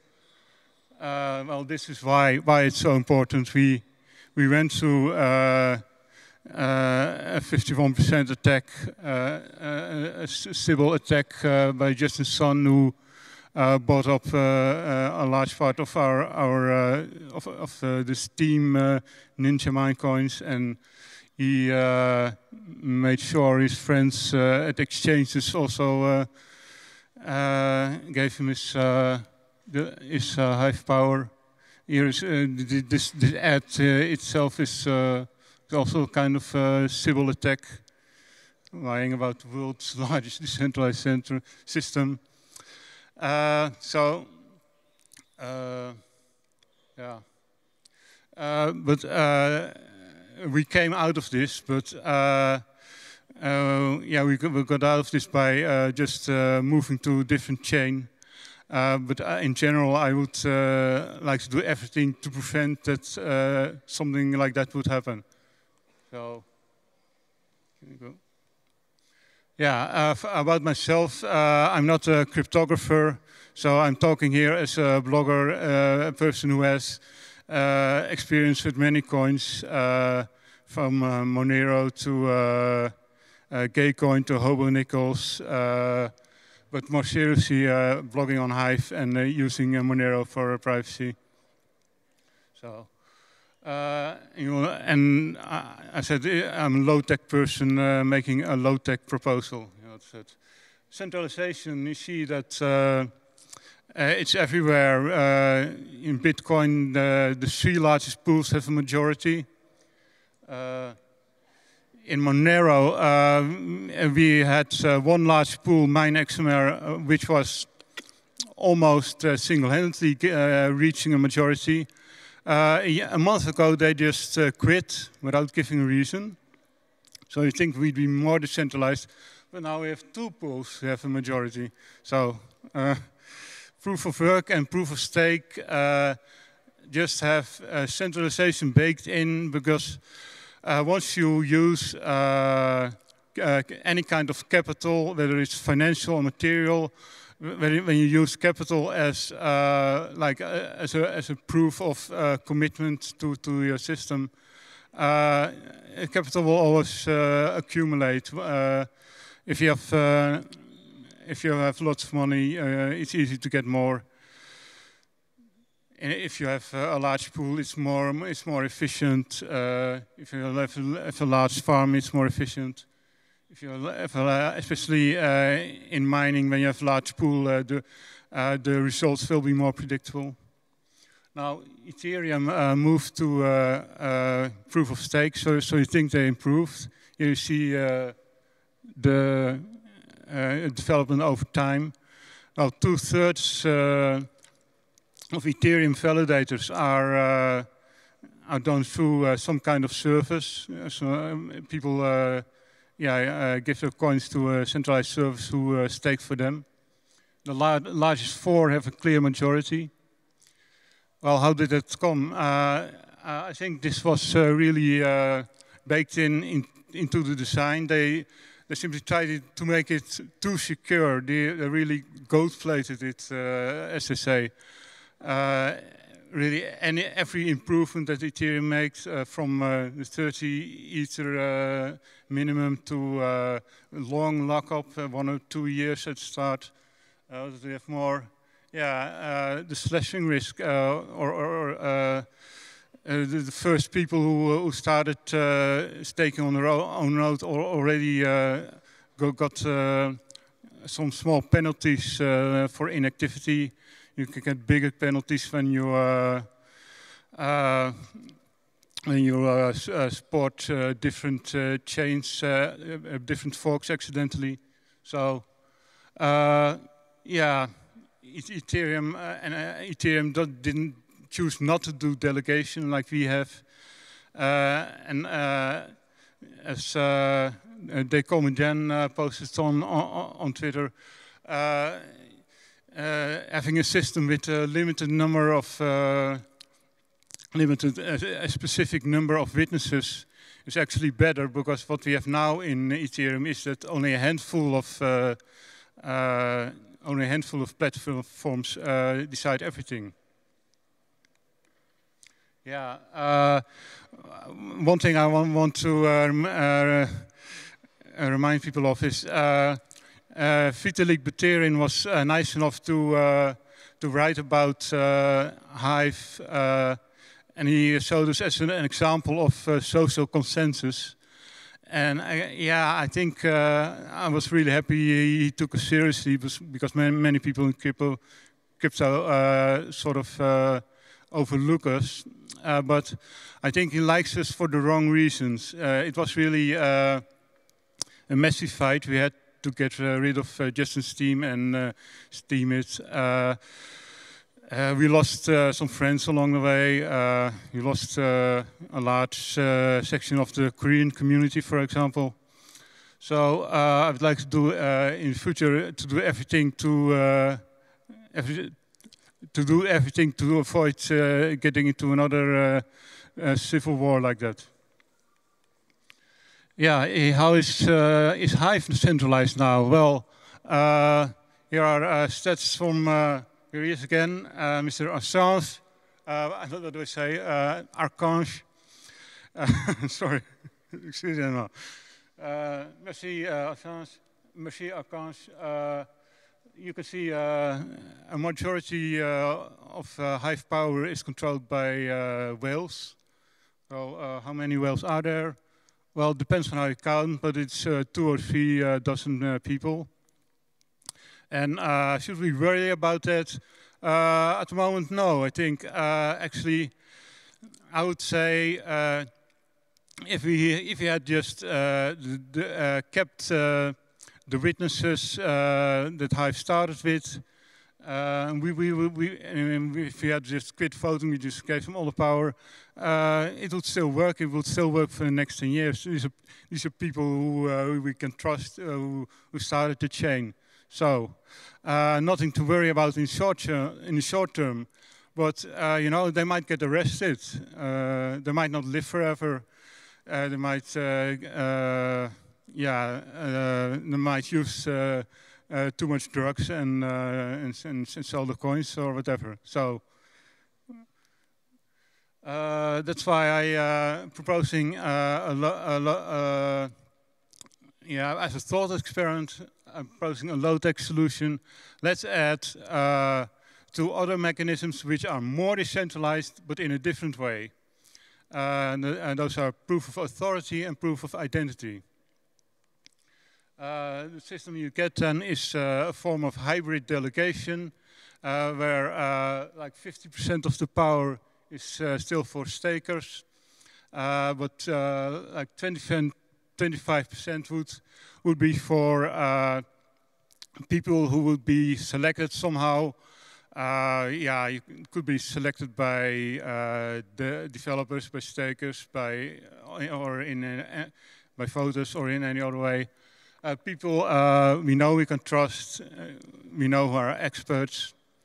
So those would have 25% of the power. And what's interesting is the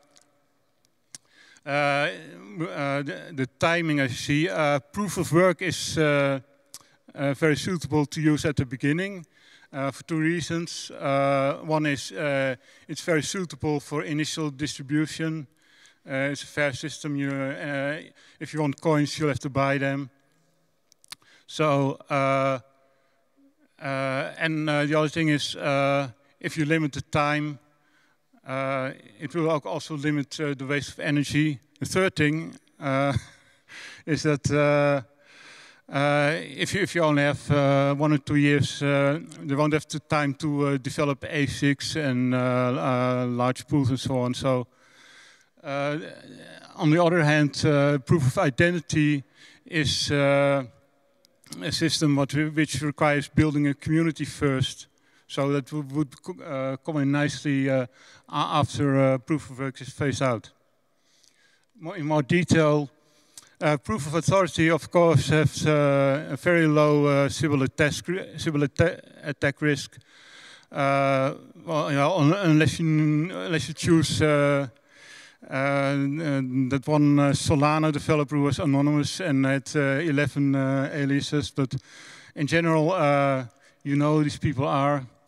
It is centralized, but the centralization is not directly related to money, so it's different than proof of stake. This is already used for test nets. There were a number of Ethereum test nets, which originally they used mining for test nets, but that was unstable. So then they moved to proof of authority for test nets like Incubation and Coven. Now those are also moved to proof of stake. And yeah, some of these things some types of authority are already used in blockchain systems. I'm not very fond of well, the institutional blockchains like Hedera Hashgraph or whatever they in the blockchain ecosystem. But you notice in DAOs, they're not really automated often. There is still a need for people to be delegates or people to run a multi-signature wallet in order to interpret the votes that are cast. Proof of identity is something that is probably more popular. You can give one person one vote. But it is difficult to implement. You'll have privacy concerns. Here, the Ethereum community is making good efforts. There's two apps I mentioned here. Bright ID is the more optimistic one, and Proof of Humanity is the more paranoid one, which I have a good reason for, because Proof of Humanity is tied to UBI coin, Universal Basic Income. When you're approved, you'll get money for nothing. And this all works with videos, showing that you're human, getting confirmed by people you know. I wouldn't recommend using biometrics like eyeball scanning or government IDs or proof of address. This is a fun fact. Back in the days of early altcoins, when you had national coins, there was one project about Dutch guilders, and they said you can get free coins from us if you show us a utility bill from last month. The problem was people in the Netherlands don't get monthly utility bills. We get one settlement per year. So these weren't foreigners; these were students who had never paid their bills before.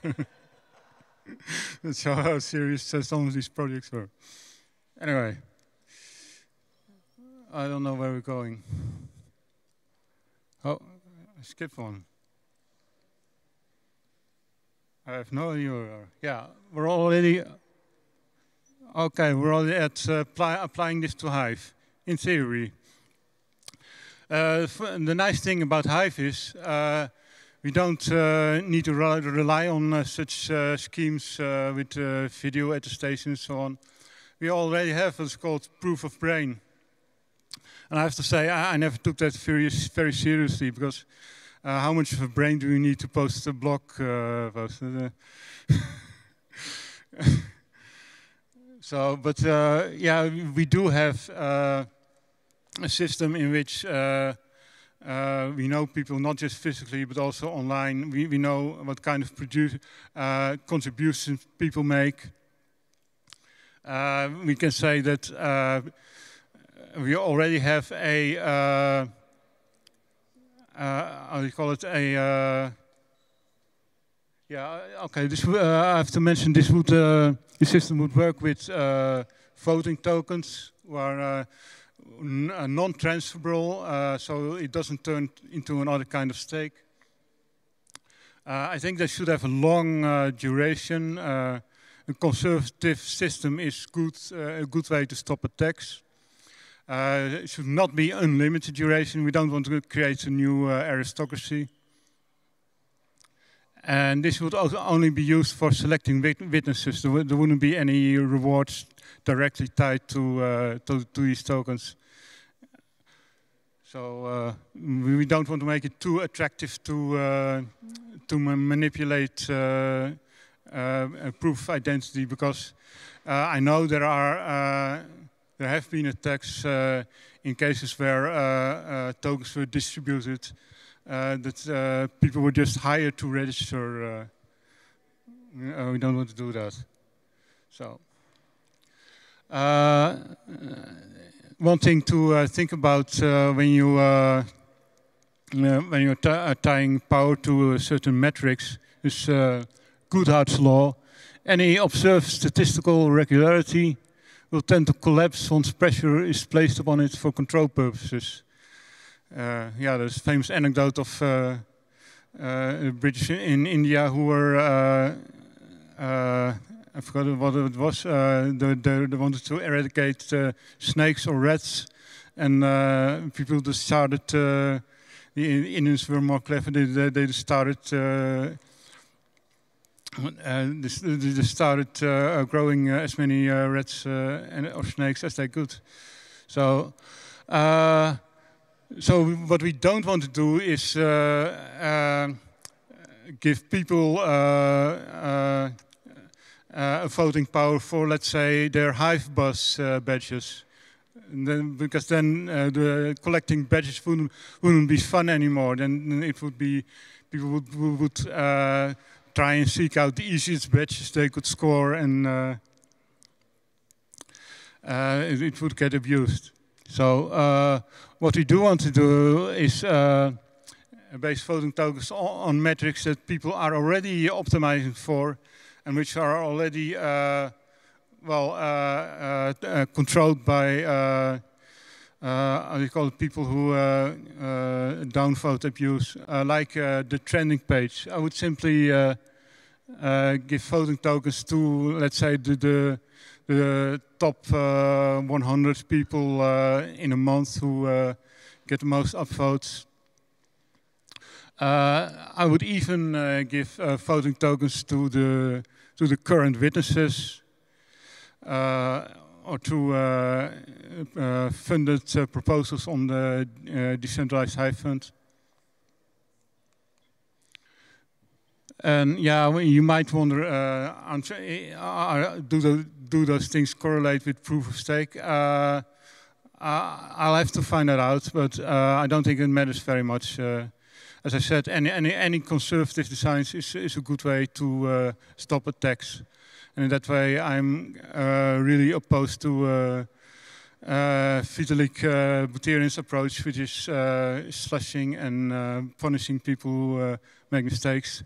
My idea is when you're starting a blockchain, we can assume that you have a community you can rely on, and we want to enable that community to protect itself.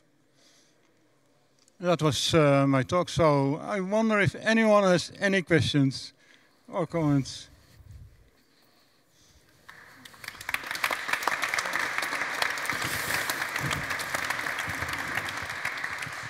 Yes, yes.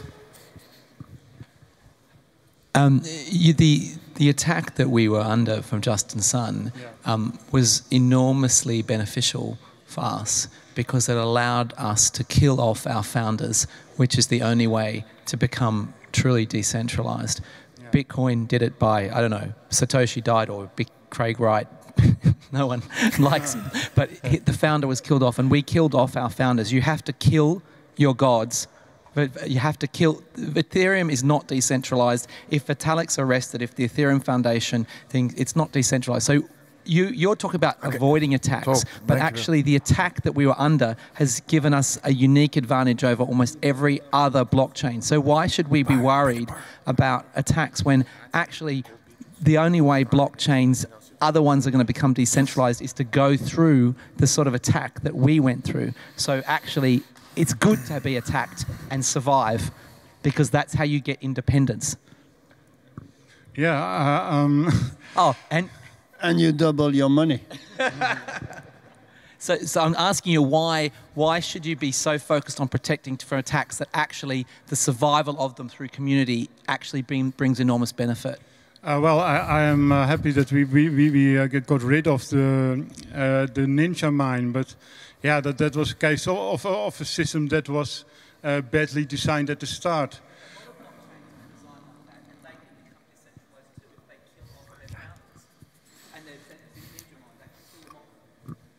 True, that's true. Yeah, but I wouldn't like to invite another of this fight because, yeah, they say what doesn't kill you makes you stronger. But as I said, we also also lost a lot of people, and yeah, it was something we had to go through, but not something. And it's not and. The conflict we went through with Ethereum, that was the irregular state change after the DAO hack. That was something which did not make it stronger. I think that was actually the reason I left that community. So I wouldn't say that any conflict is good. Cool. Well, Edwin, thank you so much for introducing us to hybrid proof of stake, hybrid delegation. Thank you very much. Thanks. It's smakelijk, as we say. So, ladies and gentlemen, lunch is served, and we continue the program at 1:45. Remember the super energized presentation yesterday from the cold beetroot soup guys? Yes? They are now serving cold beetroot soup on the left. It's free, of course, but if you feel like it, you can always donate a little bit to @coldbeetroot-soup on the Hive blockchain. Enjoy and see you back at 1:45. Cheers.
1 2 1 2 1 2 1 2 1 2 1 2 1 2 1 2 1 2. What is up, HiveFest? We made the second batch of cold beetroot soup. You can grab it for free and everything that we want if you want to donate at cold beetroot soup on Hive. And I hope you enjoy the soup. Thank you. We're about to start again.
Hey. There's also these tower tours, right? Tower tours every half an hour, I think. Yeah, tower tours every half an hour. You can climb the tower and have a magnificent view of Amsterdam, the host city of HiveFest 2022.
We can continue the program. I think we can continue the program, right? Did everybody have lunch? Did everybody have lunch, right? It's turning 1:55. We're going to continue the program. We've got 3 more fantastic presentations. And yes, thank you, Vincent. Merci. Did you already vote for the church bell towers? Because there are some tracks, and you can vote by sending some Hive or HBD, and you decide which tracks will be played by the church tower. So yes, we have a screen still about that, but it's not up. Find it in the app.HiveFest, and then cast your votes. Otherwise, only tracks which I voted for will be played, and you don't want that. Yeah, the gentleman I want to invite up the stage.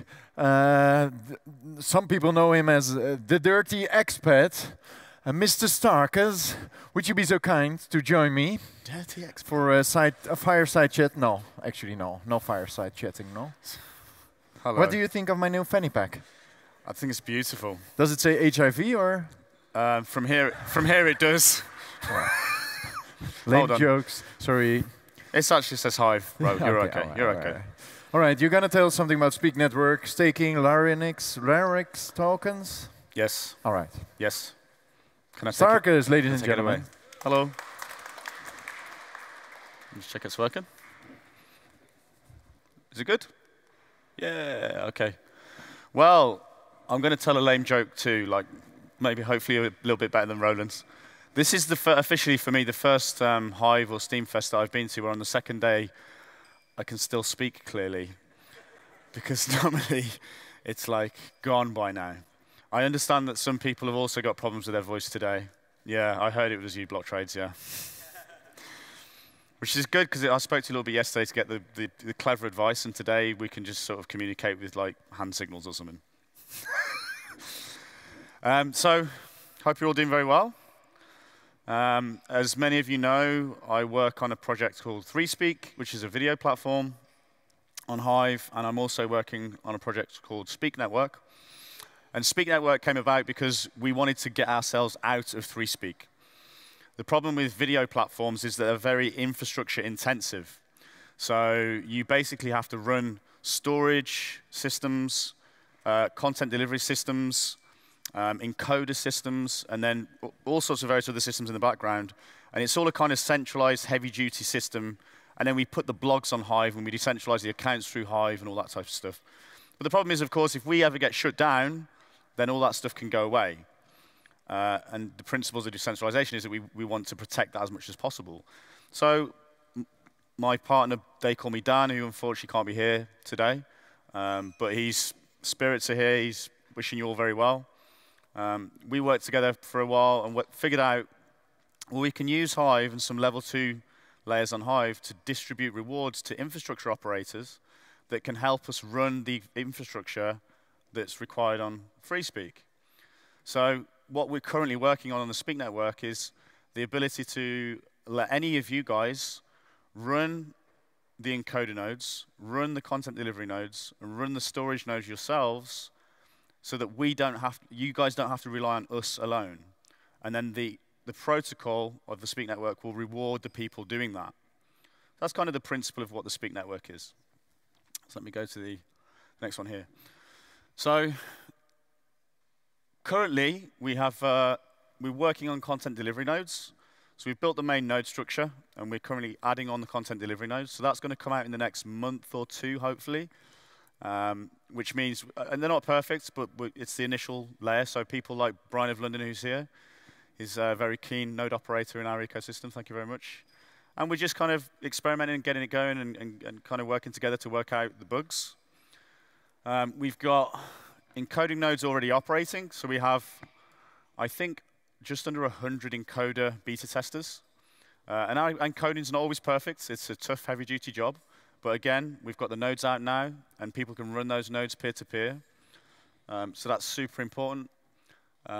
Next one is the off-chain community-backed storage. So currently, we store all the videos. But in the next couple of months, again, We're working quite hard with Disregard Fiat from Deluxe to produce a storage system which runs on a proof of access algorithm, which is basically you say that you're storing a video, but you don't necessarily have to. However, the system will randomly check your node to see that you are storing the video, and then once it confirms that you are storing the video, you'll receive some rewards for storing that video. And if you don't store the video that you say that you're storing, your reputation gets penalized in the system. So that's coming out pretty soon. Then we've got the Speak nodes. So currently, some of you in the room I know are Speak node operators. This is the Speak claim chain that we're running. And this basically is to carry out transactions on the Speak tokens, the Speak network tokens. So Larynx miner token, Speak token, which is a governance token, and we'll bring out Braca once the nodes are out as well. Braca being the utility token or the resource credits type token. Podcasting and others. So the interesting thing here is, once you consider that the video issue is solved, so you've got the infrastructure running for the video, well, then there's other types of infrastructure we run as well. So you've got people like Archange talking about running infrastructure nodes for his HAS login system. You've got people like Brian of London again running podping and podcasting infrastructure. And there's all sorts of different infrastructure types that the Hive ecosystem needs to run that potentially could use this technology to reward those node operators. So instead of it just being one person running the node and everyone's relying on it, on that piece of infrastructure, if we can figure out ways to build these nodes so we can run them on our own nodes, peer-to-peer, and set those nodes up as easily as possible, we can use this technology and reward system to reward the people doing that. So basically, we don't all rely on one person in the ecosystem or a couple of people. We can really spread it out. And the other one that we're working with Brian of London as well a lot on is the value for value transfers. So he's got his node system up where he transfers between Hive and Lightning, which is great. Then the next question is, can we get other people doing that? And then can we, on top of that, use the Speak network to reward them for doing that, which is like just Lightning on steroids at that point. Let me see, off-chain accounts. So that's basically the Speak network. So this comes about by getting ourselves out of 3Speak. So we're not the single kind of source of failure, and we can put that back onto the community, right? And then the community can partake in running the video infrastructure. So first thing I want to make here is a point that if any of you are thinking about running infrastructure in something else, or if there's infrastructure in the Hive ecosystem that's being run that isn't decentralized, there should be a way to use this technology to be able to incentivize people for running that peer-to-peer. And we want to try and work on that as much as possible. It really spreads the responsibility across the Hive ecosystem and makes it more secure. Another thing that we've done as part of this is it then becomes apparent that you've got like the on-chain world and the off-chain world. So because video is so intensive, you can't put any of that stuff on chain. It all has to be stored on individual nodes. Whereas text, for example, Hive's a great text storage base, and we put all of our text on Hive. So that's automatically already decentralized. But the video storage is still kind of like modularly decentralized. Even with the Speak network model, it's not on chain, right? But then it's like, well, this is an off-chain system then. We're storing this stuff off-chain. We're going to use IPFS. And then it's like, well, what else can we do off-chain? And then you start to think, well, can we start posting off-chain and have accounts that run off-chain that we associate our Hive accounts with? And so we've built a ceramic account system, ceramic network, if any of you are familiar with it. And basically what these are they're nodes that you can run, but they're not blockchain nodes. And they have their own social media accounts attached to them. So what you do is you basically sign up and get a ceramic account, and then you can post with that ceramic account using your MetaMask wallet. So you can post using your Ethereum address, you can post using your BSC address, you can post using your Bitcoin address, and you can also associate it with your Hive account. So now we're in a position where we can start talking, we're about to be able to start talking with the Ethereum community and be like, you can post and you don't need to spend Ethereum fees to post. And as part of this off-chain account system, we've built an indexer. And for those of you that don't know, an indexer is basically a list of content. And that indexer allows us to put the off-chain content and the Hive content on the same trending page, right? So you can take your LOL comments or your cat pictures or whatever, and you don't need to post those to chain anymore, right? And at the moment, that's not a big deal so much because Hive's still small. But as it scales and gets bigger and bigger and bigger, we're really going to have to deal with what do we want to put on chain and what don't we want to put on chain. It almost gets to the point in the future where you're just using Hive as a custom JSON storage to index things, and all the other content that's not super important can go off-chain on this type of system. So then we're looking at like a multi-chain posting system through Hive. This allows us to make the sign-up process a lot easier, because the sign-up process doesn't involve Hive keys. It can just be a ceramic account, and then you can associate the different blockchain accounts that you want with that. And then eventually you can post. We can do some kind of proxy system where the posts that are posted off-chain get rewarded by on-chain proxy accounts, which then eventually accumulate Hive to the point where you can get a free Hive account. You can click to upgrade to a free Hive account. So we've built the back end to that so far. Login with MetaMask is built into Dbuzz's test site right now. So Ethereum users can log in and post to Hive apps now. And as this spreads out, of course, then we'll be able to have multiple other apps posting without using just their Hive account, but with other blockchain accounts. And this is massively important for Hive because there's lots of other Web3 ecosystems out there that are trying to do this.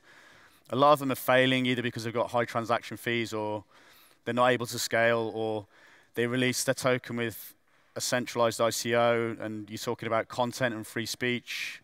And so you're going to get regulatory issues in the future with some of these chains. This system allows us to use Hive as the base, and Hive is regulated by the community. And so it's really a very, very powerful thing, I think, going forwards. Let's just have a quick look. Yeah, so we call it the Union Indexer. This is where we're combining Hive content and off-chain content onto the same trending feed. That can be implemented into your app. Yeah, I think I've basically mentioned most of those points there. Let's see if I can change the... Right. The other thing that we did recently was we took a fork of Xsense's front end, and we made it super easy for basically people without dev skills to get their own website, get their own PrivX server, paste a few lines of code into a command prompt on the computer, and spin up their own breakaway community on Hive. So they've got their own platform. It's separate to Xsense. It's separate to all the other platforms on Hive. It's its own standalone platform. Really easy to spin up, and it's a fork of the Xsense front end. In the near future, we're going to bring out an API for posting videos so that all the front ends on Hive will be able to have their own video posting directly from their own platforms instead of having to go and post your videos through ThreeSpeak. So these basically become their own video platforms or their own content communities that are super easy for people to spin up, free, and just makes the ecosystem more and more decentralized and better. So yeah, with these communities, you'll basically be able to self-host all your content. So your community members will be able to step up and say, hey, I'm really keen on this community. I really, really like it. I want to use the Speak network. I'm going to spin up an IPFS node on the Speak network, and I'm going to store the content of this community voluntarily. And there'll be a certain point where those start to fill up. So all these people will have their content stored. But then once people run out of room, you're going to have some kind of incentivization system that helps people reward the storage and the hosting of content on these communities. But the point is that it will be run by the community, hosted by the community, under the control of the community. And therefore, I think that's really cool because you're going to get a lot of people stepping in voluntarily to do a lot of this work and just say, yeah, I'm really passionate about this community. So I want to store the content, or I want to run some infrastructure or whatever. And I'll show you what that looks like in a little bit in terms of who wants to get involved in this stuff. One of the things that we're doing is we're using the Xsense point system so that as people use these breakaway communities, so obviously the keenest, most interested community members will log into these platforms and use them. And we can use the Xsense point system to reward them for commenting, posting, sharing, liking, logging in, things like this. And keep a track of that over time to the point where after 3, 4, 5 months of these communities using this, you're going to have a distributed point system of which accounts have used which accounts are the most keen, right? And we'll obviously have to deal with bots with that as well, and we have to come up with ways to solve bot issues. But then if you think about it, if the content creator that created that community then drops a token to those community members without giving themselves any tokens, I would say it's not a security. It's kind of outside the system. And you're not giving yourselves any tokens, you're using a protocol to drop to the community. And then at that point, you can use a proof of brain token to start distributing the token from 0. And if the content creator posts, that community is going to vote for that content creator. So they're going to earn a stake eventually as well. And this makes a really, really robust, I believe, token drop system that we can build with these breakaway communities, to the point where these communities are immutable. They're using Hive, and it's a beautiful thing that they're immutable on Hive anyway. But if they've got their own token, it's incredibly, incredibly powerful. And the mistake a lot of projects have made is that they've basically directed the initial distribution of the tokens themselves, and so you've got all these ICOs that have given themselves 15, 20% of the token, and it puts them into question in the eyes of the SEC. Whereas we can build a standard on Hive for distributing tokens to communities that it doesn't get around it, but it just does it in a fair, proper way, in the same way that, for example, Bitcoin did it. You know, they didn't give themselves any tokens from day one, and so they can't be regulated as a security. And I think that's really important going forward for these communities. And then we're going to build in various governance mechanisms. On Hive, we have the one token, one vote. But there's nothing wrong with starting to build into the individual communities one account, one vote, or a mix of one token, one vote. I really like, personally, the thing that Dan Laram is doing with Fractally, where you present every month and the community distributes tokens to the people that are presenting the most valuable stuff, basically. So we could start combining these things into these communities and giving these communities real sovereignty using this system. Infrastructure service pools. So this is also really, really important. Each one of these communities has to be able to provide its own liquidity.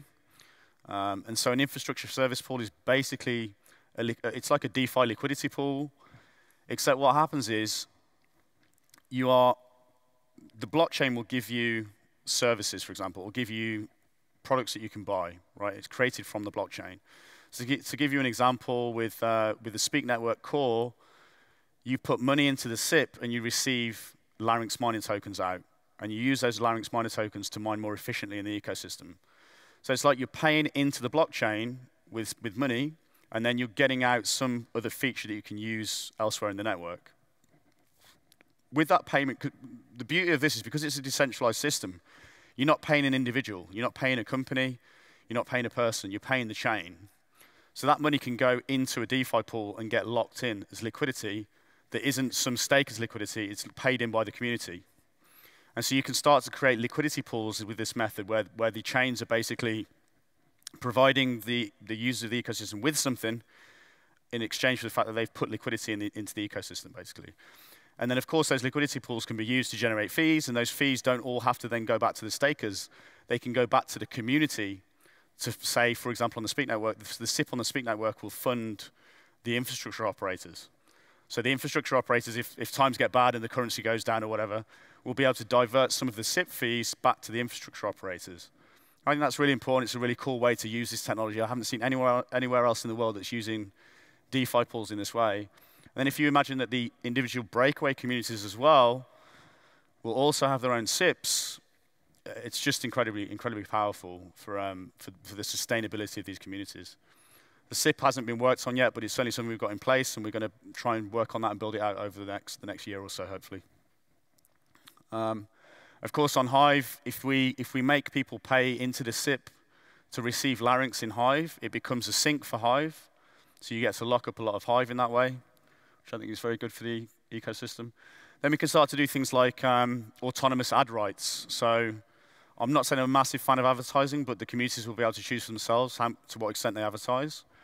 And it's like that's another service that you can pay into the SIP, you can pay into the chain and receive ad rights in return. And then you can maybe find a way to have a space on your community front end or some general advertisement in the ecosystem that could bring revenue into the chain, but you're not paying an individual company, you're paying the chain. So this can all go and get locked in as liquidity into these SIPs. And they become massive sinks for the tokens. Yeah. Wrapping tech. A lot of you know that we're working relatively closely with peer plays, and the reason we're doing that is because we like the fact they've built wrapping tech using DPoS technology on Graphene. They've already got a Bitcoin wrapping mechanism onto DPoS, so you can wrap Bitcoin from the Bitcoin blockchain to the peer plays blockchain. They've built the same thing for Hive, or they're about to release the same thing for Hive, so you can wrap Hive from Hive to peer plays. And And the beauty of this, I think, is that it's something that we'll be able to adopt into Hive at some point. This is all kind of experimental, and so the first people doing this, great that they're working on it, they know what they're doing. And once they've got the technology out, we can figure out a way to adopt it, bring it onto Hive maybe, or leave it on birthplace, depending on what the community wants to do. But the beauty of it is we're going to end up in the next few months with a situation where you're going to have an interface like a plugin, and you just go and you say, I want to move my Bitcoin from the Bitcoin blockchain to the Speak chain. And you just click a button, and it all happens in the back end. And the same for Polygon tokens, same for Ethereum tokens. They're working all this stuff. So we're going to be able to wrap a lot of these tokens onto the Hive ecosystem. And the beauty of that is that Hive is feeless. You're going to have these SIPs where you can stake these things too. And it's just far more powerful example of how to use these tokens, how to provide liquidity to these tokens than doing it on the chains that they're currently on, like the Ethereum chain or the Polygon chain. So I think this wrapping technology is really, really important. And I'm really looking forward to seeing that happen. Speak governance. So the Speak token is how you govern the network. So the more Speak you accumulate, the more you're going to be able to vote on what variables are in the network. So, you know, what percentage of the SIP fees go to the infrastructure providers, for example, or what percentage of Hive payments into the SIP get split up and broken into the different liquidity pairs in that ecosystem, and all sorts of various other governance rights that you need. We're hoping to also build a Speak bond system, and there's a lot of talk. I know a lot of you guys know Taskmaster 4450. About building a bond system into Hive as well. So the longer you stake, the more return you can get.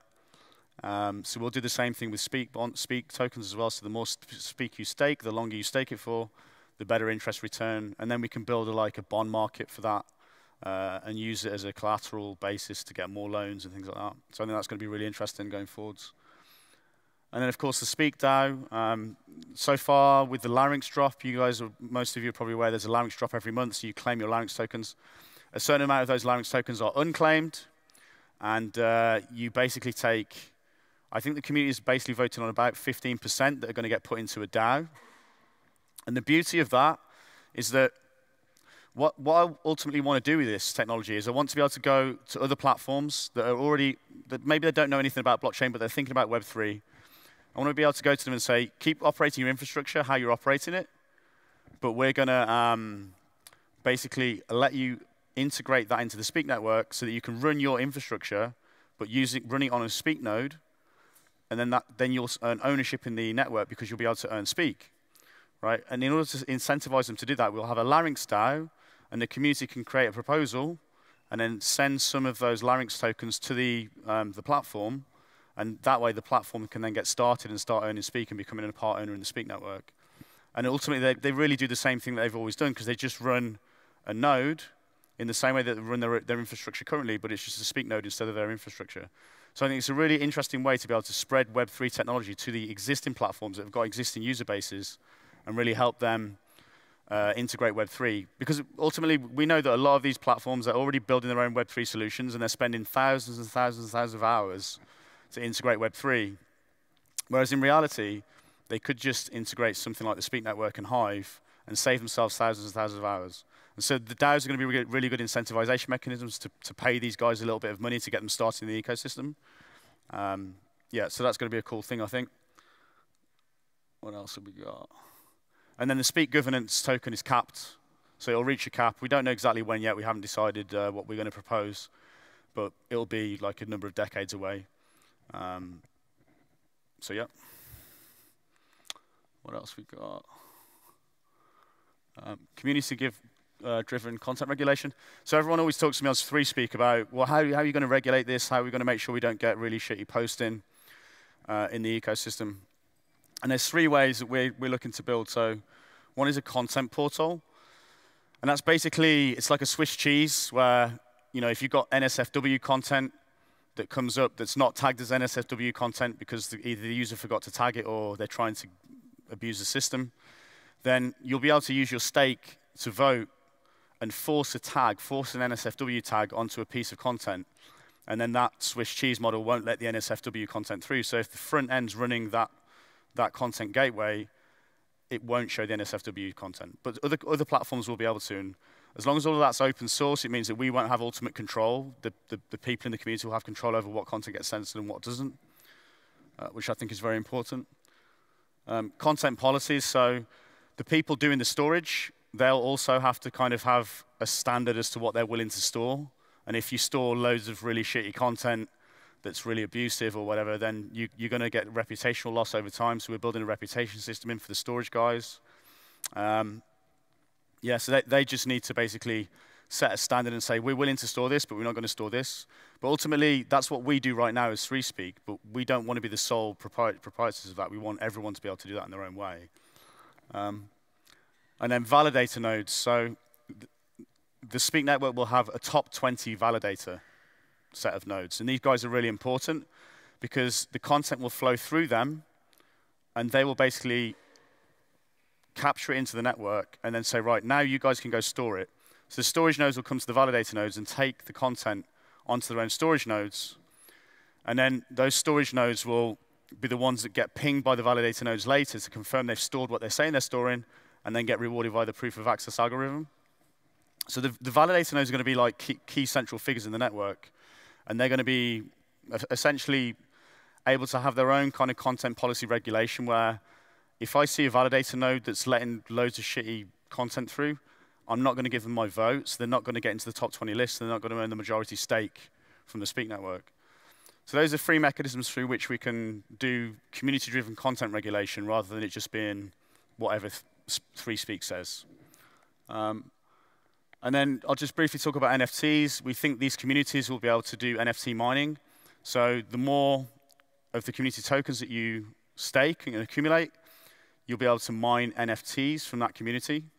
And those NFTs will be rarefied, of course, and maybe over time they'll have value if the communities become successful. So that's a way to incentivize the communities to hold more of the token so that then they get some rewards from the system as well. And that's a bit more of a long-term thing that we're going to build out. And then just to show you what the Speak network currently looks like, it's a little bit blurry, but we've got some fantastic people running Speak nodes. So we started doing this about 4 months ago, and we have 68 nodes now. And these are people that have just come forward and said, look, we're passionate about free speech. We want to run these nodes. A lot of people are new operators as well, so they're learning to operate nodes as they go. There's like a whole community there that are teaching each other how to operate nodes. We also have, is anyone in the room a node operator, by the way? Can you put your hands up? Hey, how's it going? It's really good to see you. Honestly, like, it's really good to see people stepping up because for right now, it's just distribution phase of the tokens. The tokens aren't really worth anything, but it's just really great to see people stepping up. And these people are just people that are genuinely passionate about free speech. I think we have some of the best node operators in the world in this list as well. And it just really gives me a lot of hype and confidence about the project that there's people stepping up and running nodes. So we've started the larynx distribution. So every month you can claim your larynx. In the last 6 weeks, we started the Speak token distribution. And the way you can earn Speak is by staking your larynx like these guys do. And then they run nodes. So the more infrastructure you run in the ecosystem, the more larynx you stake, the more efficiently you mine.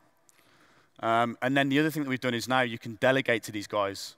So if you believe, a lot of these guys have got great reputations in the ecosystem, so you can delegate your larynx to them and you can earn Speak as well.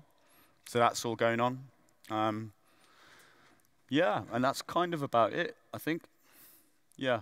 The only other thing I want to say is that we've seen so many people in this ecosystem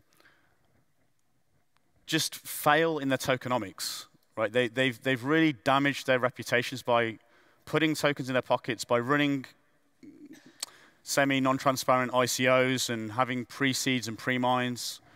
Hive hasn't got that, right? This is one of the we're dealing with free speech on FreeSpeak on the platform, and we really need a basis, a foundation that has a very difficult to regulate system. And Hive has that. It's a genuinely moral ecosystem in the way it's distributed. The founders' supply was removed, and it's a community-owned system. So you look at like Hive Blockchain Technologies that tried to sue Hive while they tried to do a cease and desist, and they couldn't do anything. There's no one to go to speak to, right? This is like a first in the industry, right? This is groundbreaking stuff. And it's because of the principles of how Hive's been released. Well, we've done Speak Network in exactly the same way. We haven't given ourselves any tokens. We've dropped the tokens to the ecosystem, All of you are part owners in this. We don't benefit any more than anyone else does.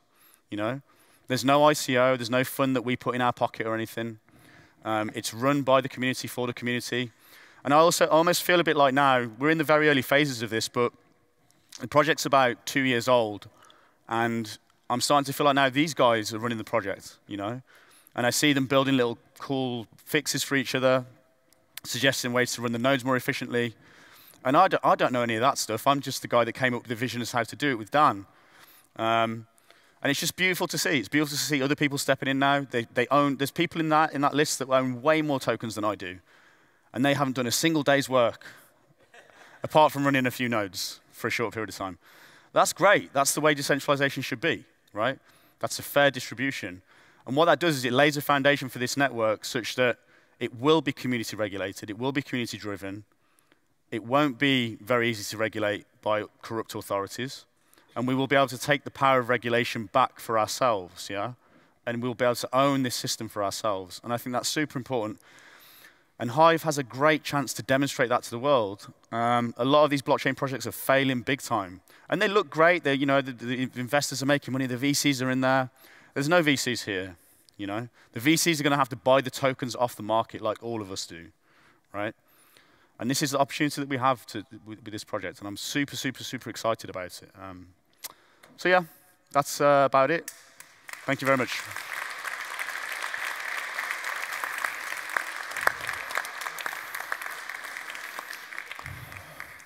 Okay, maybe there is somebody who wants to ask you a question. Yeah? Okay, then I'm gonna get the microphone. In that case. Yeah, but the people on the live stream won't hear you. So yeah, my question is, do you intend to make the code for ceramic accounts open source so other frontends can do it? Because I feel we need a standardized system across the board. Yeah. This type one. Everything that we do is open source. The only thing that isn't open source in our ecosystem is FreeSpeak, but that's because we built it really early on. It's a mess, but we plan to open source as FreeSpeak for WebEnd. Everything else is open source. So you can take this. Dbuzz has already integrated it. We kind of did it with them because they've got a really nice, simple login system, and they were keen to integrate.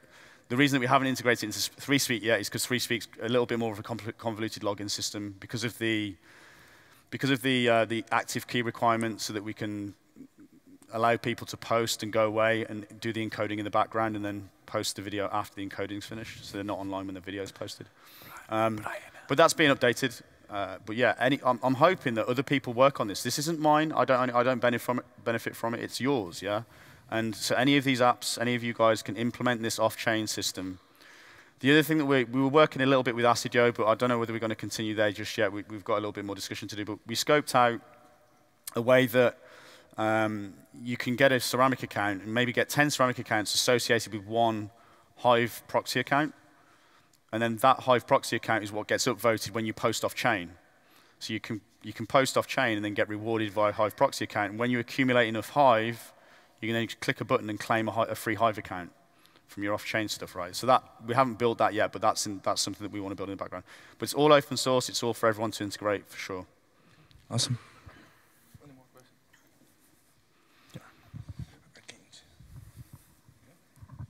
Starkish. Hey. You are really charming too.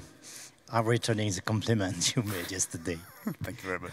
Here is my question. Why are you still relying on the pure play network?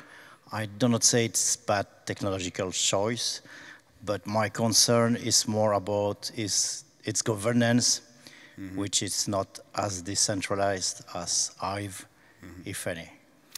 Yeah, I mean, we spoke a lot about this in the last year, and we moved our tokenomic system away from them, and we've moved it to the honeycomb layer 2 with Deluxe, partly because of the discussion we had with you. For us, we just like the wrapping technology that they've built.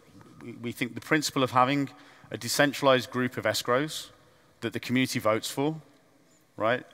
And if one escrow gets voted out the list, it brings a new one in, moves the currency in escrow to another account, and then distributes the new keys. That's really good technology.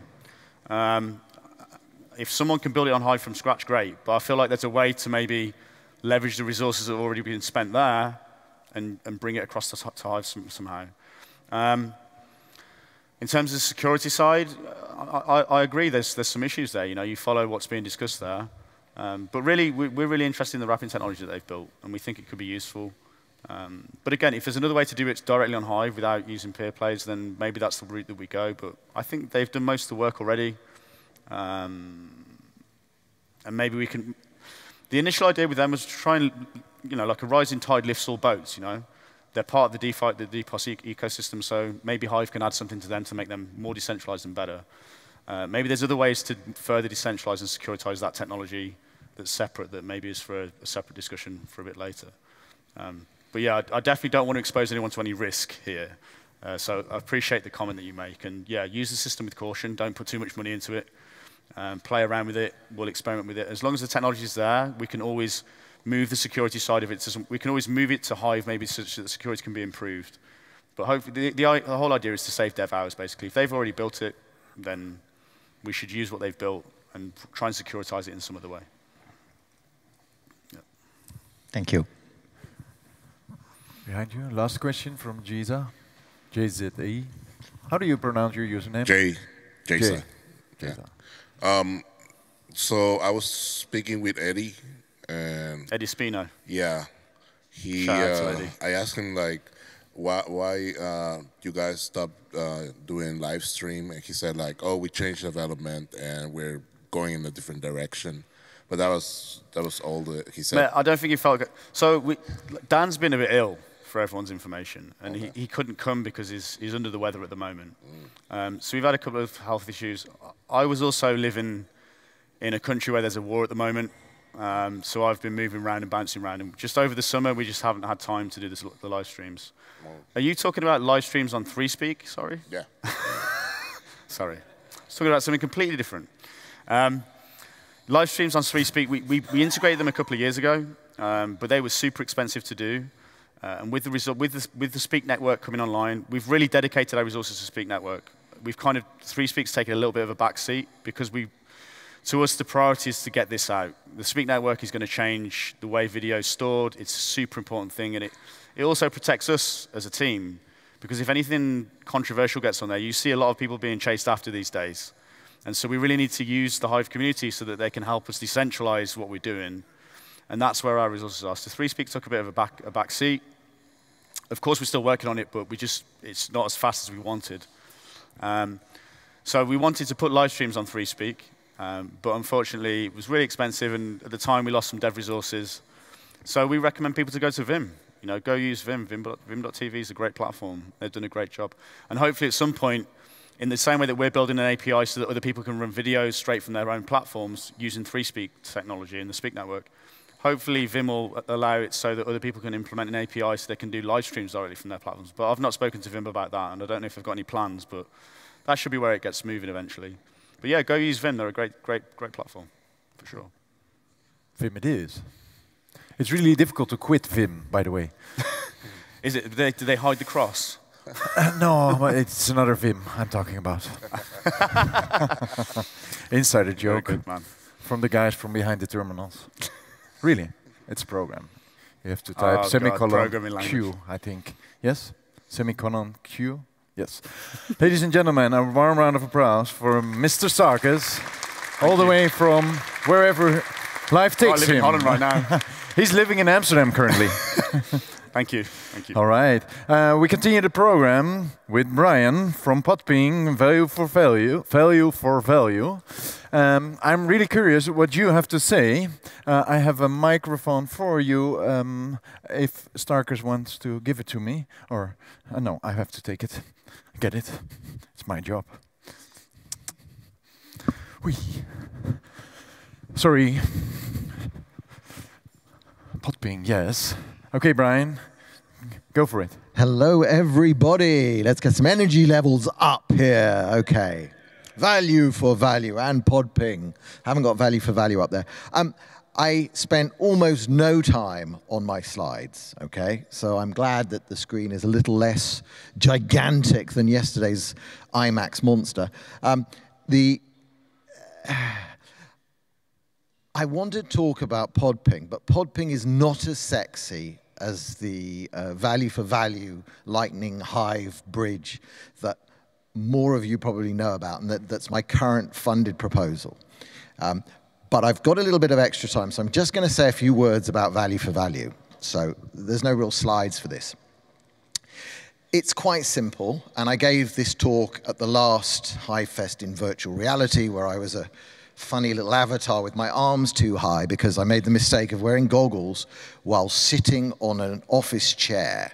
Don't ever do this, because what happens is your arms are up here and you look like this kind of weird puppet thing with arms in the wrong place. So tip for virtual reality presenting. Anyway, it's better to be in person. Value for value, what I've built is v4v.app. You go there, what you can do is, with Hive, you can buy or send Lightning. I'll explain what Lightning is in a minute. Or you can receive Lightning and get Hive or HBD. It's as simple as that. What is Lightning? Lightning is what the Bitcoin people have built on top of Bitcoin, because Bitcoin is terrifyingly slow and inefficient to actually do anything except store. It's just not a payment system anymore. It can do large amounts, you can store it forever, it's great, but it's not going to be a payment system. So they've built a layer 2 thing. It's not a blockchain, it's a way of making fast transactions that zip around a network. I don't actually like the system very much, but I recognized one thing when I saw it. It is attracting vast amounts of venture capital money. It is attracting vast amounts of development because of that money. And countries like El Salvador have picked it as a national way to do payments. So I'm holding in my hand, for example, this is an NFC card. It's essentially, it acts exactly the way your debit card with Visa or MasterCard would work. You put it on a terminal that other people have built, and you can make payments for small amounts to buy coffee, to buy tea. And people are developing this, and the infrastructure is being built for these cards. We're not going to be able to get that money to build Hive. But with the addition of a simple gateway, which is what I've built, you'll be able to have one of these Lightning cards linked directly to your Hive account or to your HBD, and you'll spend HBD in a store with a tap. It will go through Lightning, it'll get paid out as Lightning, and you won't have to think about that. You'll still be storing Hive and HBD. And that's why I'm putting so much effort in to this bridge, because we'll stay using Hive, because I like the advantages of Hive. It's really nice to work with. But we will then get access to whatever these Lightning people build with their, Lightning Labs got a $70 million VC injection to build a kind of a wrapping for stable coins. I don't understand it. I don't see how it's going to work, but I don't care, because that much money going into a system means lots of development. And 99% of that development is open source. And with a simple bridge, we get to use it. So that's what I wanted to say about value for value. v4v.app, if you go to that app on your phones, generate a Lightning invoice and come find me, I will give you 1,500 sats immediately converted to Hive. So, have I still got some slides? Oops, I jumped. Okay. This man is famous in Holland in a way that most foreigners do not understand here.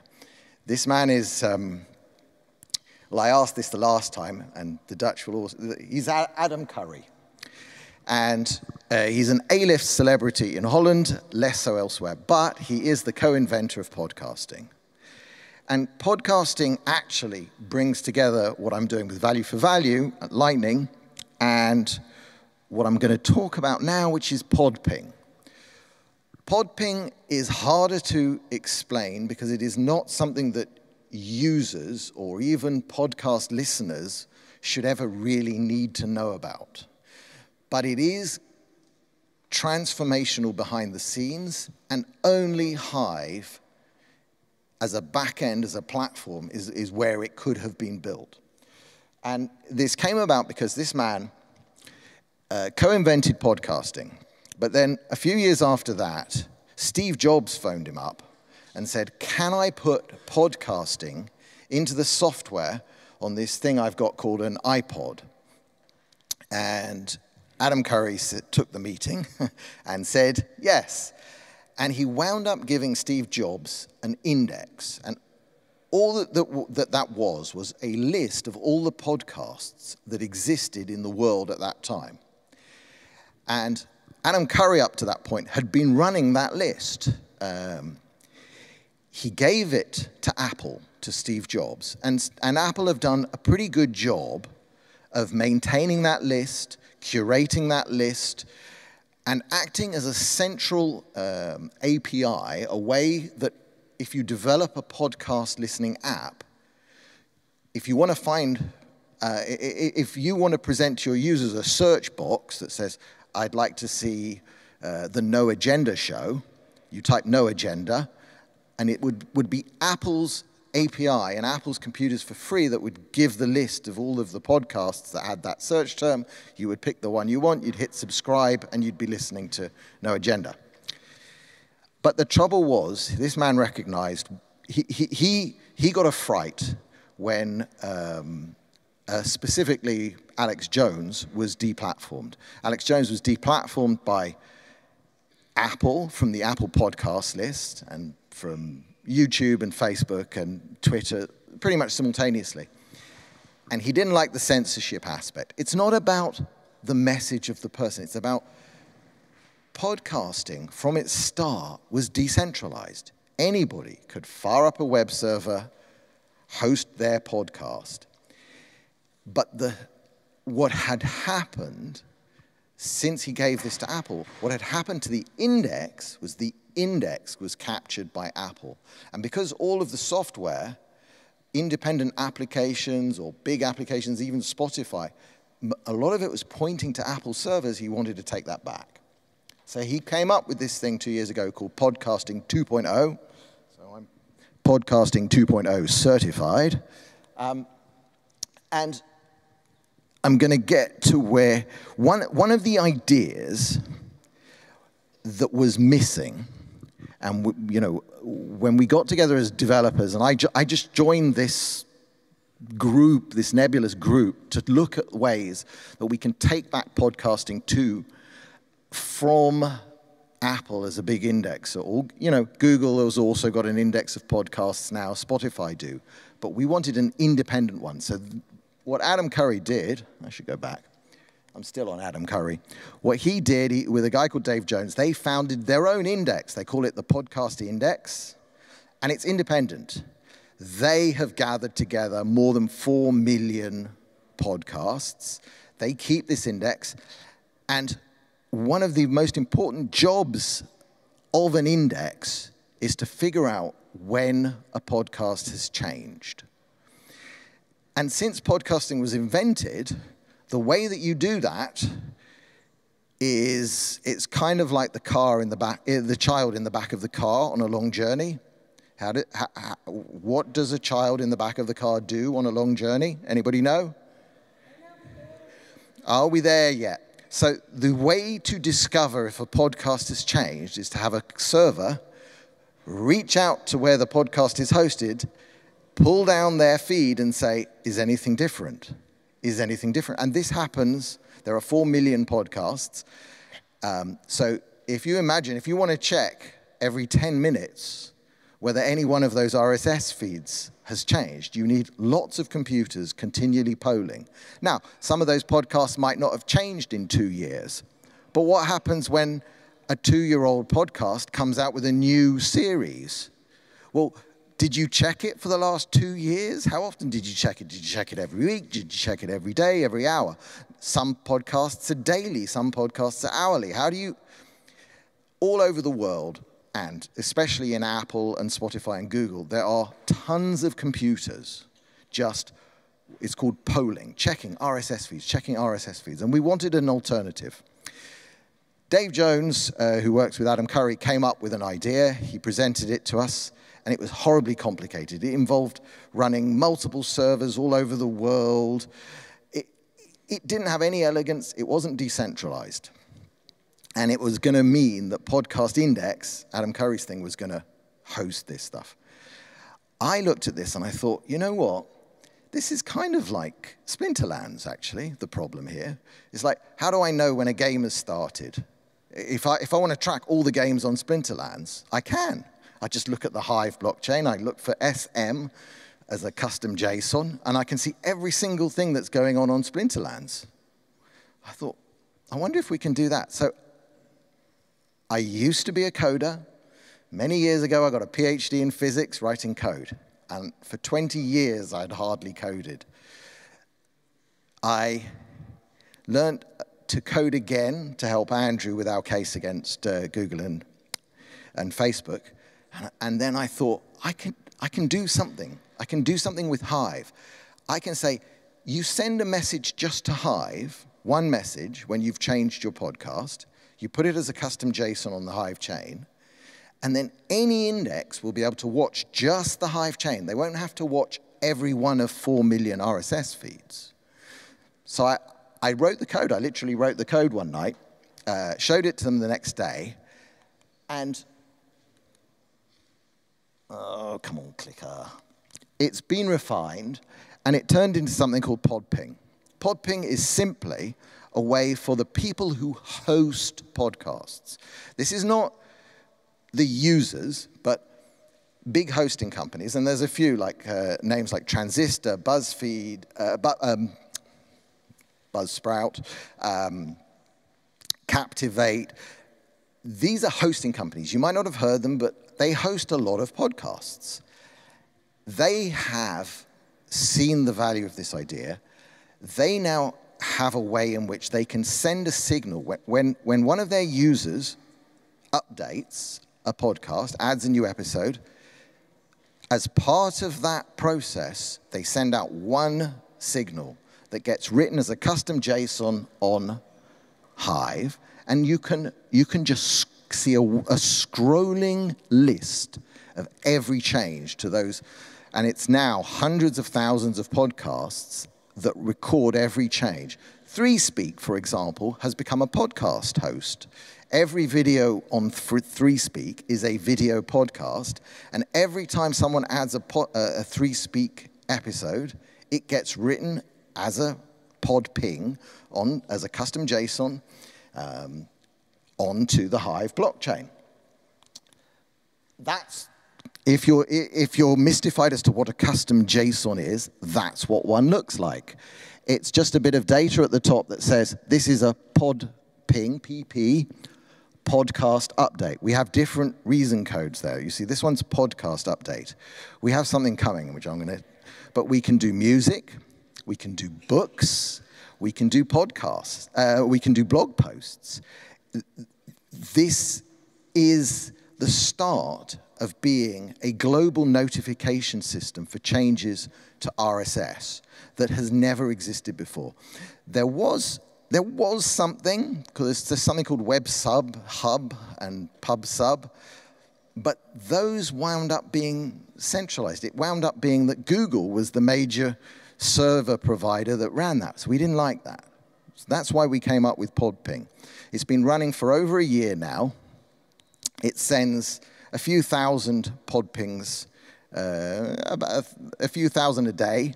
It's still a tiny, I think it's 0.16% of the traffic that Splinterlands generates. So it's tiny, but it's working. And a growing cohort of the podcast industry behind the scenes is watching very closely this, because eventually, one day, the goal is that Apple, instead of running banks of computers that check 4 million podcast RSS feeds every hour or 10 minutes or day, they should be watching Hive. They should install a tiny little bit of Java or a tiny bit of Python that just watches the Hive blockchain and notes when each one of these podcasts changes, instead of having to go out and actually list it. And the thing that is, RSS is beautifully decentralized, but so is pod ping on Hive. It's uncensorable in the same way. Anybody can send a pod ping. That's the format. Copy the format. You can send a pod ping. It just so happens that as part of Podcasting 2.0, we've written the software to make this easy, but you don't have to use our software.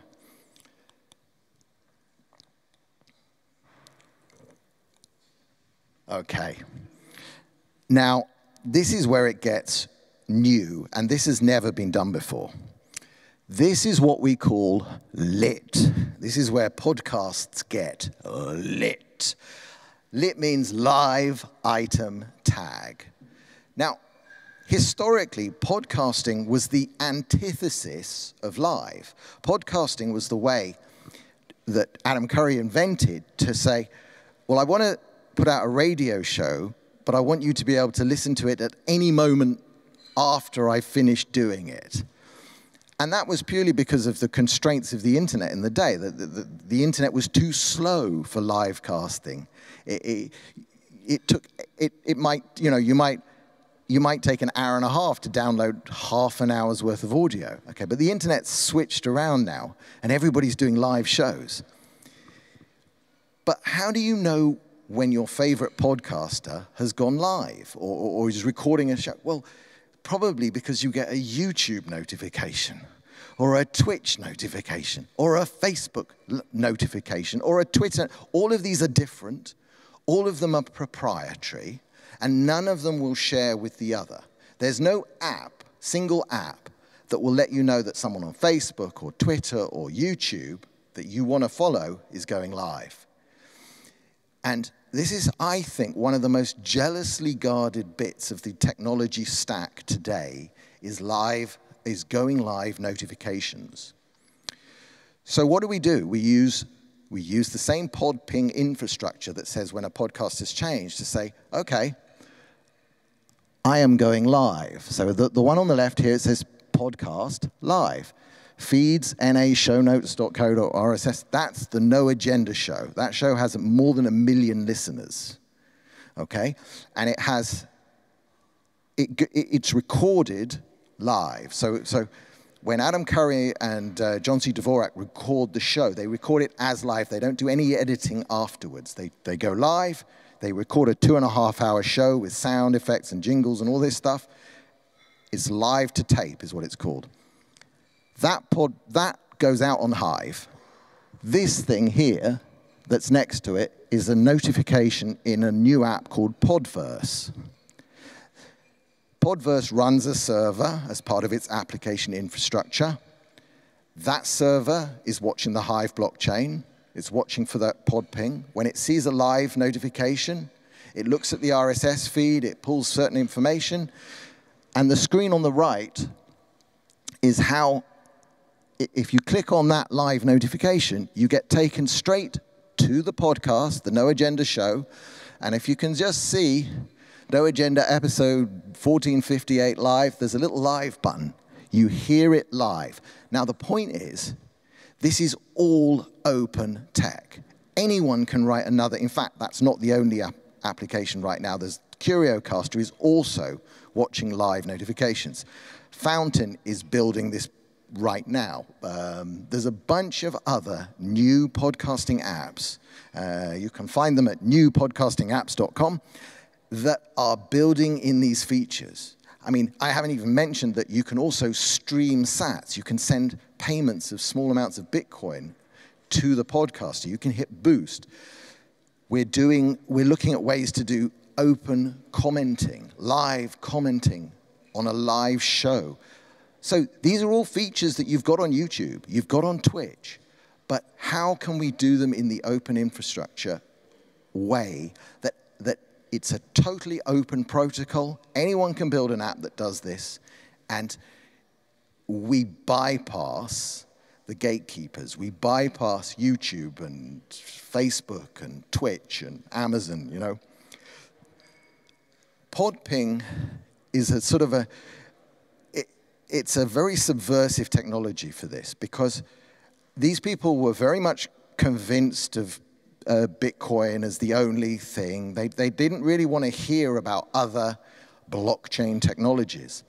But having what we have on Hive, which is this very fast, distributed, permissionless database that's not free to use, not totally free.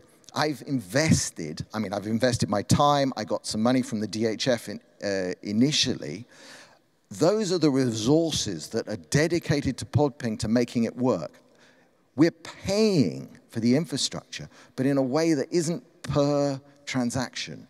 There's nothing else like this. Hive is unique. And the reason it got adopted so quickly by Adam Curry and Dave Jones was because I could show them a demo of it working with it. I didn't even propose it, actually. I never even told them. I just went away, built it, showed them. And that's so powerful. And it's the last thing I'm going to say, because it's the take an idea. If you can't build it yourself, get onto Hive, right on the developer board. You say, look, I've got this really cool idea. Can you tell me how to do this? We need more ideas of what to do. Hive is so amazing. We're looking all the time for ideas of what to do. And don't think that we haven't thought of everything. We haven't. So come up with the ideas, and we will find, I'm sure, people to help you build those. Or, do what I did and reinvigorate old skills and come back to life and become a developer again. So anyway, that's where I'm going to end. I'm happy to answer any questions. Yes.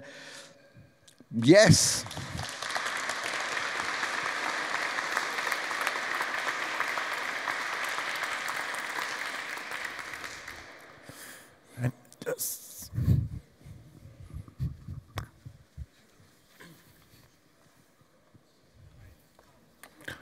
Oh, number 4. Oh, ja, I grabbed the wrong one.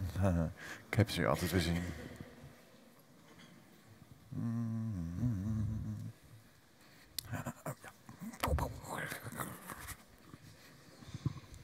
Hello.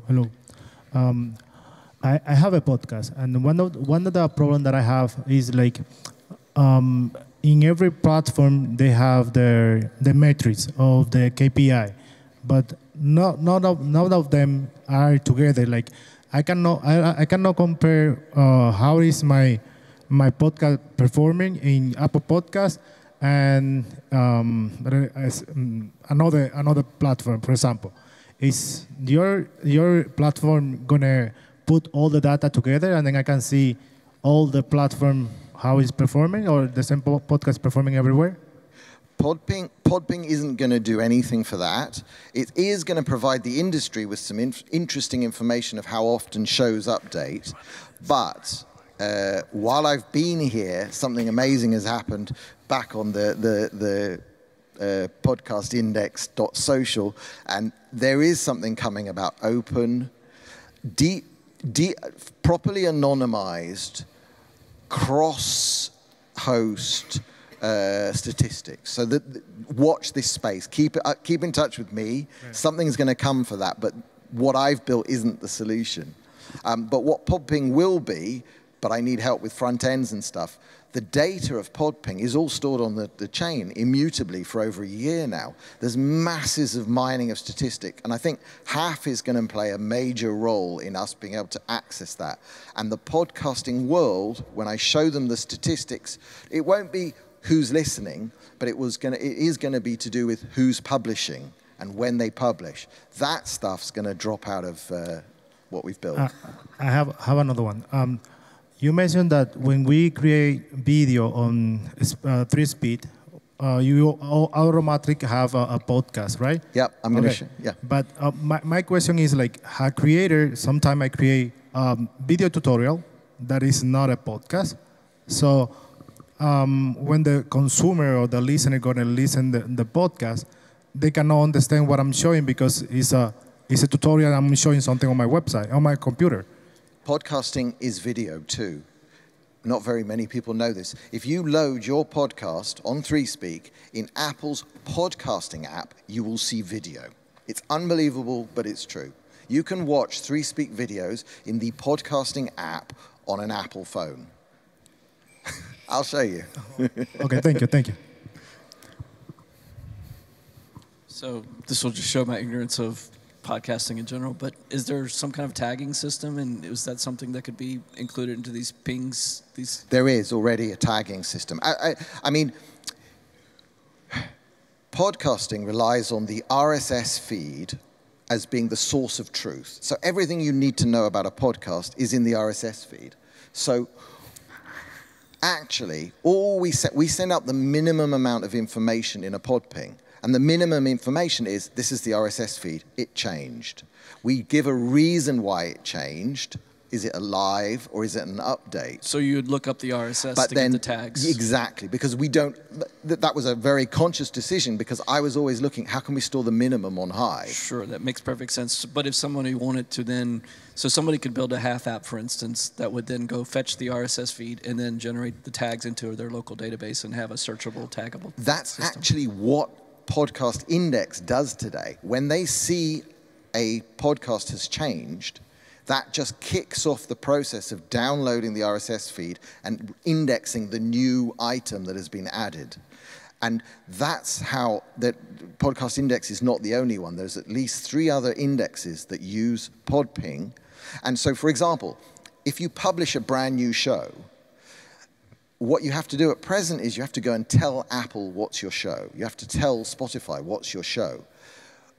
What the more progressive podcast indexes are doing is they just watch PodPing. If they see an RSS feed that they've never seen before, they index it for the first time and add it to their list. But the point is, we don't store much information in Hive. We just store the link to the RSS feed because that's the source of truth. Yeah, that's perfect. I think that makes perfect sense. Thanks. Yes? Yes? Okay, last question by Starkers.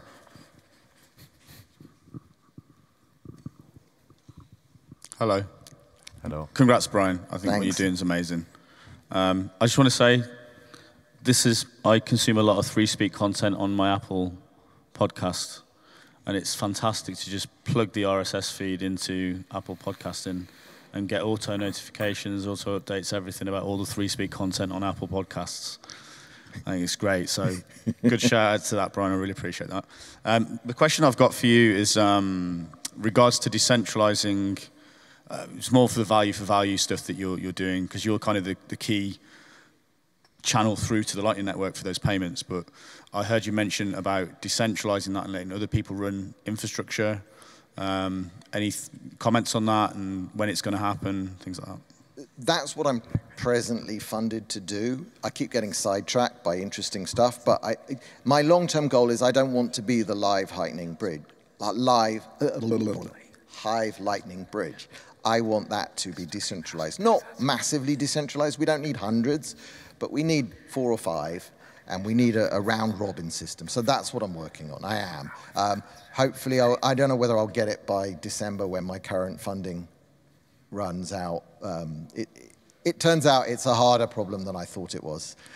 He knows, because I've got to teach other people to run a service that I've built just for me. But I will do it. I'm sure I will. It's a goal I've set myself, so I can't fail. All right, thanks a lot, Brian. Thank you so much.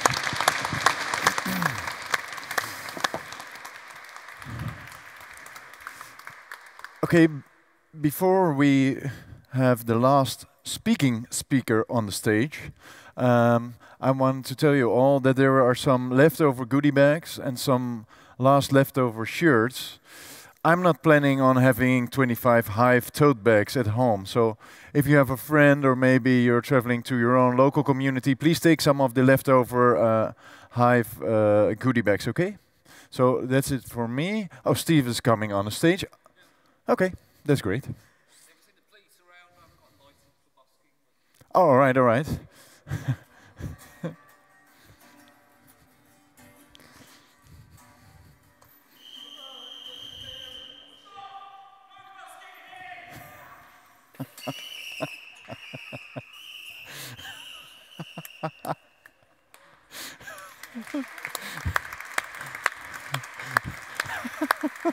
To Steve C, And TDC tunes, 2 players of Rising Star, 2 musicians, they're NFTs in the game.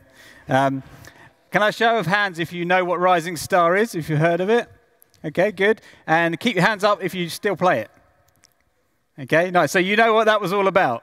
And everyone else is like, what just happened? Cool. Right, let's go. So, have you ever dreamed of being a star? Yeah, in the bathroom, with a hairdryer maybe, in front of the mirror. Millions of adoring fans. But real life didn't allow it. Well, now's your chance to do it virtually. So you start as an illegal busker, which is what you just saw, okay? It's a passive game. You basically go in, you click a button, and you wait for your mission to finish. You start as an illegal busker. You basically busk until the police come along and chase you away. And then you carry out missions, and you earn star bits, which is our first token. And you also earn XP, so you can level up. You build your fan base by collecting NFTs, which you can buy with the star bits. There's a very big active NFT marketplace, which you can use the in-game marketplace. You can also use third-party like NFT Mart, etc., to trade those. And you progress through the zones, trying to become a worldwide musician and build a massive following. But as your fan base grows, so does your ego. So you have to manage that by taking music lessons. Okay, and the music lessons will bring your ego down. So you're balancing building your fan base and try not to become a big head, as we like to say in the UK. There are multiple game modes. I'm going to go through these quite quickly because most of you probably already know. But it starts out as a very simple click and forget game. And this game was developed by my wife, Julie, who you will know from the Discord if you've ever been in there, and myself as a lockdown project because we needed something to do while we were stuck inside the house. I'm an old-fashioned coder using classic ASP, knew nothing about blockchain. Some amazing people on Hive, Gerber, etc., who helped me out. Steve C. was an amazing supporter of mine when I was on Steemit as just a musician, and I built Atom Collector Records, which is an old platform that we used to use. It's a bit quiet now. So it's an experimental thing. I just found blockchain absolutely fascinating, and I got the only thing I can coding is classic ASP. So anything that needed to be done on the blockchain, I reached out, and amazing developers on Hive helped me. And JavaScript stuff that I needed for the front end, I found developers that I could pay to just do certain bits, and then I could learn it myself and modify it. So there are multiple game modes that get added because I like to experiment and try new things and add them to the game. So I can throw things in, develop them. Because I'm the only developer that's full-time on the game, and I've been doing classic ASP for quite a few years, I can develop new things quite quickly as long as it doesn't involve flashy front-end stuff. So we've got standard missions, we've got special missions, we've got something called the Festival World Tour, we've got Music Promoter, which we'll talk about a bit later, we've got the Custom Shop where you can mint your own NFTs by collecting parts, and we've got the music lessons to bring your ego down. You can build your NFT collection. We release new NFTs every month to keep things fresh. And people like to try and collect. We love collecting, don't we? We're like magpies. Anything that's a bit shiny, we want to collect it all. So NFTs in game. Every month we release new ones, and we have basically a live stream every month where I release all of the new cards one by one, and people save up all their star bits and all their packs lined up, ready to open. We have thousands of packs being opened, and the queue is really long because my code's a little bit clunky, so it can take a few hours for the NFTs to go out on that one day a month. It's quite good fun every month. You can also manage a band, so you can take the NFTs that you've got and you can plug them in to build a band, and every combination of a person, not every, but most combinations of a person and an instrument actually create real music. So you can mix your own song effectively by having different instruments and different singers, and you can experiment, moving it around, click the play button and listen and see if you like it. So that's another little experimental thing that I did. The music fair, as I mentioned, you can go to the music fair and you get a random part dropped with different levels, like the gold parts are really hard to get, and the silver parts you get too many and you'll start swearing because you get so many of the silver ones. But that allows you to combine the parts to make an NFT. And then one thing that crypto teaches all of us, before all the current global economic crisis that we've got, is inflation. I didn't know what inflation was until I was about 45. And people said this thing, inflation, no, don't worry about that. I've got enough money to buy what I need. I don't need to care about inflation. And then I learned about Bitcoin. Oh, that's what inflation is. OK, I get it now. This is countering inflation. But then I made the mistake of releasing an inflationary coin in my game. So to try and get around that problem, we introduced something called Star Pro. Now, if we'd have designed the game again, learning from those mistakes, we would have had a fixed supply token that gets split between the players. So that's kind of what we do now. Star Pro is a maximum of 100 a day go out, but it's algorithmically linked to the price of our other token, which is the inflationary one, which is Starbits, okay? And if the Starbits price comes down too much, then the amount of Star Pro going out comes down as well. The only way to mint Star Pro is to burn Starbits. So what we do is we're forcing people to burn their Starbits to get the Star Pro, which is stabilizing the token prices. So that was the goal quite recently, to get that stabilized, to get us through the bear market and be in a strong position when we come out the other side. And I'm pleased to say it seems to be working. There's also the festival tour. As I said, every week it changes to a new country. It takes an entire calendar year to go around every one. You collect a wristband NFT, and then you can blend wristbands into band members. And then if you've done the whole year or you've bought the wristbands, you can blend band members into a festival band. We're going to be releasing new bands every year, so that keeps that fresh. But that requires Star Pro to be used. So both Starbits and Star Pro have in-game uses, okay?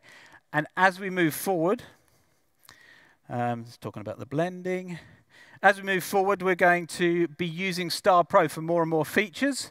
My T-shirt is giving you a little hint at something I'm going to be announcing today, which is our biggest update to the game. But the Star Pro token is becoming more and more important in the game, but you don't have to use it. If you want to be, one thing I meant to mention, if you want to be a free-to-play player, it was really, really important to me that this game was open to anybody in the world. So you can play it free to play. We have players that have been playing it for, we're nearly 2.5 years the game's been live now, and we have players that have played it from the beginning and they haven't invested anything. And they've grown their account up to be quite big. I didn't want people to have to buy a starter pack, and I didn't want people to have to go out and find somebody to, to support them to play the game. That does create a problem with multi-accounting and bots, so we have very stringent rules and systems in place to stop that happening. My wife works very, very hard checking accounts quite a lot to make sure, to try and eliminate it. We can't get rid of it 100%, but we get rid of it as much as we can, and it will always be free to play. I think that's really important. We want everyone to have access to this game. Right, musicians, like Steve, can mint their own music as well as a record NFT in the game. That music, you can play the track in the game if you've bought the NFT. Also, having unique cards adds to the rankings. Okay, there's a kind of a formula for ranking that allows you to see where you're ranking compared to other players, and having unique cards is one of them. But we have musicians who mint their music. I even had someone today who said, I've got my music on vinyl, but I make more money selling my music in the game on NFTs. You can trade cards. Be a bit pointless if you couldn't. And now the big announcement. How am I doing on time? Ah, okay. Raves, in case you didn't realize. We're introducing raves. Now, up to this point, it's been a very solitary game, okay? You carry out your missions. We've got a vibrant community who communicate a little bit on Discord and do lots of posts about the game, but it's effectively a solitary game. But we're changing that. The way Raves is going to work is we have something called record signing, which is the last update that we did. Okay, by doing record signing, again, it requires Star Pro to be able to do it.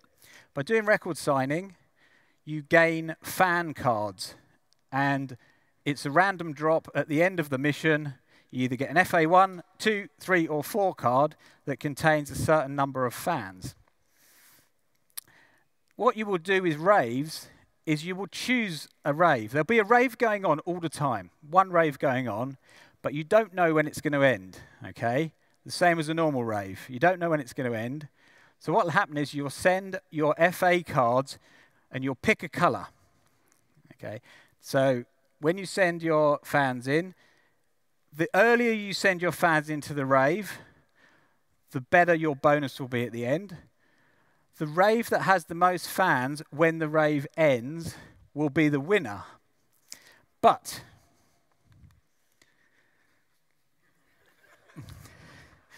you can send the police in.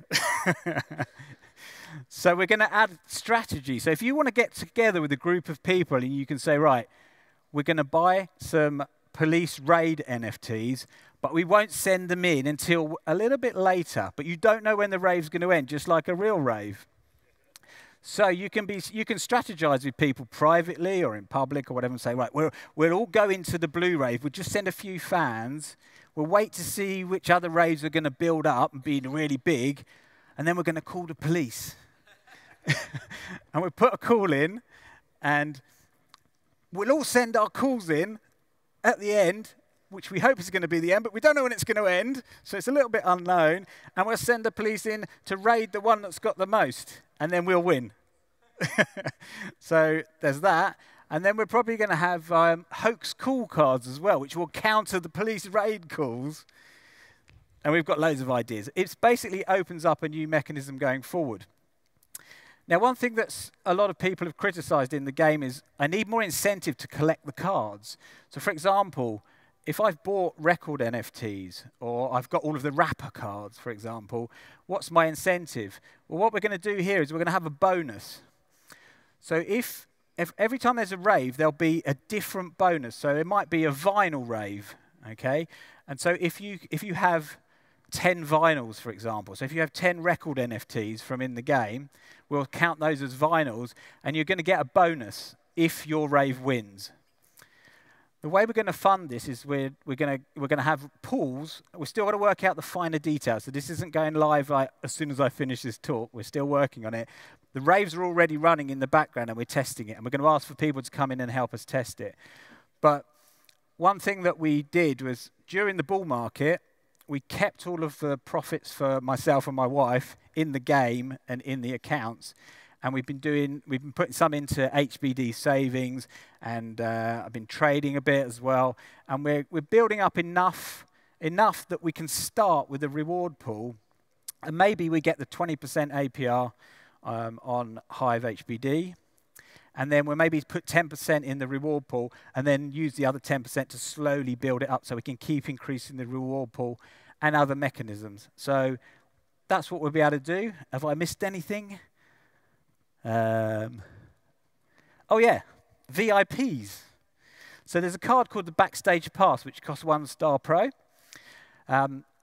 Every rave, each color will have 3 VIPs, and they will be the people in that rave with the most backstage passes. So again, bit of strategy. You might look and say, the red rave is doing so well. It's got 80% of all the fans at it. It looks like it's going to win, but I haven't got enough backstage passes, so I can't become a VIP and get the VIP bonus. So I'm going to wait, and maybe I'm going to go into the blue one, because I've also got police raid cards, so I can go into the blue one, become a VIP, and then raid the one that looks like it's going to win. So you don't know what's going to happen. And once you've got a few raves going on, you're probably going to learn who's got the cards. But then they might go and buy some more. So that's how the VIP backstage pass is going to work. So that's a new use case because it used to be used, or is still used for other things in the game. And then just finally, we do have a proposal that's been out for quite a few months.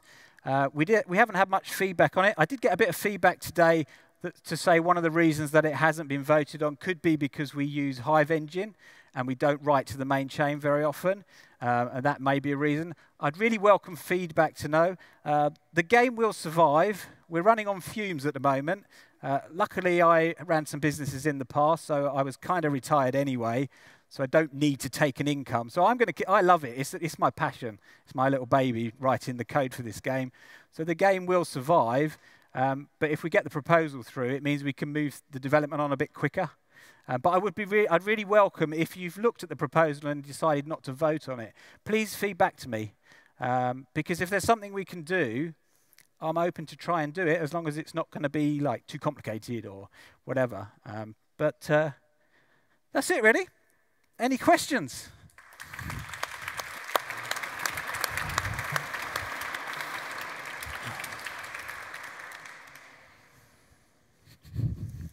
The busker. When's Mr. TDC going to be a legendary? That's got to be coming soon, hasn't it, I think? Yeah. So we have a lot of musicians and also just players. One thing I meant to mention is there's a mini game that I created called Battle of the Bands. It's built for Twitch streamers. So we've been using Twitch as a marketing tool to bring players in. We get a lot of players that have come from Wax, etc.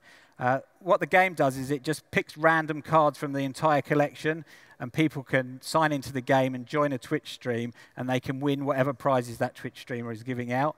And we have Twitch streamers that are NFTs within the game. We have musicians that are NFTs in the game. Steve is a legendary in the game. So yeah. And I was, I kind of put it off for ages. I felt a bit weird being in my own game, but I am now a legendary card.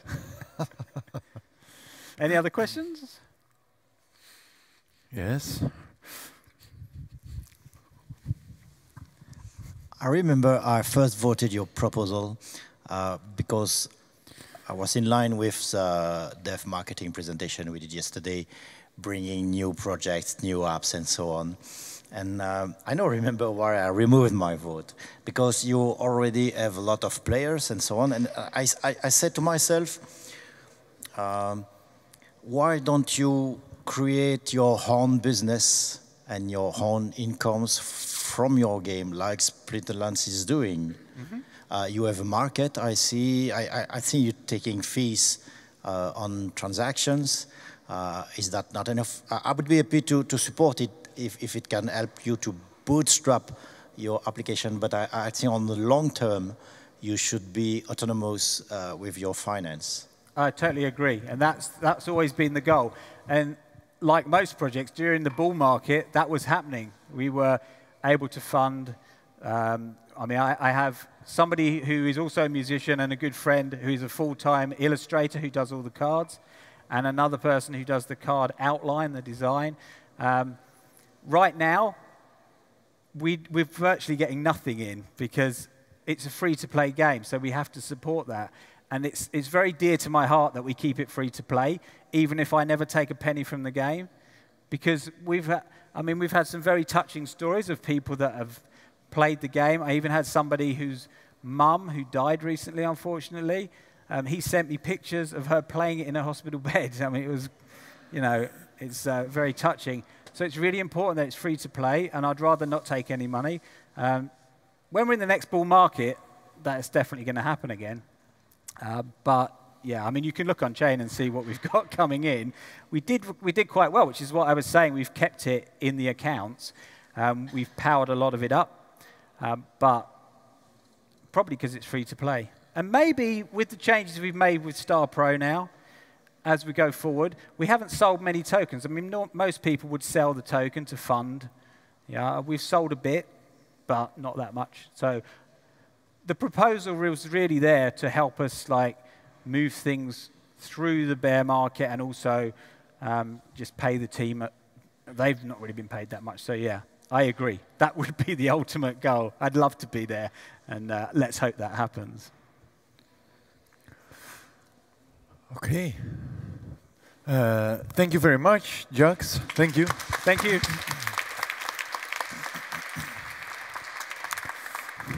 Okay. Unintentional promotions by Mark Tibes. Yes. Oh, sorry. So just really quickly, I know there's quite a few people who are like trying to solve the treasure hunt, and I feel like I might have to give a few small extra clues because else it's never gonna get solved.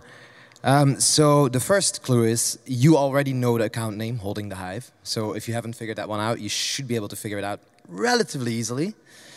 The second clue is you will need to use AES decryption to find the master password of the account. And then the last one, I think quite important one, is you don't need to go to a physical location. I know people were running around to the coordinates. You don't have to go there. So just so you know, like you can stay here, chill out, and you'll be fine. Thank you. Cheers. Okay, so recovery drinks are being served on the left side, on the right side. And in 5 minutes we start some music here. TDC Tunes will be playing a modular synth performance. And after that, at 4, we'll be running now to the church bell towers to hook up some wires. So take a drink. In 5 minutes, music starts. Don't forget to take your extra goodie bag for a friend or family.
Yes.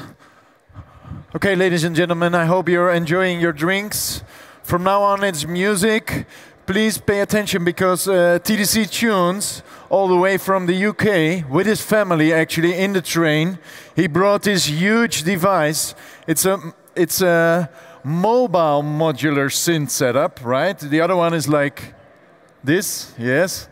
And he's going to play some of your audio samples because he asked you to send in audio samples, and he's gonna remix them and rewire them in this setup, and he's gonna play some, well, music with it. So without further ado, the man himself, TDC Tunes, at TDC Tunes.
I am TDC Tunes, and that was a piece of improvised electronic music using a modular synthesizer. Now, who knows what a modular synthesizer is?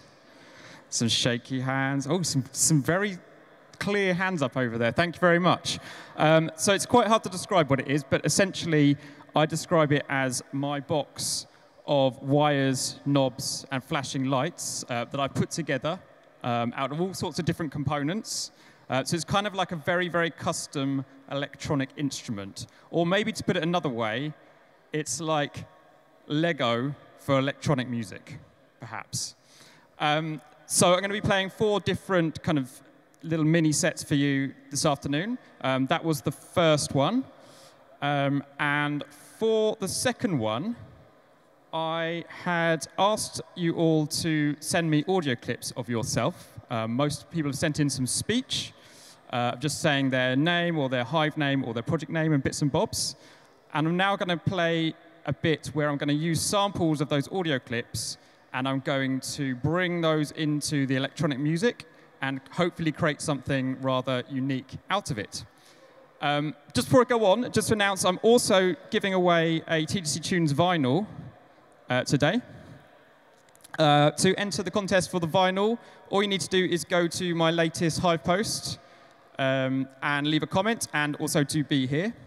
And I will take the winner at random just after my set and hopefully find you, and we'll take a winner's picture. There's also a second prize of 1,000 Essency points, courtesy of Britt and Josie from Essency. Thank you very much. So there's 2 prizes up for grabs if you go to my latest post and just leave a comment saying you'd like to enter. So this piece now is with help from all of you at HiveFest.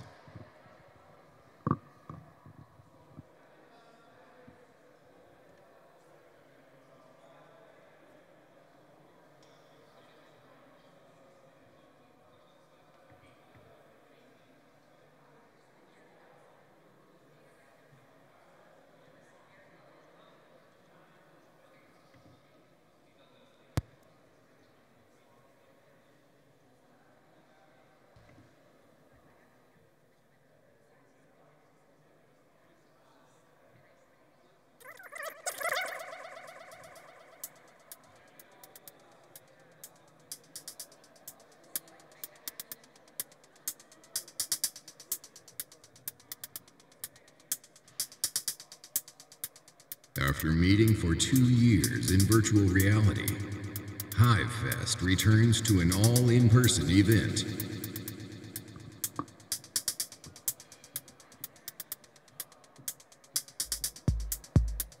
After meeting for 2 years in virtual reality, HiveFest returns to an all-in-person event.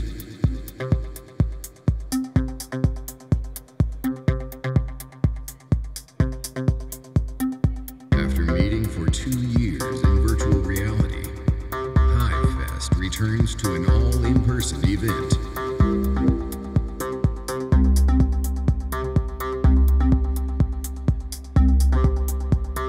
After meeting for 2 years in virtual reality, HiveFest returns to an all-in-person event.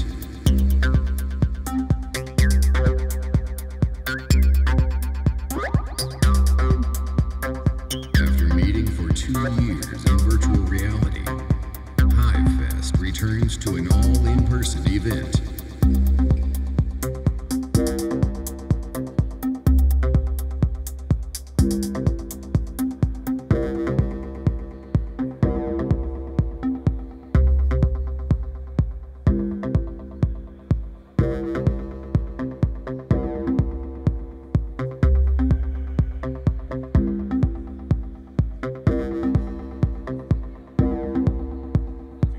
Saying hi to the HiveFest 2022.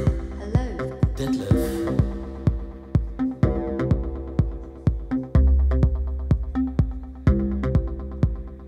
Tim Fox, representing the Our Hub and teacher of the HiveFest 2022.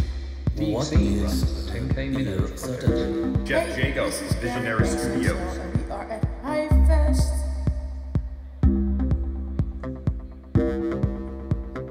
Crypto shots. Hi, is Benjamin, also known as Limal. Hi, this is Zirichka. Greetings from Ukraine. Essency, the essence of Hive. This is Living UK Taiwan saying hello. What is the Beer Saturday? Hey, this is Karen XXL and we are at HiveFest.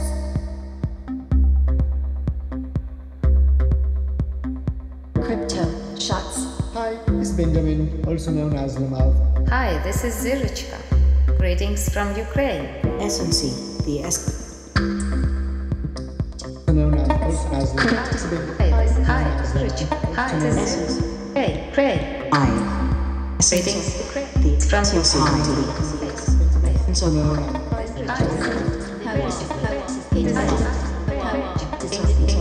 What is Saturday?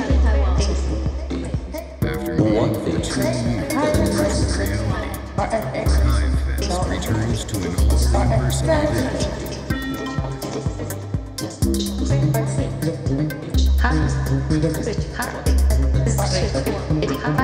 an all-in-person event.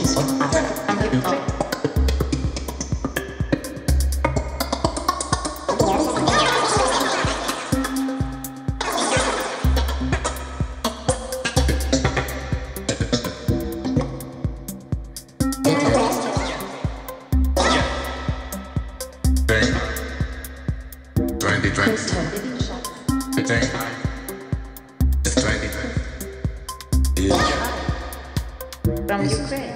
After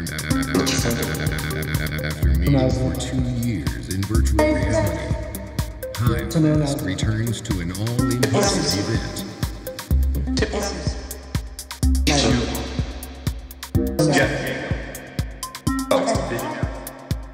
Jago. HiveFest. Music.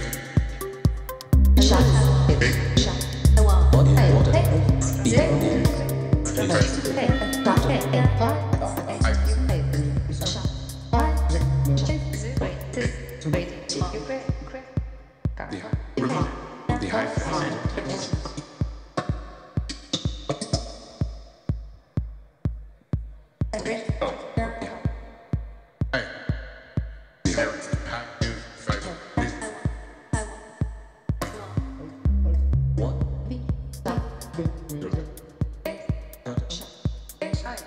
After meeting for 2 years in virtual reality, HiveFest returns to an all-in-person event.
Thank you very much. If everyone's wondering what this looks like, I'm just going to hold it up so you've got a slightly better idea. It's quite a sort of visual thing.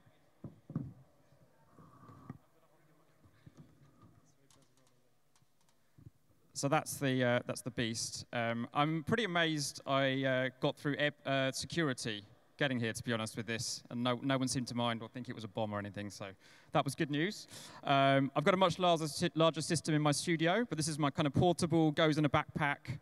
I can travel anywhere and basically play this stuff. So, a special treat now. Welcoming back to the stage, Jux from Rising Star, and we're going to do a little piece together.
Take the long road on your own. Don't stray too far. Take the long road on your own. Just follow your heart.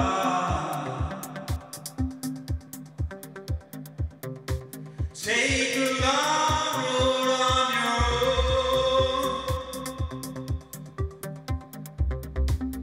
Don't stray too far. Take a long road on your own. Just follow your heart.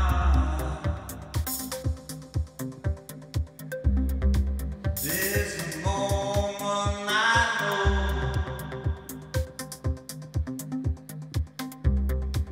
There's a feeling that grows. There's a time in your life. There's a moment when the stars align. Take a long road on your own. Don't stray too far. Take a long road on your own. Just follow your heart. And the silence is golden. Yeah, the silence is golden. So the silence is golden. Yeah, the silence is golden. Take a long road on your own. Take a long road on your own. Take a long road.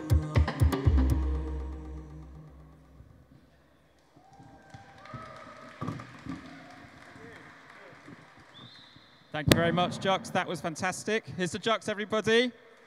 Thank you. And one last little set from me. This is based on one of my release tracks called Traveler's Path, but it is, of course, a improvised modular kind of mishmash and improvisation of that. If you've listened to any of my music, this is one of my most popular tracks, so you might have heard this one. And don't forget to enter the vinyl contest by commenting on my latest post. If you haven't done so already, I will pick the winner after this. Thank you very much.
Thank you very much, everyone. Thank you. I hope you have a fantastic rest of your weekend at HiveFest. Yes. Thank you very much, TDC. High five. Super awesome. Okay, ladies and gentlemen. Well, ladies and gentlemen, at the live stream, I think you can hear me, but I'm not certain if you can see me. But it's totally fine because I look awkward in my clowny pajamas. So, ladies and gentlemen, at the live stream, as yesterday, we are going to continue HiveFest here. And you are very welcome to stay for this special performance right here in Amsterdam, which is called Juke Bells. It's just a personal pet project for the ending of, well, the conference days. What's happening? We're here in the Zuiderkerk, Amsterdam. On the top is the Tower Church, which has a bell tower carillon. And as you can see, Mr. Gideon Bodde is already starting to play. You can vote for your songs, and you can listen to it. Yeah, enjoy. Yeah, we can applaud, but he's not able to hear it. So enjoy, guys. And you can still vote, right?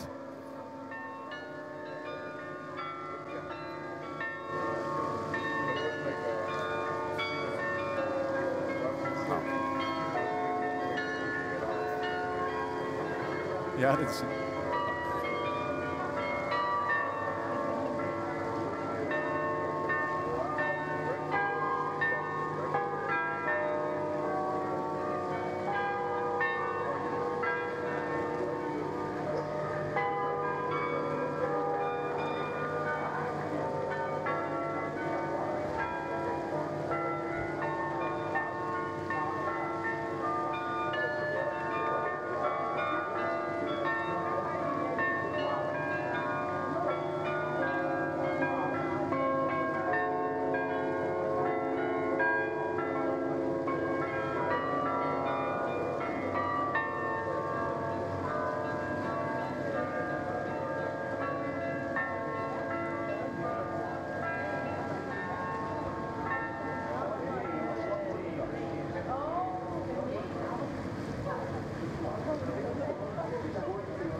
Ladies and gentlemen, you hear the bell towers ringing 5.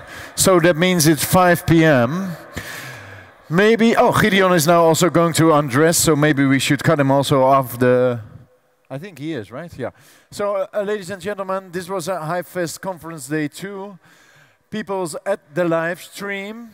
Thank you very much for watching. This was the Juke Bells Bell Tower concert, showcasing the speed of our blockchain, but moreover, showcasing this specialized performance by Gideon, playing the actual church bells super high up in the tower. Tonight, some of you are going to have a great time once again, and I encourage you tomorrow to explore the city a bit. And I see you all tomorrow at 5 p.m. on the Amstel River, where we'll be having a closing dinner, unfortunately, followed by some more recovery drinks. I wish you a great night. Tonight we have Detlef organizing Beer Saturday. He's standing over there. So if you want to join in with him, follow him. Just follow his sign, basically. And Celestial, raise your hands over there. We'll bring you to the poker place for a poker session. The stakes are high. I wish you all a great evening, and see you next time on HiveFest or on the chain. Thank you very much. Woohoo!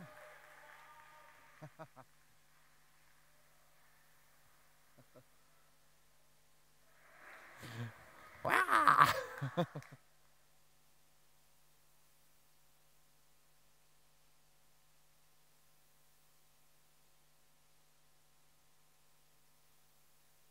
And we also really have to move out of the venue pretty quickly, because there will be another concert and we are not organizing the concert. So at 7 p.m. there will be another concert, so see you outside. Have a nice evening, guys. Bye-bye.